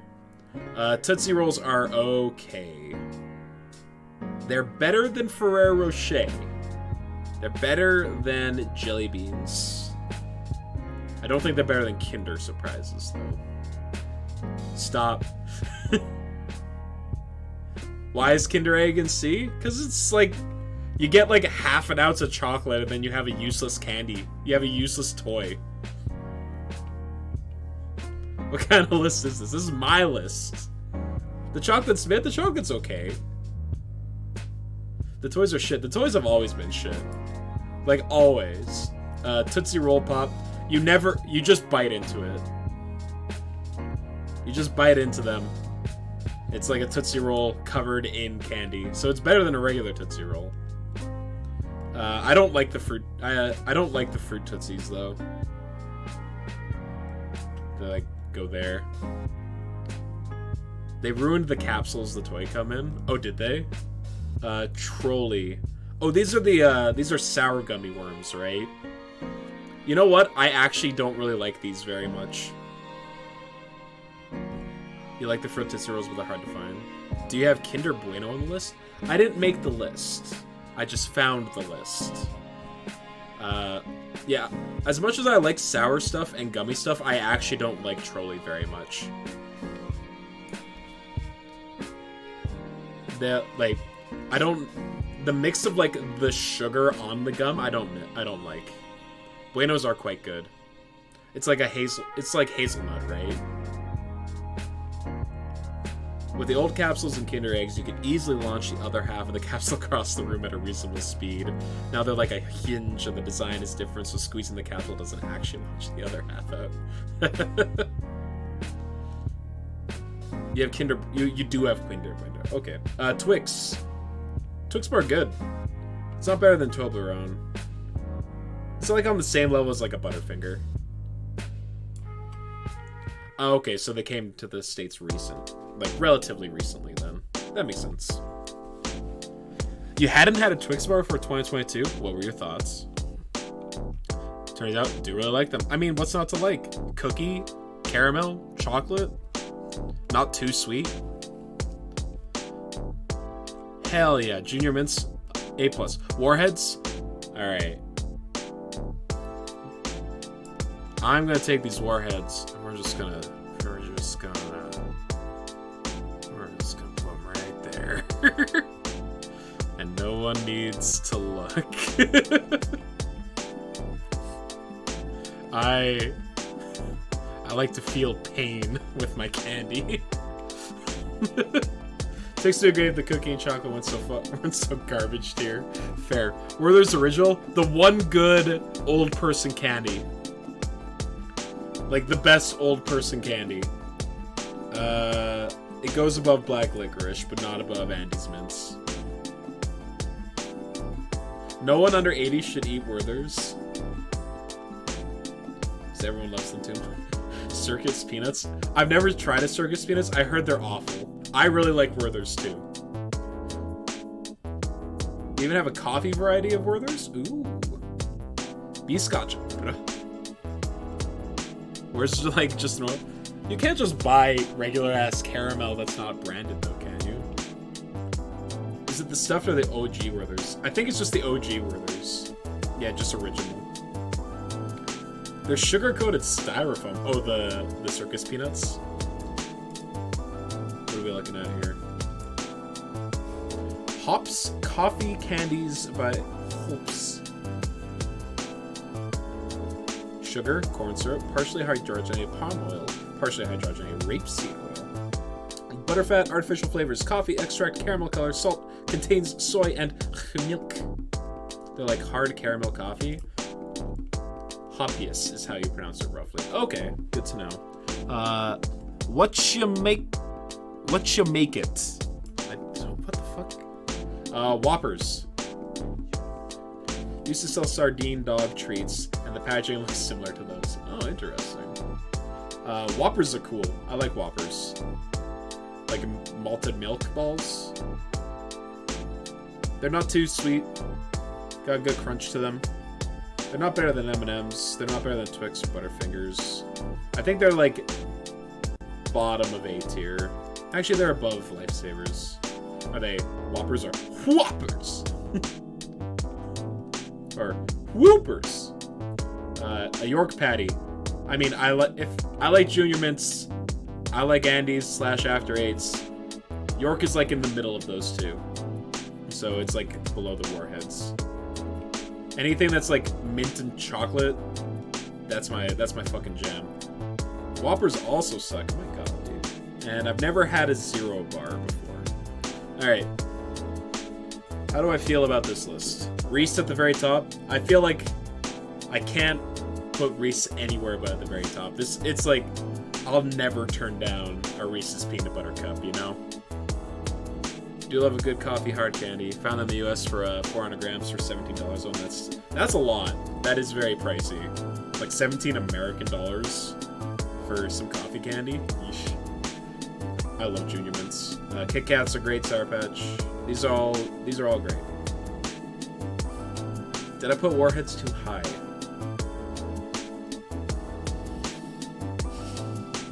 Probably. That's quite good for the old High Chew. Where do I put High Chew? Oh. Needs a light bump. Nah. You can scroll through Amazon. There's a lot of even finish candy you can get in the US, but man, it's expensive as shit. Yeah, I see it. I'm not moving it, Mike. High Chew's where it belongs. It's fine. They're fine. B tier is like, yeah, this stuff's fine. Actually, that's kind of like C's fine. B's like, this is okay. This is like something I'll eat. C is like, I've tried, and I'm like, I'll pass if someone offers it to me. D is stuff that I actively do not like. Oh. There we go. Alright, that's candy, baby.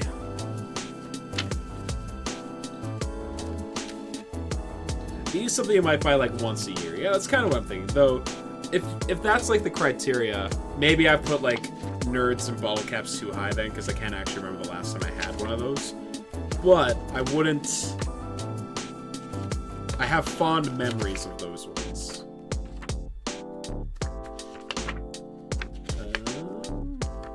Yeah, S tier is like the stuff that every time you go inside of a convenience store, you have to be like... have to think about if you're actually going to buy it or not. And sometimes you just give in and you're like, alright, I'm gonna get it. Alright. Next, can I play Fortnite now? Absolutely not. You cannot pay me enough money. Alright.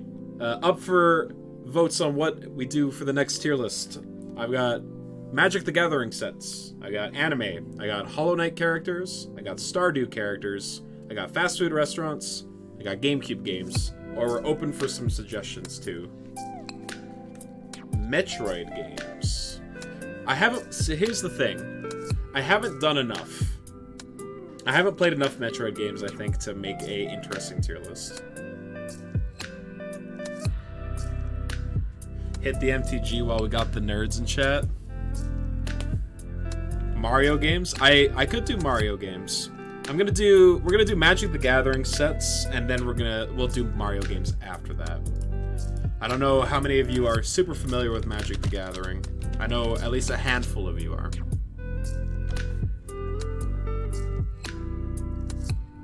That's the whole fun of tier lists. Gonna have bad takes? Oh, probably. Magic the Gathering TCG sets. There they are. There's so many of them. Oh my god. Pokemon starters. That's a good suggestion. I'll put that on the list. Rapid fire on these. Okay. Purely vibes, and the whole point of being in the mod is complaining with the green sword, baby. What's your take on secret lair number 247? Fuck off.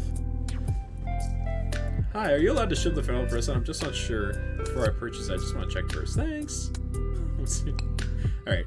Aether Revolt. It's C+. Alara Reborn. B+. Alliances. C. I don't know which set this is.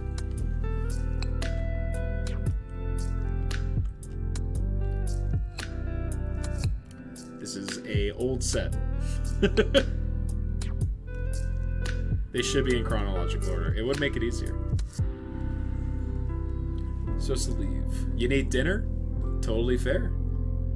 I'll have fun. Thanks for hanging out, Avery. I appreciate you. You're gonna head to the sauna? All good. Either alpha or beta. If it's alpha, either way. Amonkhet. B. Antiquities. C. A lot of these older sets. Apocalypse.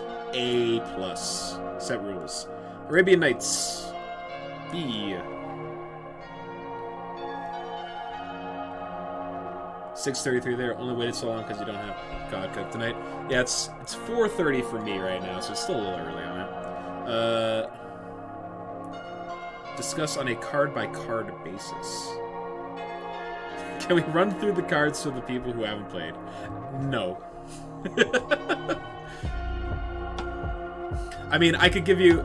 Yeah, we should not do that. Absolutely not. Avacyn Sword. A. Battle Bond. B. Beta? Alpha? I don't know. S+. Betrayers. D. Plus. Battle for Zendikar. D. Born of the Gods. D. Is this Saviors or Betrayers? 100 hours of MTG in the next 8 hours. Dude, I could. Don't fucking tempt me. I could. That looks like regular ass. Someone. Someone unaware. Cold Snap. Oh god, Cold Snap F. Commander Legends. A. Conflicts. C. Conspiracy Take the Crown. B. Regular Conspiracy. B+. Good luck with all the Magic cards. Thanks. It won't take all that long. And then we'll do Mario games afterwards. Core Set 2010. That one's an A+, baby. Core Set 2011. That one's got the Titans. 2012's okay. 2013, 2014, and 2015 are all like C. How many do you have to buy to be a magician? You know, at least one. 2019, that's the... No, that's just... Is this the Nicobolus one? I think this is the Nicobolus one. That puts it in C+. This one... C, 2021, C. Dark Ascension is a C+. Dark Steel is like a D. I love Nikki Bolas. Don't remember which core set is which. Yeah, they all kind of blur together. Always play them on MTG Arena. Hell yeah. Dissension. I mean, I love all of original Ravnica. B+. Dominaria. I think that's an S. Dominaria is so good. Double Masters. That's an A+. Your Nicholas as well. Dragon's Maze. That's an F. Dragons of Tarkir. B. That's like 6th edition. I don't know. I haven't. I couldn't tell you what's in there. Eldritch Moon. I love this set. A+. Remove Emrakul from the set and you probably get an S.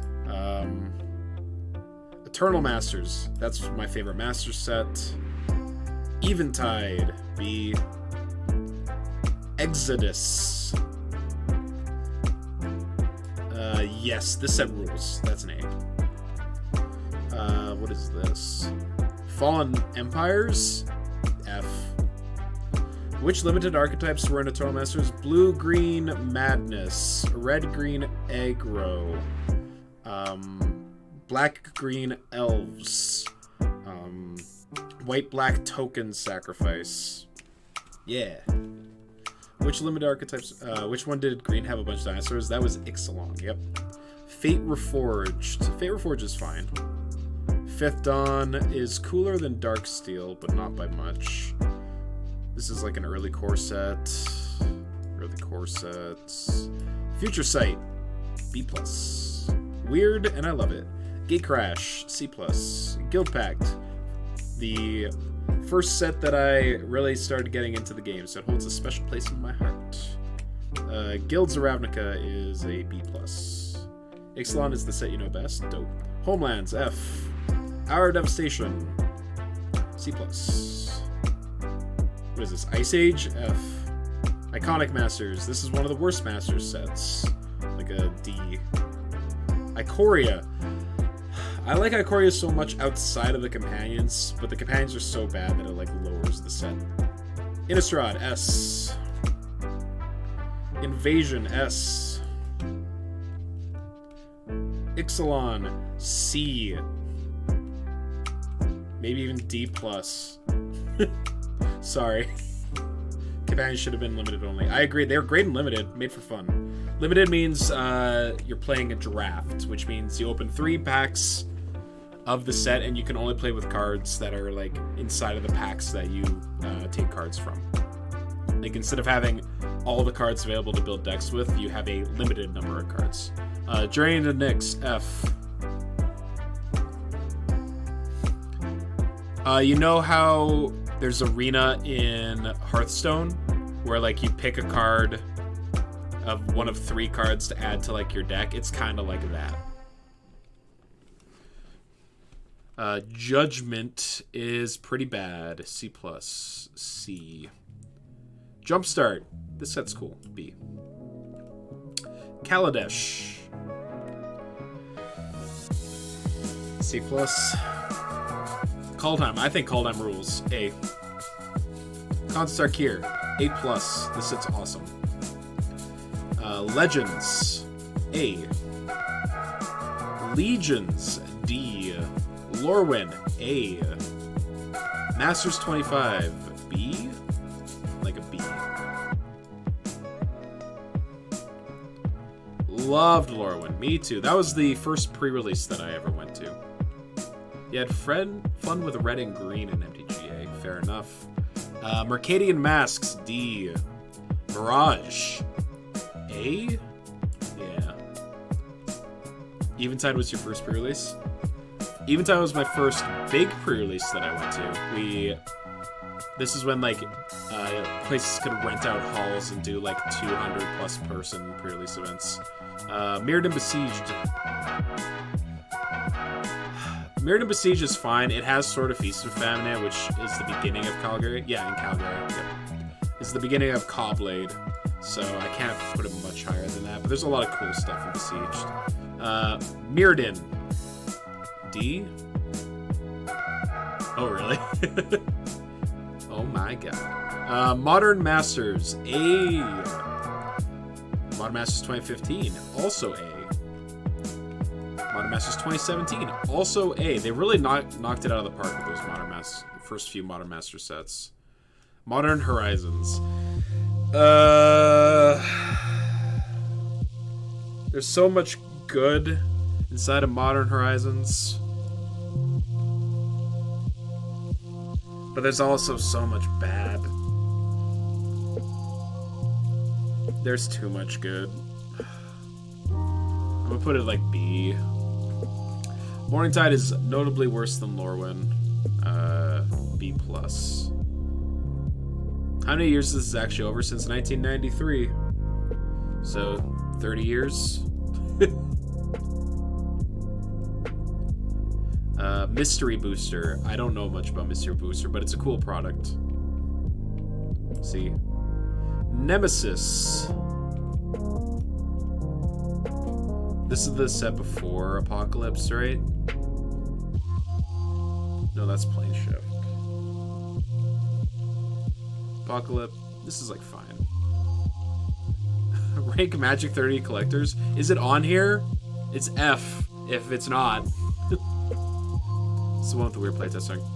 Pretty crazy that my first time actually playing was in 2018. Yeah, I started playing in 2006. New Phyrexia. A lot of cool things. A lot of really broken things. D. Corset. I don't know. C. Oath of the Gatewatch. Got all the Eldrazi shit. C+. Odyssey. A. What is that? Onslaught? Also A. Magic Origins. B. Planar Chaos. C. Plane Shift. C+. Portal. I don't know. It's a reprint set. D. Portal to Three Kingdoms. Yeah, all the Portal stuff can go in D+. Prophecy. Prophecy is part of Mercadian Mask block, right? This set sucks. D. Ravnica Allegiances. B. Original Ravnica. S. This is like unlimited, I'm guessing. Rise of Eldrazi. A+. Rivals of Ixalan. Like D+. Return to Ravnica. A+. Saviors of Kamigawa. F. Scars of Mirrodin. B+. Scourge. C. Some kind of... That's 7th edition. It's got expensive foils. C+. Shadowmoor. B+. Shadows over Innistrad. That is an A+. I love that set. Shards of Alara. S tier. Corset. What is this? Stronghold? Stronghold is an A. Tempest. Also an A. 10th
Alright.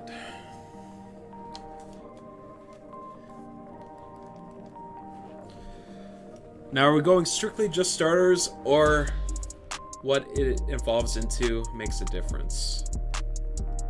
Okay, hold on. We got some stuff I missed. What the fuck is that cursed one with the white background? That's Fui Coco, right? Yeah, from Scarlet Violet. Sounds delicious. He's very dumb but pretty cute. You're thinking of Slowpoke Tails. Gotcha. I could... Yeah, I will take into account what they evolve into as well. Which could be a boon to some of them, and could be definitely a negative for some other ones. Because...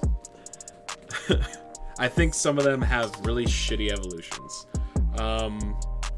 Noted, I haven't played Sword and Shield, Sun and Moon, Scarlet Violet, and I've only played a very, very little amount of Ruby and Sapphire. Most of my experience comes from Gen 1, Gen 2, Gen 4, and Gen 5 and Gen 6. Alright, Bulbasaur. Bulbasaur, good boy. Bulbasaur is like... Will basically solo the first 2 gyms in Gen 1 if you pick him. Which means he's like easy mode for the game, essentially. But grass types aren't that good. I don't think grass types have ever been my favorite when it comes to starters. But he's still great. Like, Bulbasaur is just such a good design for a Pokemon. Venusaur, I'm not a huge fan of. Ivysaur is pretty good, though. I think there's a reason why they put Ivysaur in Smash, as opposed to any of the other middle evolutions from the first gen. Charmander is my favorite starter from Gen 1. He's number 1 in the Pokédex. Charmander is my favorite from Gen 1. I don't think it gets above S, makes it to S tier, though. I think there are better evolutions that show up, even though Charizard is dope as hell. Chespin evolves into Chestnut, I think. I hate this Pokemon. This Pokemon sucks. He looks like a doofus and evolves into a big doofus. Pikachu is a yellow starter. Yep, Pikachu is a starter in Pokemon Yellow. Chikorita. I think Chikorita gets too much flack. Like, this little form of Chikorita is pretty great. Her evolution looks dumb as hell, though. She doofy looking. So I think I gotta put her... I like her more than Chestnut, but I think her evolution doesn't look that good. Chimchar... I don't like how Chimchar looks, but I think Infernape's awesome. Infernape is cool.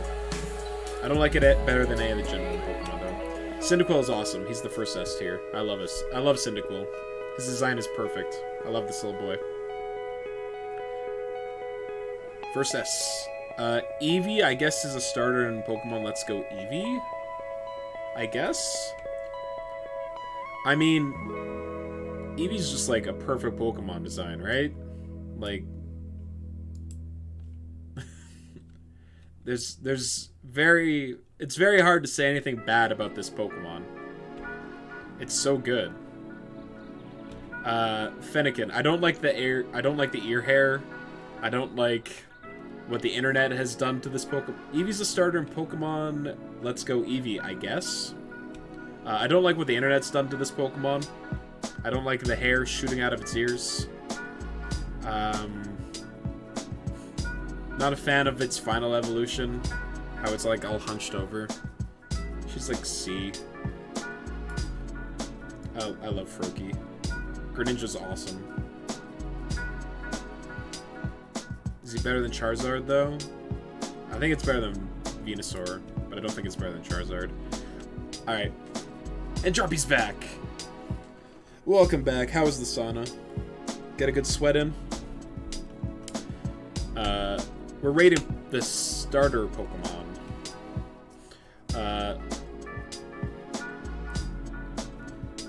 I'm taking into account their evolutions in the ranking. You really like the starters for Star Violet? I disagree. I think most of them are ugly as sin. I think most of them suck. Also, is he the only one from Star Violet that's on the list? They didn't include Weed Cat or Quaxley.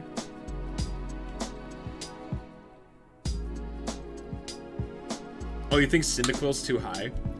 I think his base form is so good. I think his base form is so good that it makes up for, like, the meh of Typhlosion. Yeah, I don't like Fuecoco that much. He's the best of the starters. Like, he's a cute, doofy-looking boy. If, for posterity's sake, if Quaxley was on this, Quaxley goes into D tier. Fuck Quaxley. And then Weed Cat gets, like, a C, because I think its evolutions suck. Homophobia? No, Quaxley just looks like a little asshole. Quaxley looks like he would be like, oh, I'm on my college varsity's rowing team. Aren't you impressed? And then you find out that, like, the only reason he's on the team is because his dad paid for him to be on there. Have I seen Quaxley's evolutions? You mean the one with the fat ass? Yeah, I don't think it looks very good either. Sorry. I think most of the evolutions look like shit. Cinda's an instant D tier just on the fact that some fucking spanner decided that, yeah, let's give Typhlosion the exact same base stat as Charizard. That's true. Yeah, but it's a duck. Fuck, fine. Quaxley. Evolution line.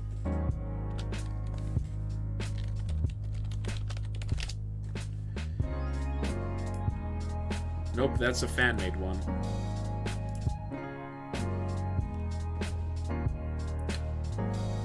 I just wanna... just show me. Show me. Images. Man, there's all these, like, fan ones that actually look so much better than what they got.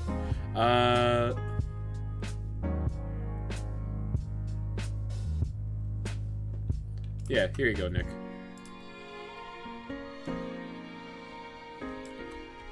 There you go. That's what he evolves into. Hope that helps. God damn.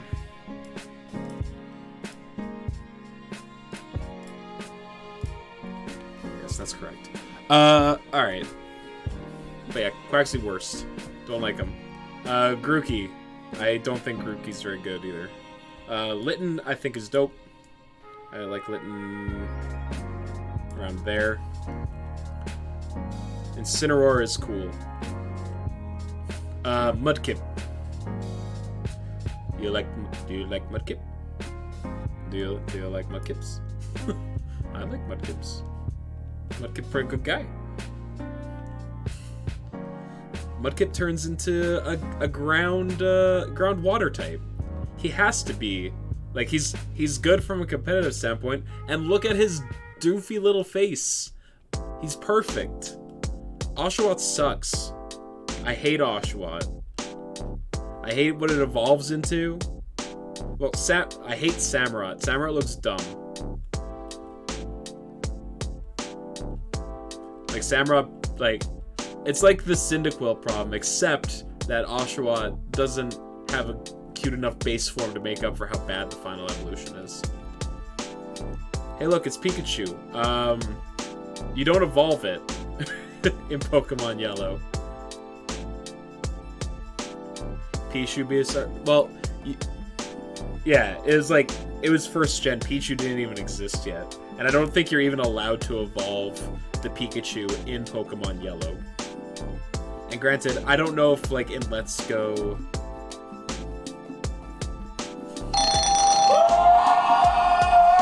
I mean, it's Pikachu, man. Pikachu's great. Just don't evolve it. Piplup. I don't like Piplup that much either.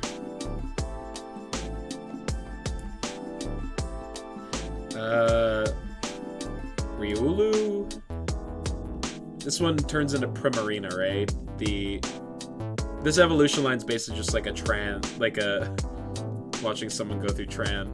or through the transition. They're great. Piplup higher? No.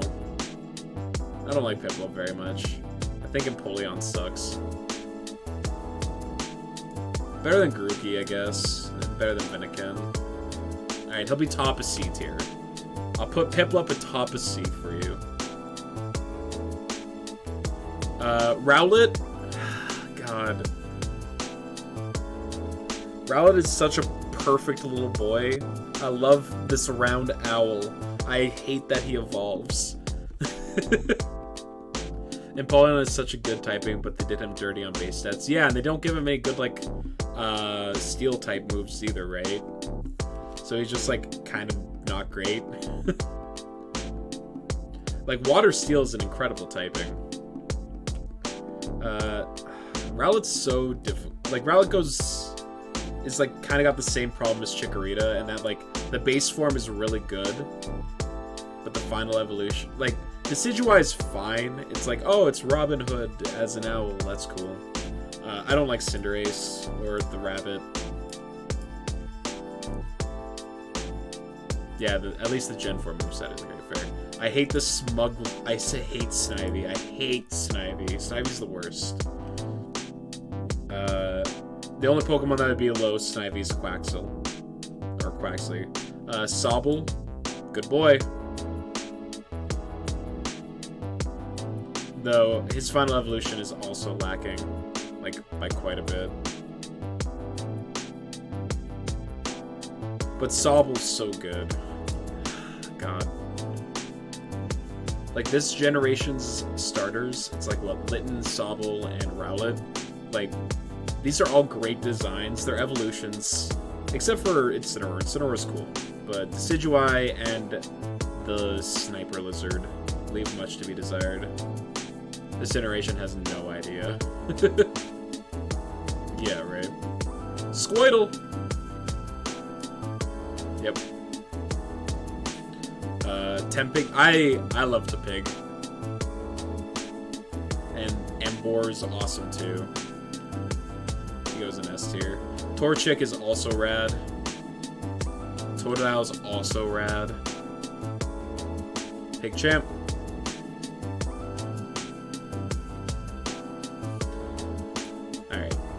Totodile's my second favorite.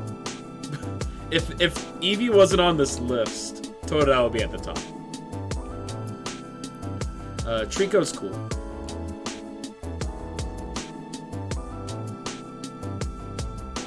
Trico can go right there. And then Trico you like from the anime. I didn't watch enough of the anime to get a decision. This is Turtlip? His final evolution is one of the coolest final evolutions.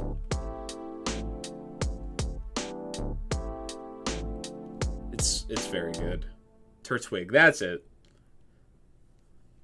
This is like the gen that I didn't pick Turtwig. I picked what did I pick from this gen? Chimchar? It's boring as shit that the second gen starters were still Montai. Frogger would be a good contender for Water Dark. True. Turtwig, I like him. Put him next to the other turtle. Stick the turtles together. Yeah. Quaxly would be down here. Weedcat would be, like, here next to Fennekin. Because Fennekin and the Weedcat kind of suffered from the same problem. And that, like, their base form is pretty good, but their evolutions suck. Litten is not Weedcat? No. There's, hold on. Weedcat.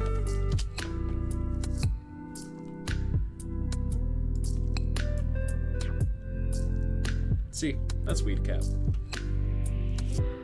I can't remember its name. It's like, I don't remember this thing's name. But it's colloquially known as Weedcat everywhere. Alright, Jerpy. You can suggest the next tier list. At 6 o'clock, we're gonna switch over to some community games, I think. So another hour of this tier list stuff, and then we'll move on to something else.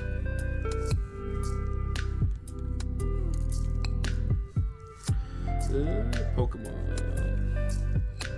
European country tier list. As a sheltered, untraveled Canadian boy, unfortunately, I don't have enough experience to make that kind of say. Someone else probably has a better idea. Alright. Hollow Knight characters? Anime?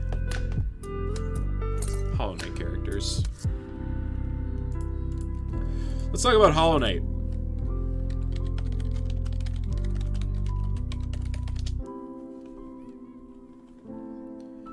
Characters and bosses.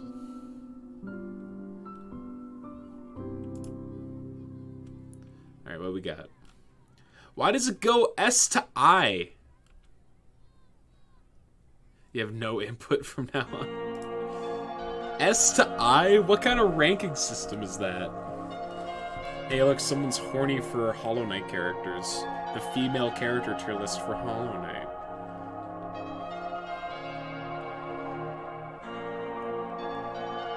Maybe we'll just do bosses from Hollow Knight. Yeah, let's just do some bosses. The Guru's Mother. The first... Oh, they're like in order that you fight them, kinda? Or they're by area? Yeah, they're kind of by area. Okay. So we got the Guru's Mother. It's the first boss you fight in the game. She runs into walls, and then when you beat her, she explodes and births a bunch of little flies. She's like a D. None of the bosses in this game are bad, except for Flukemar. But the rest are all pretty great. Fallen Knight, he's fine. His dream form is a lot stronger and makes for a much more interesting fight. These guys are more of like your introduction to the game. Here's like some easy guys. Are you going cool or hardest? I think it's just mostly like, how do I feel about it? If it's like,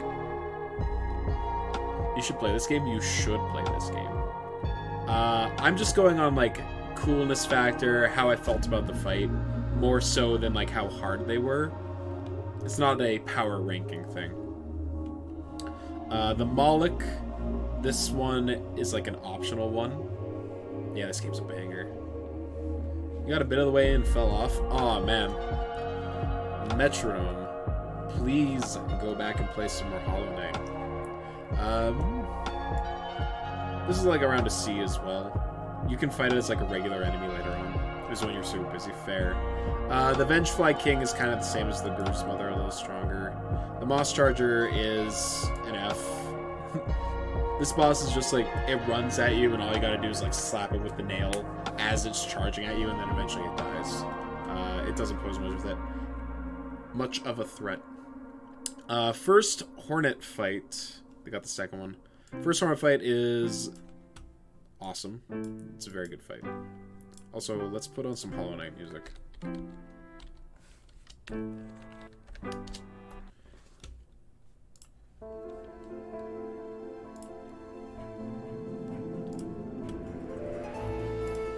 Because the music in this game is woof, woof. Absolutely love the music. No Eyes. This is one of the dream fights, or against like the undead ones. This one I find pretty annoying. Just dodging as she teleports away from you. Not great. Umu. This fight is like a D. Like, the whole point of this fight is just, oh, you wait. Just wait until you can attack it, then you attack it, and you win. It's not that difficult. Elder Who's a B. He slams down some pancakes on you. Have I done the DLCs? Yep. Yes, I have. The only thing that I haven't finished is the final Pantheon, which at some point I plan on doing on stream. To get the actual ending, like the true ending of the game. Mantis Lords. The Mantis Lords are some of the best fights in the game. It feels so... Once you, like, get into the rhythm of this fight, it just feels so good to do. The Soul Watcher is a C. He's fine. Pretty much on launch, never got around to doing the DLCs. The DLCs are really good. And they're free. Which is the best part. The Soul Master, he's a cool fight. And then his soul form is even better. This fight is frustrating until you know how to approach it. Then it's a pretty fun fight to get through. The Collector is loud and annoying. And he hops all over the place, and I'm not a huge fan of this fight. The Dung Defender, baby, put him in S. Right next to his dream form. This fight these are both Ds. This guy throws spears at you and you've got to dodge him. It's alright. Umu's an A just because of or what's his name? Normu? Just because of the noises that he makes as you fight him. He's a good boy. The Traitor Lord is a cool fight. Probably put up on the Watchers. This is one of the weaker dream fights in my eyes. He just kind of floats side to side as a bunch of random bullshit flies around the screen. He's not that hard to get used to. This guy is Nosk? Yeah, that's Nosk. Creepy crawly bug. He's fine. Zote! Mighty! So this is just like a joke fight. He doesn't put up any kind of resistance or whatever when you run into him. They have his upgraded form though, yeah? Okay. So like, it's a good meme, but he's not an actual threat. However, perfect Zote. This is a fight. This is a heck of a fight. He's tough as hell, and he just gets tougher every time you fight him. You can like keep fighting this because it's a dream fight that the only reward is that you did it. I don't know. These guys appear only in the Coliseum, and they just spit shit at you. The Beast Tamer is like pretty underwhelming, but they appear at the end of like the third phase of the Coliseum. And sometimes you just die because you're exhausted. Which one are you? Oh, you're the one with the spinning shields that go around you. Yeah, you're lower than these ones.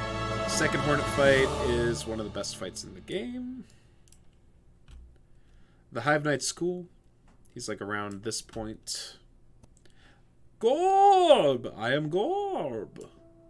We love Gorb! Broken Vessel is fine. He's not that difficult. He's pretty slow and easy to predict. His second form is a lot more fun of a fight, though.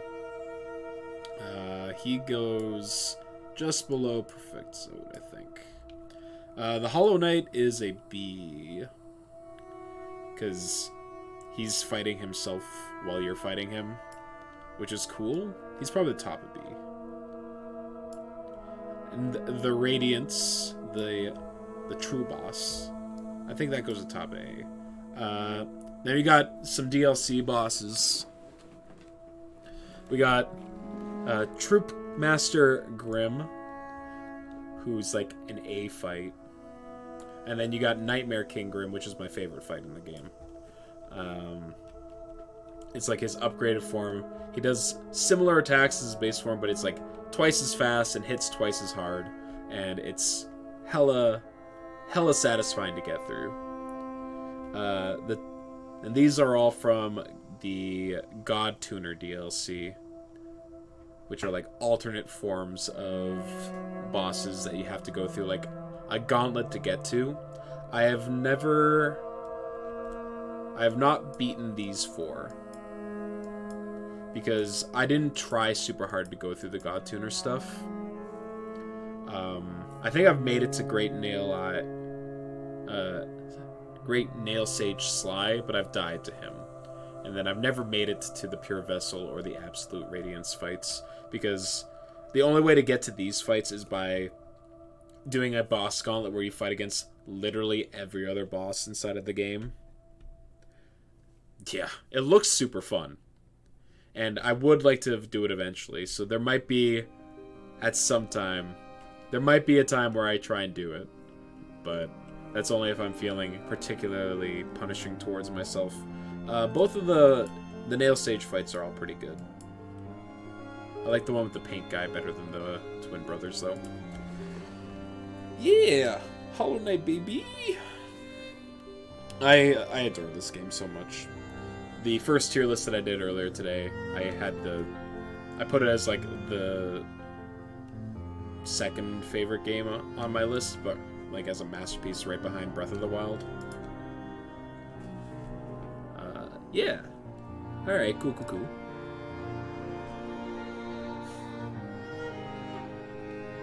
How do I feel about fast food?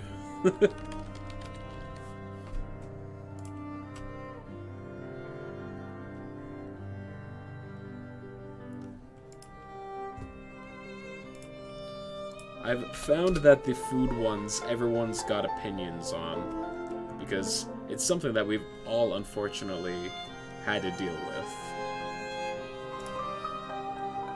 with. The best never had.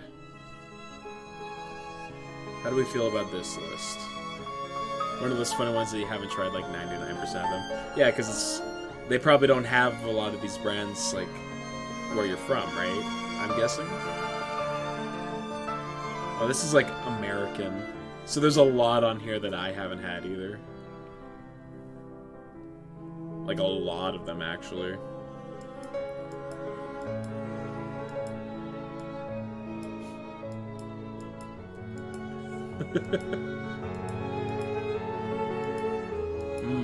I might have to find a different list. Have I had In-N-Out? No.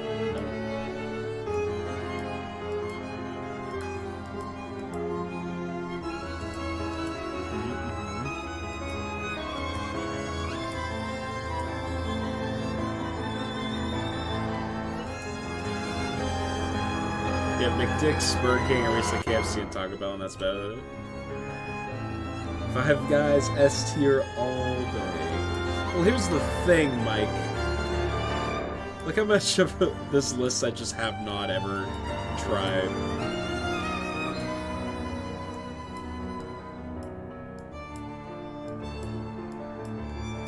Jesus.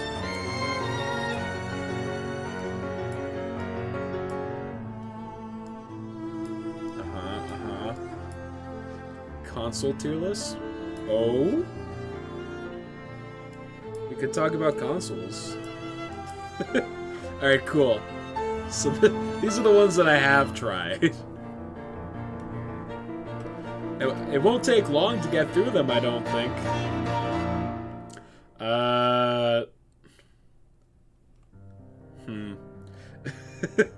And now that I'm looking at this, I'm like, alright, so do I do them in, like, relation to each other, or how I feel about them? All consoles an F, PC and S+. We're done here, folks. Alright, elitist. A Canadian version of this? Yeah, like... Yeesh. Alright, maybe not restaurants. Oh, look, Canadian fast food. See, these ones I have had. Alright. Time to explain to you people who don't know about it. What should you eat tonight? That's what I'm wondering too, honestly. Is this a feel like putting in the effort kind of night or nah?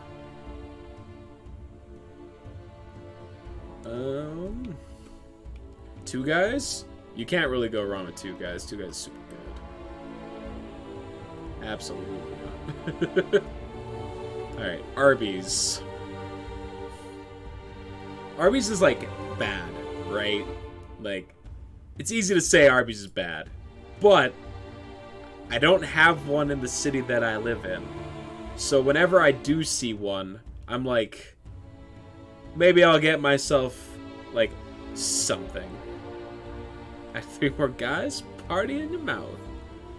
2 guys in a pizza place, my dude. It's not even Friday. Definitely gonna save ordering food for tomorrow night. True. Right, it is Thursday. Arby's mozzarella sticks. See, we're on the same page here, Mike. We're on the same page. Harvey's. A lot of them have been shutting down. Harvey's is basically like the Subway equivalent of a burger place. You pick, like, you choose how many patties and what kind of bun you want, and then you just go down a line choosing what ingredients to put onto your burger. It's okay. There's a reason why most of them have shut down, though. Mr. Sub. So, like, of all the sub places, I like Subway the most. Mr. Sub is fine. It's better than Arby's, but I don't have it very often. So it's probably lower than that. Five Guys is, like, kind of cheating. Because, like, Five Guys is just better quality food than anything else that's on this list. We do have Subway on here as well, it's true. Dairy Queen. Wow. Wow. Dairy Queen. What are you, like a bee? What are you, like a bee, Dairy Queen? Yeah, Dairy Queen's fine. Little Caesar is super convenient. Like, you get a pizza in, like, 5 to 10 minutes when you go inside. But it does not... It's, like, the worst pizza to eat, like, the day later. Oh, you do have Subway as well. Yeah. God, Little Caesar... Like, it's pretty good if it's hot. But as soon as it gets cold, it does not keep. Which is weird, because, like, 90% of, like, leftover pizza is better after you, like, come back to it later, and Little Caesars just isn't that. So, it's like a... It's like top of C. Wendy's is, like, a pretty solid fast food burger. Burgers from Dairy Queen, F. Buggies and ice cream, B. Ah, you meant the nugs. Taco Bell is F. I fucking hate Taco Bell. I've had it one time and it left such a bad impression with me. It's just such mediocre food. A&W. It's better than Dairy Queen. Pizza Hut here is a funny one. There's very few of them, and it's definitely a fancier place than, like, local pizza joints. Yeah, that's kind of how Pizza Hut is for us as well. Like, it's not really a fast food thing. And there is, like, a lot of the Pizza Huts have, like, dine-in options and all that stuff. And honestly, like, the pizza that you can get at Pizza Hut, I'm actually a bigger fan of than, like, most other pizzas that you can get. Relatively cheap. So I'm gonna put it in A. I know a lot of people hate Burger King. Like, really dislike Burger King. I like Burger King. I know people are like, this shit's gross, man. I don't know. Their burgers are like charbroiled, so they have like an okay taste to them. I don't know. If I had to get a fast food burger, it's usually Burger King. I don't consider Five Guys, though, in the same tier. Like, Five Guys is, like, way better, but not close. Domino's.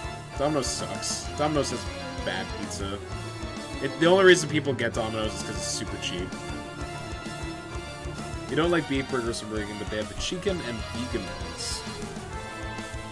Yeah, I've actually heard surprisingly that the vegan and vegetarian burgers that you can get at Burger King are actually okay. Subway is my go-to. fast food joint. Because, at the very least, I can ask them to put a shit ton of vegetables on it. And then I don't feel as bad about ordering it.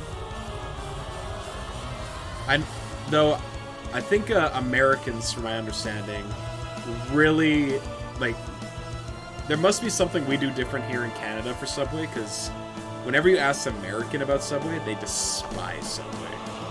They think it's so bad. So they must have, like, there must be, like, something that is different in the way that, like, the businesses are handled between the countries. Because here, Subway is, like, I don't feel awful after eating it, which I can't say is true for a lot of these other ones. KFC, I hate Kentucky Fried Chicken. I hate it. It's so bad. It might only be better than Taco Bell. I also really don't like McDonald's. Your go-to, sadly, is McDick's, simply because it's the fastest place to get food from between driving to job sites. Yeah, the only thing that McDonald's has going for it is that you can basically find it everywhere, and it's like always kind of the same quality. At least in Canada, it's always like roughly the same quality. I don't know if it's true other places, but I can always be like, do I want a mediocre meal that'll be served super quickly? McDonald's is your go-to. This is New York fries. I've never seen a New York fries in the wild outside of a food court, or like a mall food court. However, it's really good.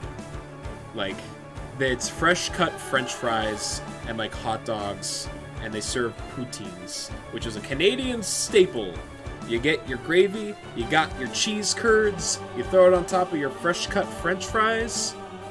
It's a pretty dang good meal. Find it everywhere, and there's always stuff ready-made, so it literally takes like 90 seconds to grab food from there and be on your way. Exactly, that's the only good thing about McDonald's, is that it's fast as heck. And sometimes you just need food quickly.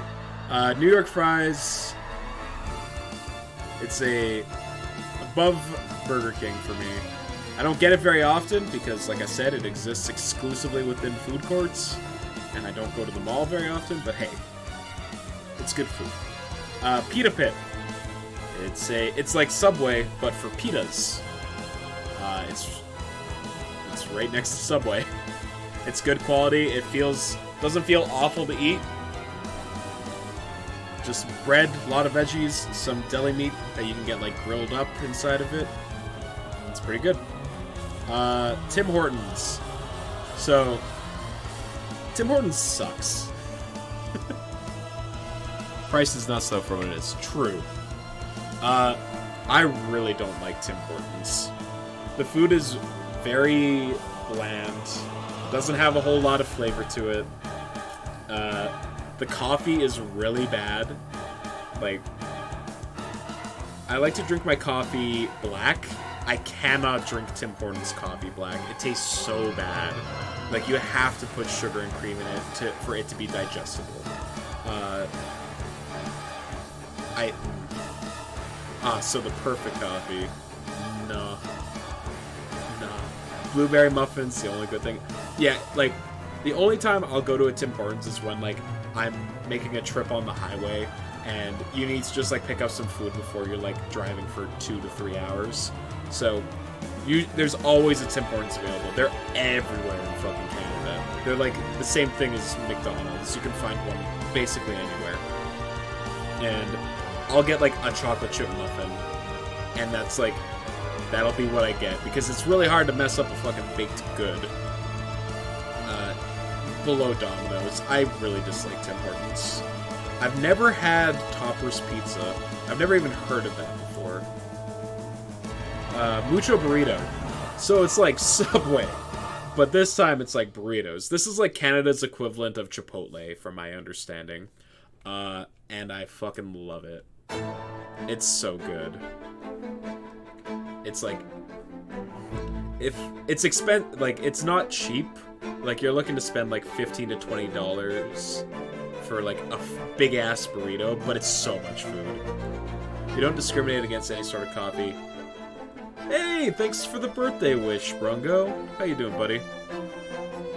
It's 4 a.m. You'll drink the fucking 24/7 gas station coffee that's been sitting on the hot plate for the past 5 hours. It's not like burnt bar oil. It just, as long as it puts caffeine inside of your system, that's all you need out of it. I get you. I hear you.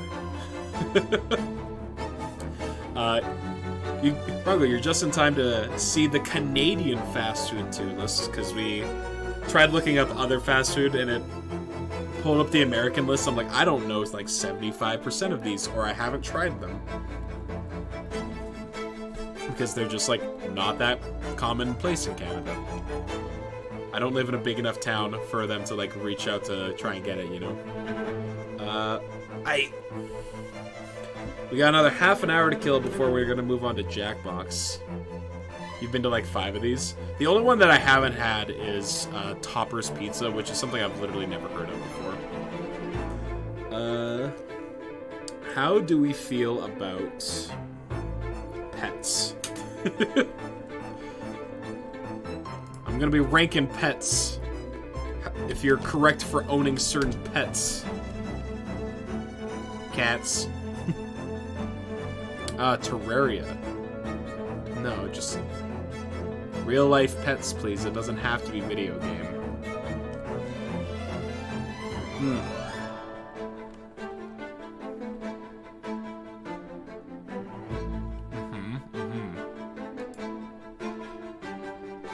Pets. Fantastic. There it is. Try searching aminals. Alright. Birds. Fuck birds. Whenever you go over to someone's house and they have a pet bird, the place smells really bad and the birds screech constantly.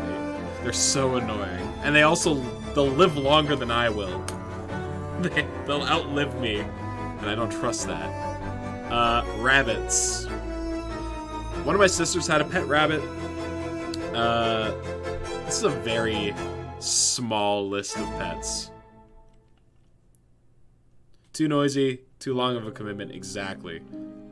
They're not the worst, but they're not great. Rabbits, they're cute, but they don't really do anything. They just kind of sit there, and they might just like die of a heart attack if you're not careful. Cats, S tier. Cats are great. Love me a good cat. Oh my god. Dogs, also S tier. Love me a good dog. You know what? If I could, I would just overlap these two. Controversial. You can only like one or the other? No. They occupy the same space in my heart. If someone else owns the dog, S tier.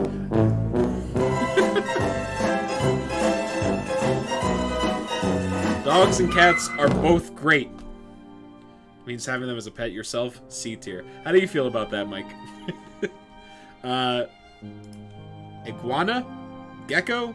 I don't know. The type of people I see that own, like, reptiles are typically... Dogs are B tier. Dogs and cats are both... You know what? I think I agree with Jarpy. I don't know if I could own a dog. They seem like too much work.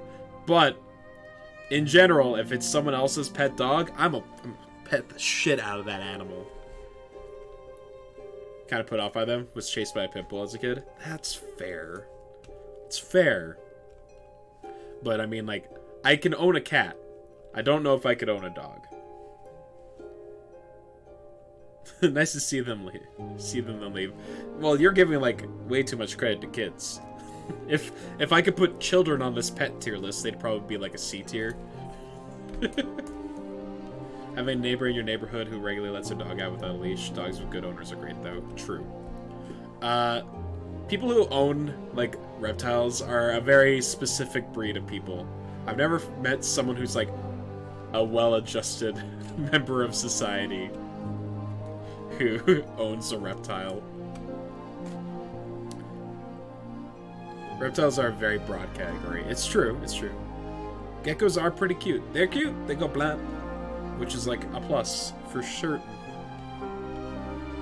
What do we got? Just a mouse? See, it's like, there's mice, but then there's also like There's like hamsters and gerbils and chinchillas, and there's so many pets that we're just like keeping. It's a rat. If it's just a rat, then it's D. No way that's a mouse. Too big to be a mouse? Alright, it's a rat. Rat in D tier. Who owns a pet rat? What the fuck? Rats are good pets? Are they? Are they? Are they? I've never met anyone with a pet rat. It's just the Alberta bias. That might be it. That might be it. They're clean and smart. Yeah, and then they're good, and then it's like, oh, now they hold that above me. Anyone who doesn't like rats as pets have never interacted with pet rats. It's true, I have not. Snack.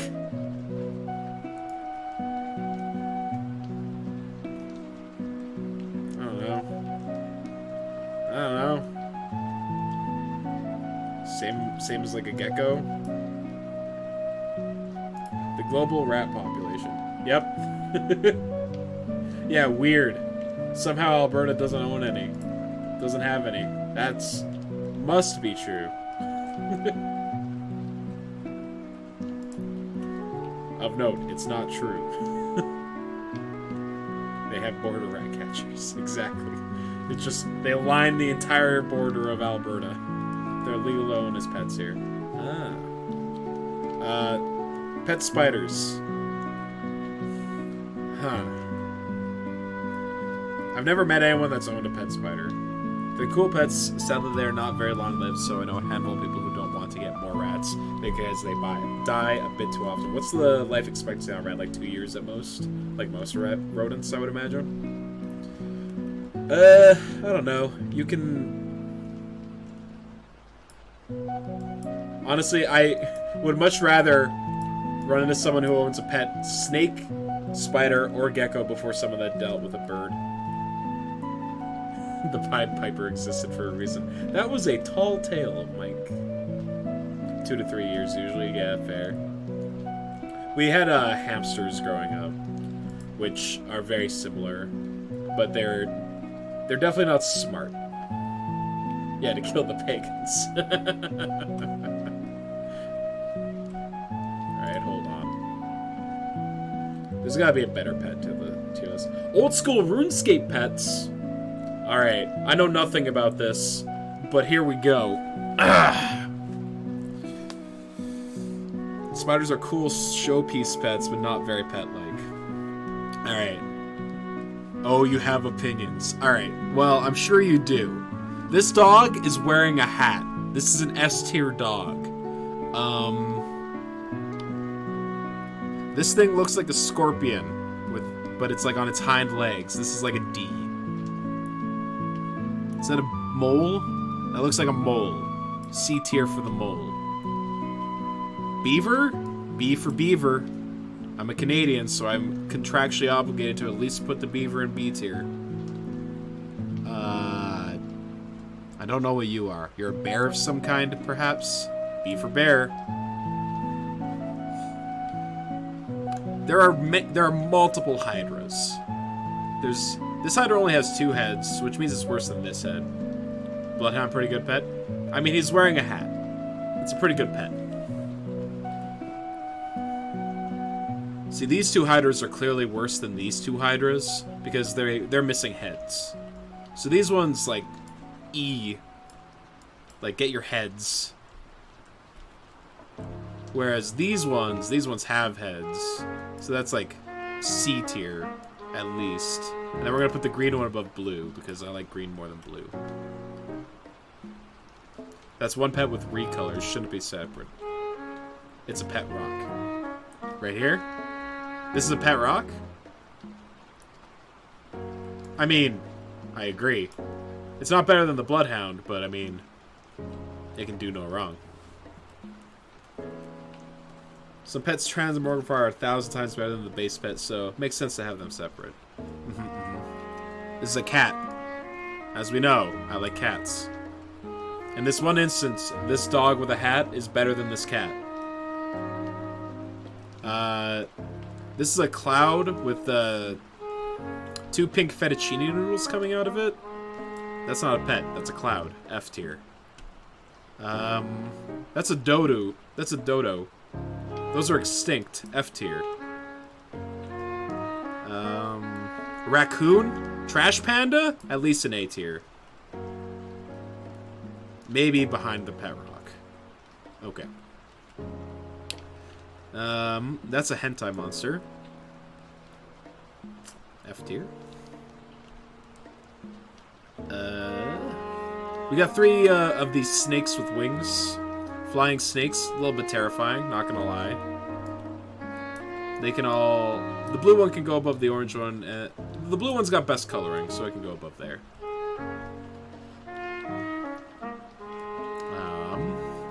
We got some golems. You could do some manual labor chores for me.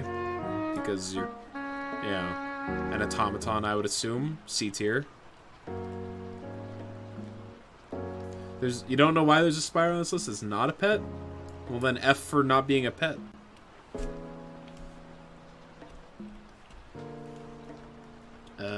That's a woman. That's a woman. You can't own people. People aren't pets. This golem is better because it's got like a nougat center. So B tier. That's a goldfish. Goldfish suck. D tier. Fish are terrible pets. I'm surprised fish weren't... You know what? I'm actually not surprised that fish weren't on the last tier list. Because they realized that they weren't worth including. Is that a rabbit? B tier for rabbit. That's a Pokemon. Fish can be cool. It's an exploding chinchilla. What? A tier. A tier for exploding chinchilla. Yeah, this is just a Pokemon. This is like Reshiram or whatever. C. You can turn it golden? B. Slightly higher in C. Or the chinchilla. Can you turn the chinchilla golden? They're called chinchompas, and you throw them like grenades. You're really selling me on these chinchillas. Is that like a wolf? Like a red wolf? With some kind of weird protrusion coming out of its head? It's got like a cool design, except for like this weird growth. Is it like a handle? You can swing it like a sword?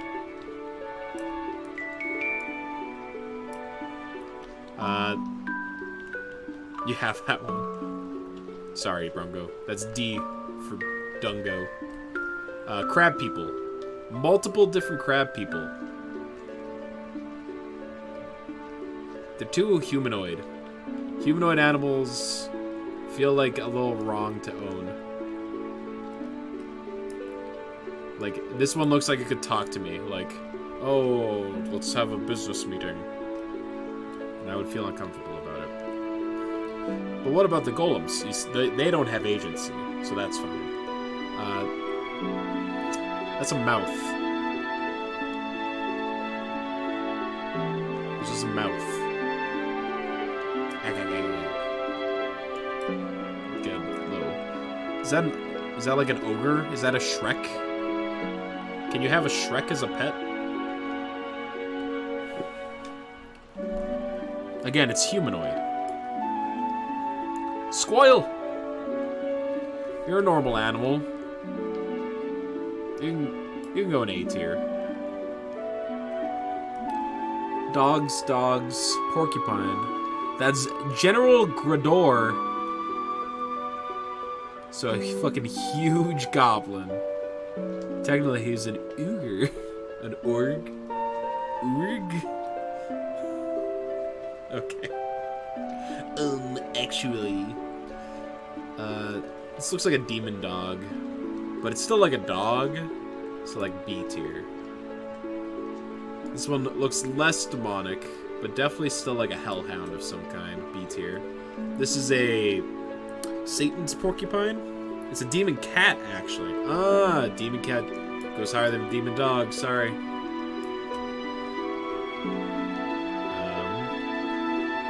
Can use the catch rat for spices. This is like a porcupine with extra spines. D tier. That's a bird. We know how I feel about birds. Is this a turtle? I don't know what you are. But you're like semi-friend shaped, so you can go in like C tier, right behind the mole. You have a similar vibe to the mole. It makes sense. Yeah, rat spice. That's a bug. That's like a giant hornet that can go into F tier or E tier. That's another bug. Is this a falcon? But like, it's got two hands, so they're going like, eh! Like coming out of its wings.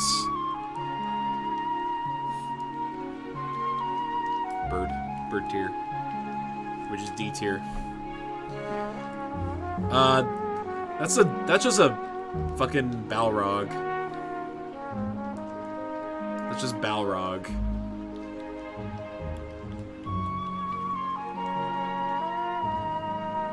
Own it as a pet. Have it as a pet. Give it scritches on its tum-tum. Huh. Spider lady. You have a... Is it a spider lady? I see like a body, like a little person jutting out of the abdomen here. Or is that the abdomen? Whatever the front part of the spider is called. Either way, I feel like that's a person on the back of giant spider lady. Okay. F tier because you can't own spider lady. Is this like a gargoyle? All these humanoid ones feel like I just feel awkward about trying to own them as pets. That's a phoenix. This is a better bird than your average bird because it's on fire. So you could like use it for cooking, you know? Put like a sausage onto a stick, hold it over top of your phoenix. But if you're not careful, the sausage comes back to life. That's a gross looking spider. E tier. Is that a dragon? Is this like a multi-headed dragon? Zoom. Enhance.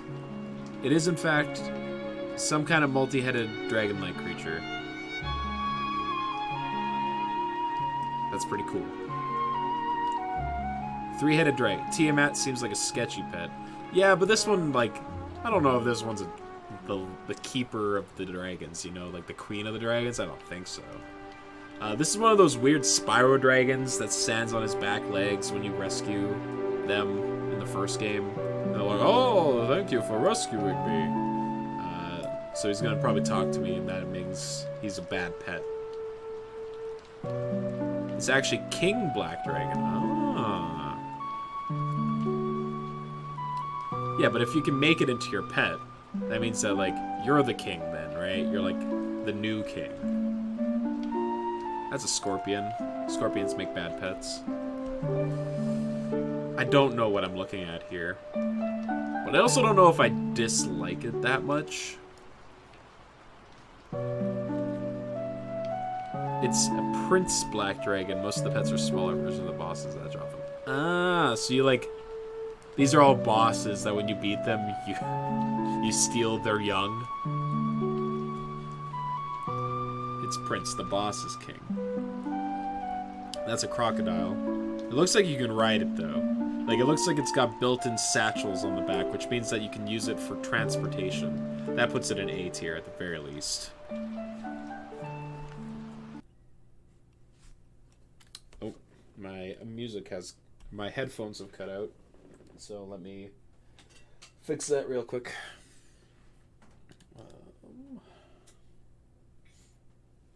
There we go. Nope, not that. I have too many random chords on my ground. Most of them are really fucking rare drops. So, if you wanted to acquire a specific one, does this game let you fight the same boss multiple times? Is that how it works?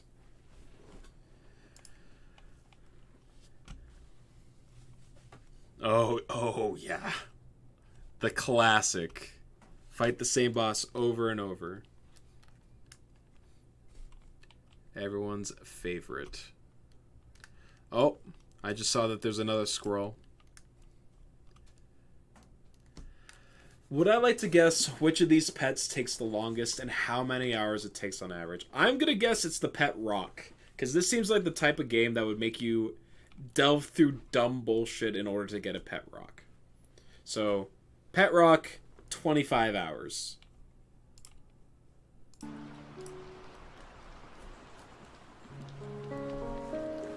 That's going to be my guess.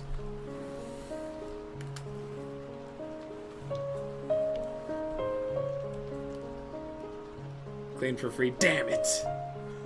Alright. I tried to subvert my own expectations. It did not work. Alright. Is it the goldfish then? It's the dog with the hat? Around 1,000 hours? It's worth the grind. They knew that you would want this perfect animal. 1,000 hours? What the actual fuck? Isn't the saying that to become a master at something you have to do it for at least 1,000 hours? This is proof of your mastery of old school RuneScape. This is another demon. This looks like some kind of sea life, which means like it goes next to the fish, I would say. Another demon. Anything that is bipedal and could potentially hold a conversation with me goes into F tier. So like Treant, all versions of Treants. There's so many of them. Oh my god. Probably one for each different like locale in the game or something. This is a robot dog. Or is that a robot cat? It's a robot cat. It's shaped the same.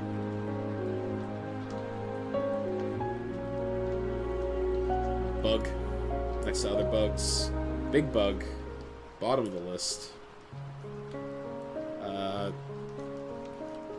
Lots of them take 100 plus hours, and there's some maniac with all of them. Yeah, I don't doubt it.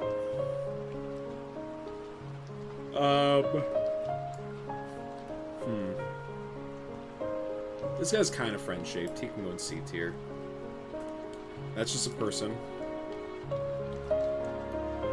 That's a fish. This is like a giant coming out of some sand. Like, this is like a god. These look like... These are just people. Is that a person on the back of, like, a stone... Like... What the hell am I looking at? It looks like there's a person there, is what I'm trying to say. Oh, this dog also has a handle. But it's blue, so it can go above the red one. And this looks like some kind of dragon / drake as well. So, right there. Alright. This is the definitive pet game.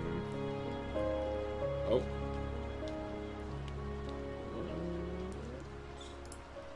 I did not mean to do that.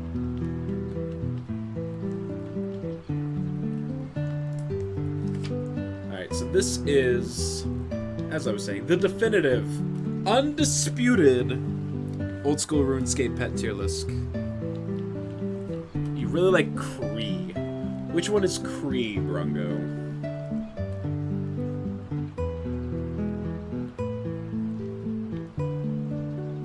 And Herbie. The Birdman you put at the bottom of D tier. Oh, it's a Birdman? F tier.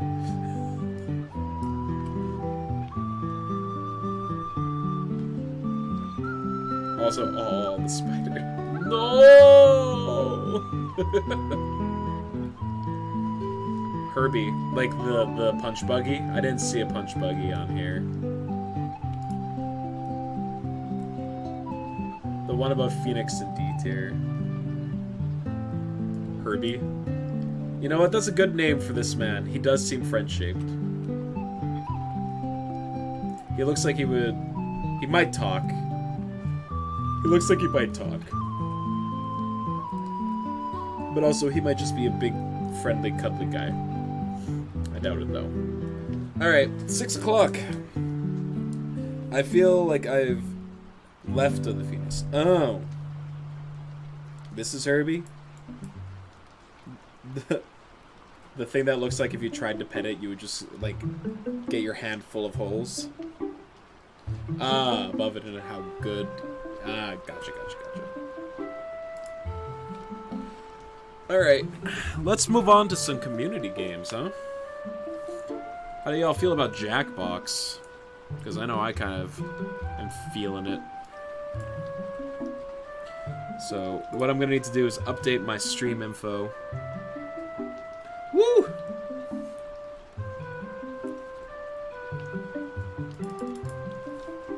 Which one do we have? I have Jackbox 7 is the only one that I currently have.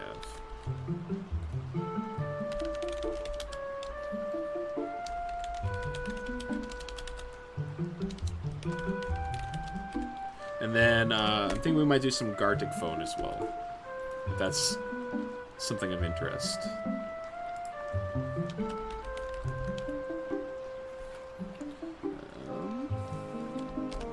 Jackbox 7 and Gartic Phone.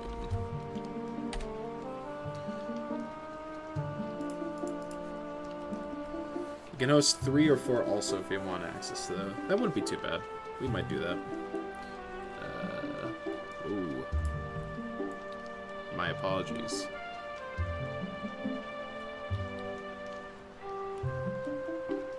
You can see into infinity there. Tag. Nope. Jackbox. Party packs.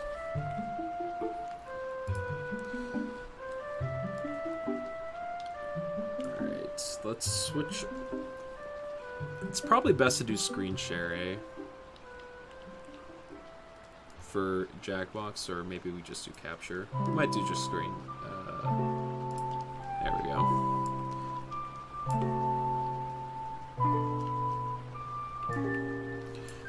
Alright, Steam. Jackbox 7.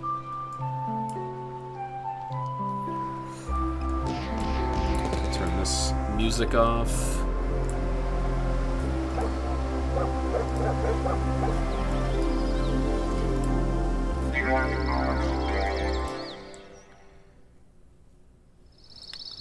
Now, I'm hoping that the game capture will actually pick it up. I'm hoping.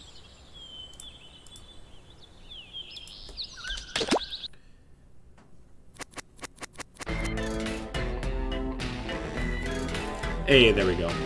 Alright, cool. So I'm going to turn off and I'm going to restart the stream just for VOD purposes. So give me 1 second as I stop and restart stream. Uno momento.